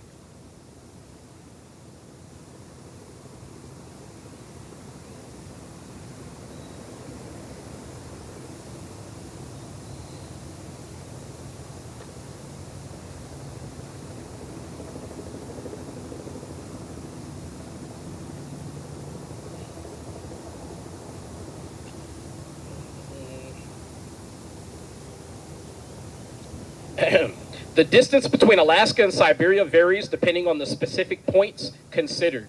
The narrowest distance between mainland Alaska and mainland Russia is approximately 55 miles. They're the same people. They're the Iroquois Indians. We're everywhere. Don't be fooled by how people look today. There was an intentional effort to wipe the world out. I'm going to say it again for my camera, because a lot of people don't understand what has happened throughout history. There has been an intentional effort to wipe the world out. That includes Europe as well. The real Irish and Scottish were kicked out of Europe by a man named Oliver Cromwell. They were kicked out into the Caribbean. The people that you know as Jamaicans today who speak patois, they used to speak Gaelic. They're the same people. They're the real Irish and Scots. Hence why, out of all the tribes of Israel, the people who will throw hands with you the fastest is the tribe of Benjamin. Try insulting a Benjamite and calling him a homosexual. You will get beat the fuck up quick. Because they're the fighting Irish. They're the angry Scotsmen. Those are the same people. Remember that picture of King James I showed you? He was a black man? I'll just show it to you. It's cool. Can you look up, look up King James. 1611 KJV King James. Yeah. As a matter of fact, 1611 King James. 1611 King James. King James the Sixth. What country was King James the king of? He was the king of Ireland, Scotland, Wales, and France, and Britain / England. All those crowns were united. And the king often looks like his subjects, yes? Yes. So if he's a black man, the people he ruled over were black men. See, again, that's why, and this is to my camera and to you, don't judge on how you look today. Check out your fathers. The Bible tells you to remember the ways of old, to consult the ways of your fathers. There's a reason for that. You're supposed to be looking back to see who you once were, because we've all fallen. And I want to show you that in 2nd Ezra, where we are lesser than our fathers, not just in intellect, but in stature as well. Every generation gets weaker and smaller and dumber. We don't hold a candle to our forefathers. Hence why when you see those letters from the Civil War, you see that cursive writing? It's beautiful. We can't do that today. Our people are retarded. Oh, yeah. They got a lot of writing. That's what they do. Trying to find the one that I've always, you know what? Negro question. We need the Lord more than ever today because the people before the flood were more than twice as tall as we are now. Correct. And Adam had like 20 times the vital force that we have now. Like, in other words, we're born with a certain amount of vital force and we use it up as time goes on. So we exhausted and we die. Well, I can't, hold on. I don't want to agree with that part, because what did Christ tell you? Man shall not live by bread alone, but by every word that proceedeth out of the mouth of God.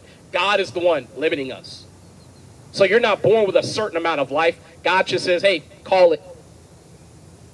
I'm just saying that we I know. That's why we don't live 900 years anymore. We live 7, you know? Come, I'm with you. Hey, he got something to show you, though. And also, Satan has had 6,000 years to like hone his ability to tempt us. Satan only. Oh, okay, go ahead. Go We're ahead. like at a, even from the time of Christ, we're like at a tenfold disadvantage now because of all this extra time that Satan has had to perfect his temptation. I'm gonna tell you, Satan already knows you inside and out because God's telling him what to do.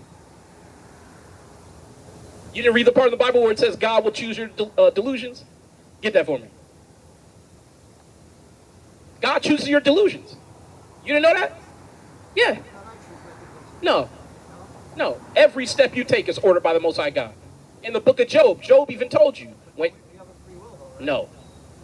Not at all. Not at all. So now you might be saying, well, some people are going to get the kingdom and some people aren't. Well, then what is, then God made a bunch of robots that just are going through his pre-planned thing? Hold on. I have to disagree Hold on. with that. Hold on. Because I believe we do have. Could I give you another perspective? Yeah, sure. If you drew a tapestry or you wrote a script for a movie, Yeah. when the movie plays out, the characters feel like they're making decisions, but they're operating according to the script. That's all. Well, I would say that God has a different mind than we do. Like we are God's thinking is way beyond our. Oh, I agree. And he knows, this is something I can't even comprehend, but he knows, like, he knew that What you we were got? going to be, he knew the three of us were going to be standing here today. Go ahead and get that. Hold on. Brother got something for you. Hold on. Keep that thought. It's Isaiah chapter 66, verse 4. I also will choose their delusions and will bring their fears upon them. Because when I called, none did answer. When I spake, they did not hear. But they did evil before mine eyes and chose that in which I delighted not. Go to 2nd Ezra Well, 9. that's kind of a reaping and sowing verse. Oh, hold on. We're not done. By 2 and 3 witnesses is a matter established, correct? Right. Right. Let's go ahead and get it. Yes. And read down to 4. 2nd Ezra chapter 9, verse 1. He answered me then and said, Measure thou the time diligently in itself, and when thou seest part of the signs past, which I have told thee before, then shalt thou understand that it is the very same time wherein the highest will begin to visit the world which he made. Therefore, when there shall be seen earthquakes and uproars of the people in the world, then shalt thou well understand that the Most High spake of those things from the days that were before thee, even from the beginning. Keep going. There's one more. For like as all that is made in the world hath a beginning and an end, and the end is manifest, even so the times also of the highest have plain beginnings, and wonder, and powerful works, and endings, and effects, and signs, and every one that shall be saved, and shall be able to escape by his works, and by faith, whereby ye have believed, shall be preserved from the said perils, and shall see my salvation in my land and within the borders, for I have sanctified them from me from the beginning. From when? From the beginning. One more time. From the beginning. You were chosen either to pass or fail from the beginning. But Hold on.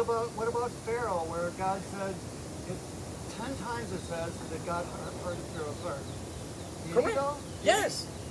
You The hold Bible on. says that God cannot be tempted with Hold evil. on. No. You know? Give me Isaiah 45:7. You already know what I want. No, it says God cannot tempt you with evil. Who told you that? There's a Bible verse. Get it. Find that. Because I'm going to tell you the verse. I'm going to get you 2 of them.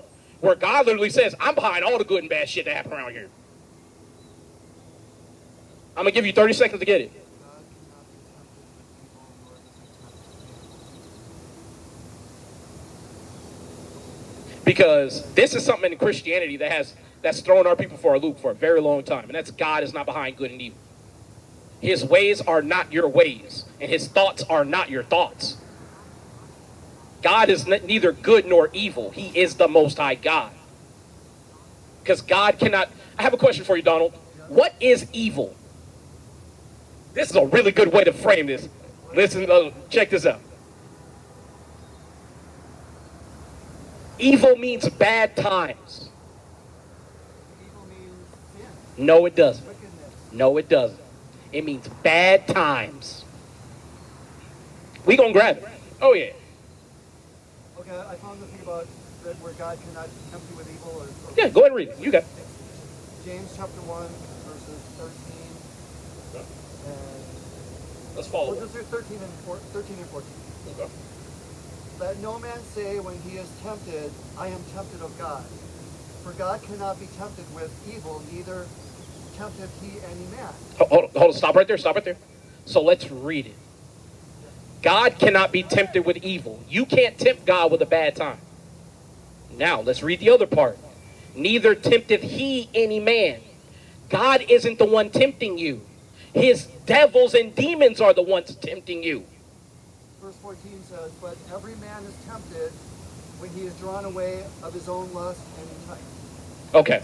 So, and how do you get that temptation? Where does that temptation come from? From the devil, from the world, from evil angels, from wicked men. Evil angels, created by who? Evil angels, created by who? Well, God, all things are created by God. Right. And do you think evil angels hold a concert with God? Well, God is not responsible for evil. Get that in Isaiah for me real quick. God is not responsible for evil. Oh, hold on. We about to get it. Hold on. In my humble opinion. I know, Yeah. but let's get the biblical precedent. It's Isaiah chapter 45, verse 7. I form the light and create darkness. I make peace and create evil. I, the Lord, do all these things.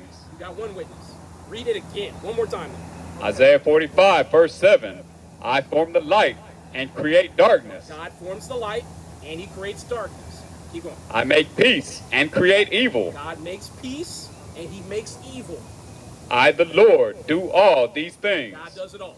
Give me Amos 3 and 6. What I would get out of that is that ultimately God takes responsibility for everything, but he did not create evil. In other words, did God create a perfect world and say, okay, well, I'm gonna create this evil that is gonna pop up later? Well, we're gonna touch on that because what you think perfection is not what perfection is according to God. I'm gonna say it again. What we think perfection is, perfection, in my opinion, is a man who never stumbles over his words. When he brushes his teeth, he gets every nook and cranny, so he never has a cavity. That's what we think perfection is. That's not what God says perfection is. Jacob was a perfect man, yes? No, he was a sinner. What do you mean? But get that in Amos real There's quick. only one perfect man, and that was Jesus Christ. Amos chapter 3, verse 6. Shall a trumpet be blown in the city, and the people not be afraid? Shall there be evil in a city, and the Lord hath not done it? Did you get that? Again, God ultimately takes responsibility for everything, but he's not like the initiator or the cause. Hold on. Do you have a functioning? I just one other point. Okay, That's why it's so important to compare scripture with scripture, line upon line, here a little, there a little, precept upon precept, line upon line. And it's repeated twice. Precept upon precept, precept upon precept, line upon line, here a little, there a little, here a little, there a little. Because it's so important to get all the pieces of the puzzle to get the whole picture rather than just like, otherwise we believe donkeys talk. You know? Now, here's the thing, though. Yeah. Well, we're not going to get into that because I want to stick to this. Okay. But I have to say this to my camera. Only a man who I think is spiritually an Israelite but looks like a white man would tell me precept upon precept. Because that's what the Bible says. No, I'm not saying you're wrong or you're right. I'm just saying you have to appreciate the optics, right? Because most Israelites looking at this, they would be like, yo, that's fucking crazy. I'm not saying it's bad. Tell me what you mean. So most of our people, we have to explain the concept of precept upon precept to people. Now, but here's the thing. If you reread the whole chapter, you'll see that the people interpreting it precept upon precept, they were relegating God's sayings to, he says this, so we do that. He says that, so we do this. Here a little, there a little. Instead of just taking God's commandments and doing the whole thing. It's not a good thing to go precept upon precept. What you're really saying is to study to show yourself approved, that you basically are a worthy workman in the eyes of God. Like the Marines. Well, I mean, whatever group you point to, but the thing is, though, you want to show yourself a studious servant. Now, I want to show you something, right? This is Genesis 25 and 27, right? I'm going to read it real quick, and I'm going to go into the blue letter for plain man.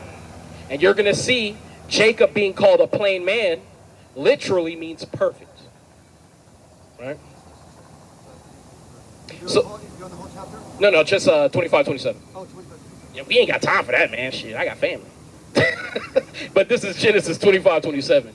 And the boys grew, and Esau was a cunning hunter, a man of the field, and Jacob was a plain man, dwelling in tents. So a lot of people, they hear that, and they immediately think Jacob was just like a plain dude who basically, he wore all gray.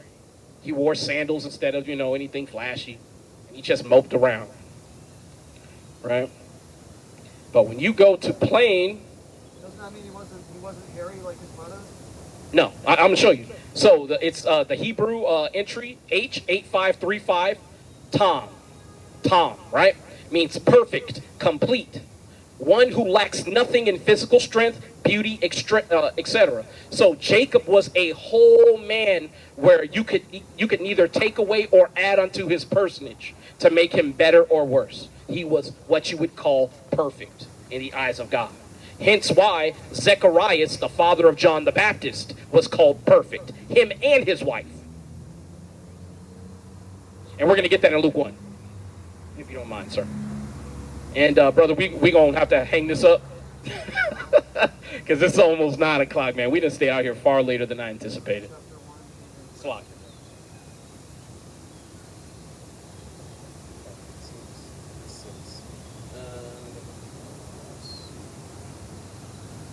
Where does it say he was perfect? Yeah, blameless. There you go. You got it. 6. Yeah, you got it. Yeah, 5 and 6. It's Luke chapter 1, verse 5. There was in the days of Herod, the king of Judea, a certain priest named Zacharias of the course of Abiah, and his wife was of the daughters of Aaron, and her name was Elizabeth. And they were both righteous before God, walking in all commandments and ordinances of the Lord, blameless. So they had not transgressed God's laws in any way, form, or fashion. That word for blameless in the Greek. Oh my God, I pressed the wrong thing. Hold on, let me grab that for you. In here. This is a good example of comparing scripture with scripture because in Isaiah, I think it is, it says, in Isaiah, there's none that doeth good, no, not one. We have all gone out of the way. We're all like putrefying swords. Why was he saying that? And it's also in Romans too. No, but why was he saying that in Isaiah? Because every single person has transgressed the law. We were about to go into slavery to the Babylonians. That's why we need a savior because everyone has transgressed the No, law. no, hold on. Hold on. No. Well, no. Because salvation is deliverance from the hand of your enemies. That's in Luke 1 and 68 on down. It's deliverance from transgression of the law of God. What? No. By the blood of the Lamb. No, that's forgiveness of sins. That's not salvation. That is what salvation is. No, it's not. Read the work. Well, what's your definition? It's my definition is Luke 1 and 68. But hold on, let me give you the definition for blameless. This is Luke. Not Luke, but this is the word for blameless, right? In Luke 1 and 6. Or another example is Daniel. I think it's Daniel chapter 8 or 9, where he's going through. We have sinned, it's because of our transgression. We were in hold on, but we were in slavery to the Persians and I Medes. underlined that in my Bible. He says it like 25 times. It's because of us, because of our. He didn't say because of your transgression or because of their transgression. He said it's because we have sinned. As a nation, yes. Including himself. I have a question. Hold on. Let's hold on, Donald. Hold on. Let's take it a step at a time. Right? Was Jeremiah a righteous man? Jeremiah, the prophet. For his whole entire life? Well, for as long as he was a prophet. Yes, he was. I'll say yes. Where did Jeremiah spend most of his time? In prison. Yes. Yes, he did it. So much so that Baruch had to deliver a letter for him. And Baruch was the one who fed him when he was in the lion's den. Right? So, Jeremiah was a righteous man, and he went through affliction. Right? How about Daniel? Daniel was a righteous man, so much so that he served as second in command, not just to one king, Nebuchadnezzar, but to his son and the person who took him out of power, Darius the Mede. But did he transgress? No, not according to the The Bible. Bible does not speak of any of his sins, but the Bible says all have sinned. Hold on, Daniel, or Donald, hold on. I'm not trying to cut you off. I'm just trying to get you to see where there is no sin, or where there is no law that's been transgressed. There is no sin. I'm not going to say, well, he sinned where I didn't see him. I can't say that, because that would make me a false accuser. But again, comparing scripture with scripture, I know. The Bible says over and over again that we've all gone out of But I'm showing you two. I can show you three people who are perfect. Job was perfect.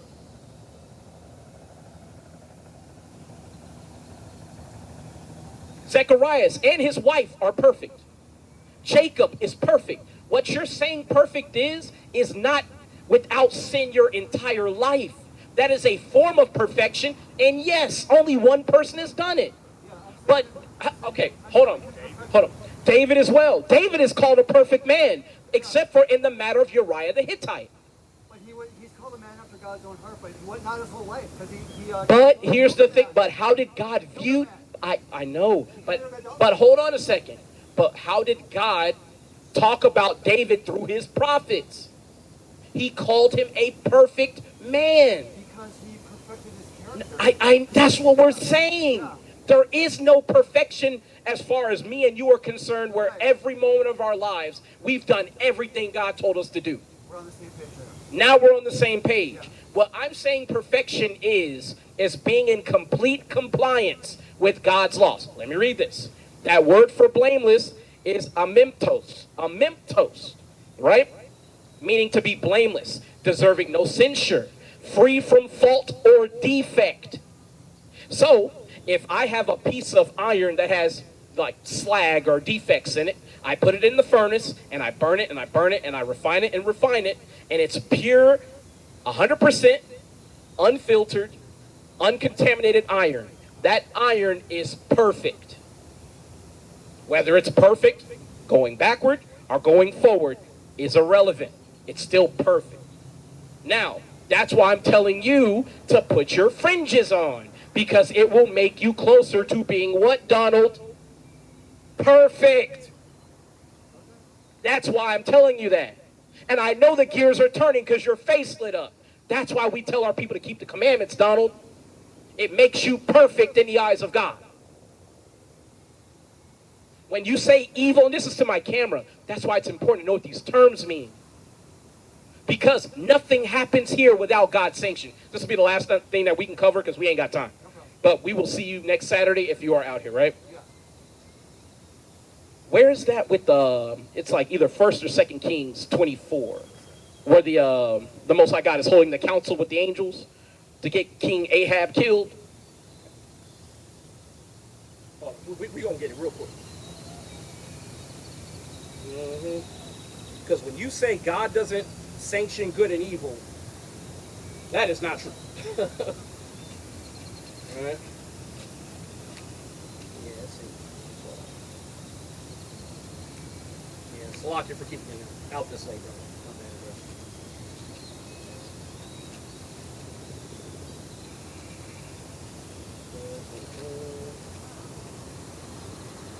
Second.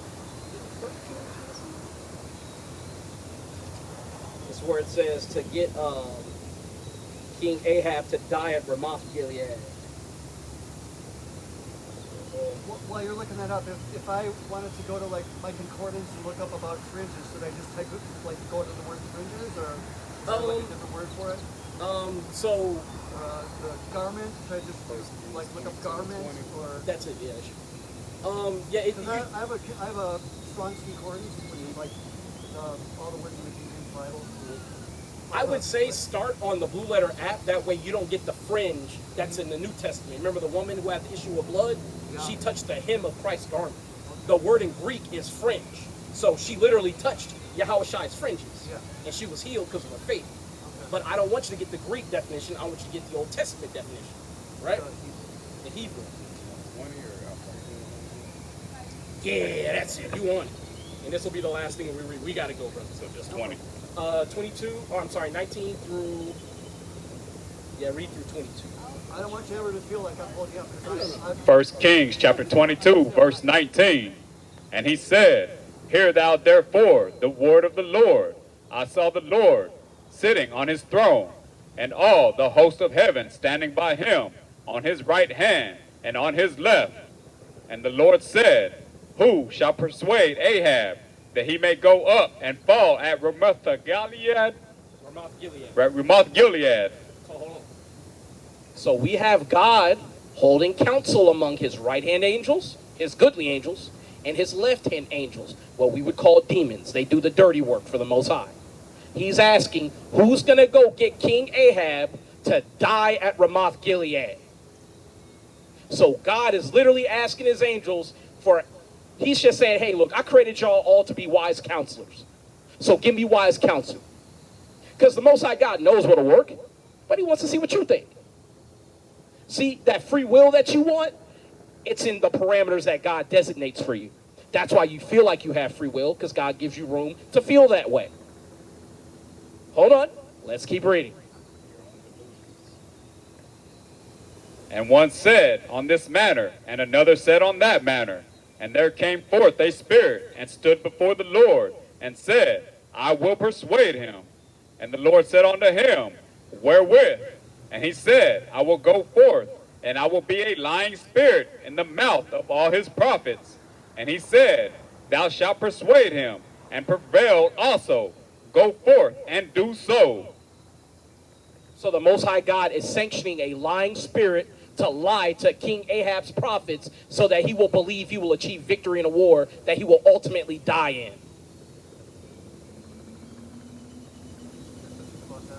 Yeah, think about it. 1 Kings 22.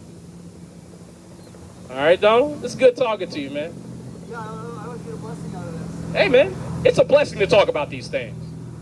Wherever the word of God goes out, it won't. Keep going, sister. You got it. If you black, Hispanic, or Native Indian, you special. You a princess on earth. Keep God's commandments. And y'all, with that, we going to go ahead and sign out. Hell, I'm getting my favorite scripture, man. Fuck y'all. Hold on. Actually, I can say it. This is Revelations chapter 22 and verse 14. Blessed are they that do his commandments, that they may have right to the tree of life and may enter in through the gates into the city. And with that, y'all, I would like to say, oh shit. Call halal Yahweh Bashem Yahweh Shai. That's all praises be unto Yahweh in the name of his son Yahweh Shai. Kwam Yasharala. Kwam Yasharala. And Mawath La Bapal, meaning destruction of Babylon. All praises, y'all. Is that Yeah, but- APPTM with